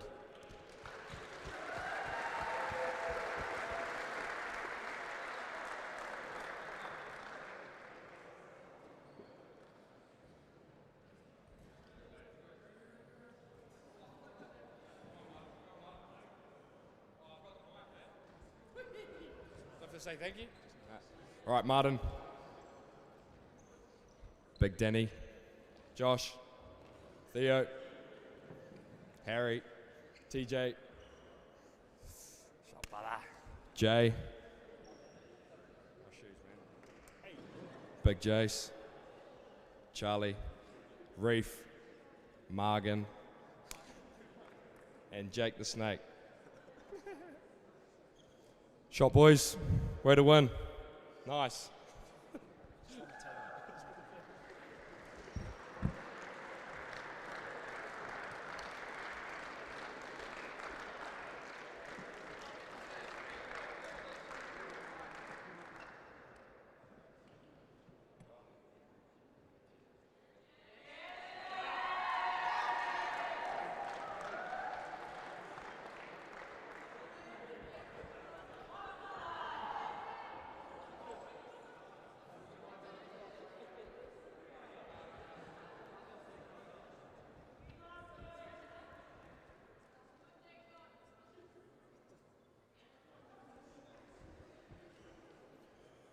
I think everyone here will agree that we ended up with the two best teams in the grand final today. And your runners-up, the University of Otago.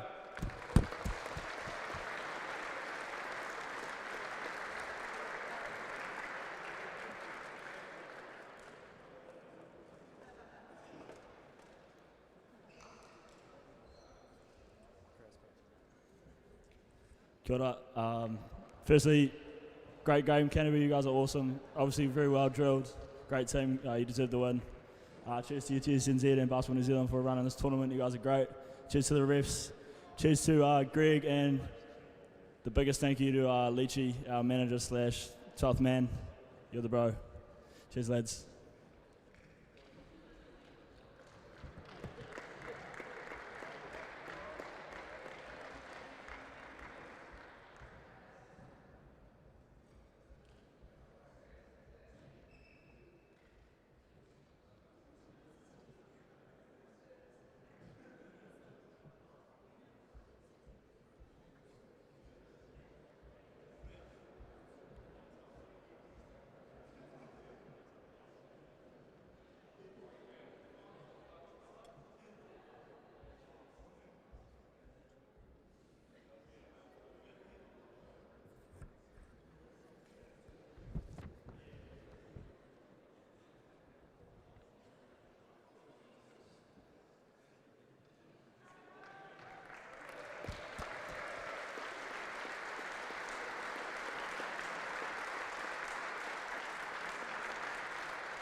And finally, with the backing of the huge home crowd, which I'm sure they're eternally grateful for, your men's champions for 2023, the University of Canterbury.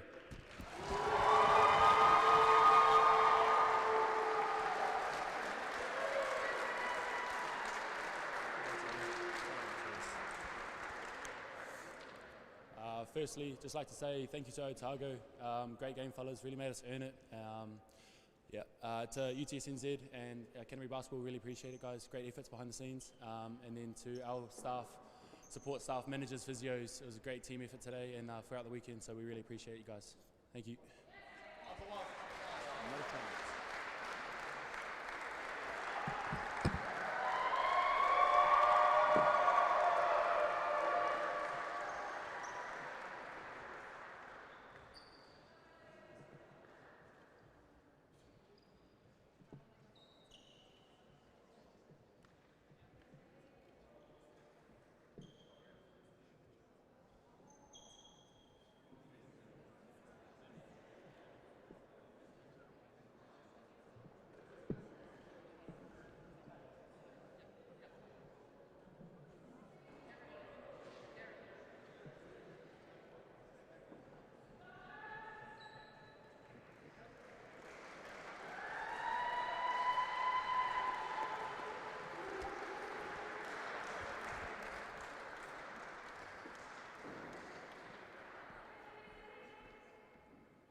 And finally, your men's tournament team from AUT, Zach McKenzie.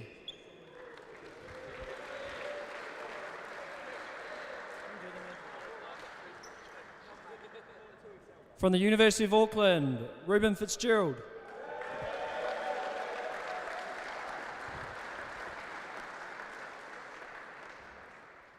From the University of Canterbury, Zach Hannon.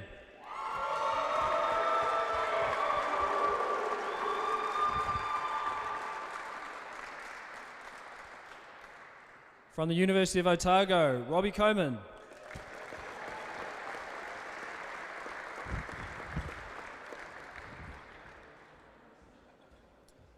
And your MVP from the University of Canterbury, Aidan Tong.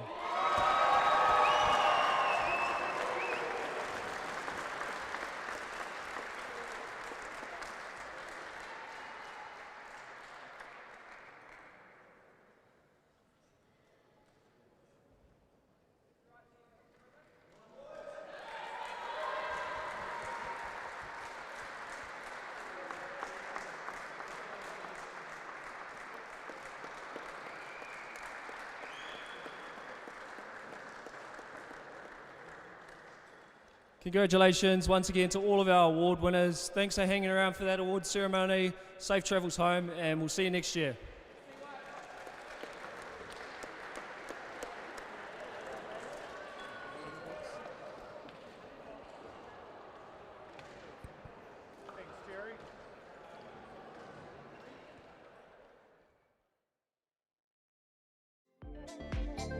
Thanks, Jerry.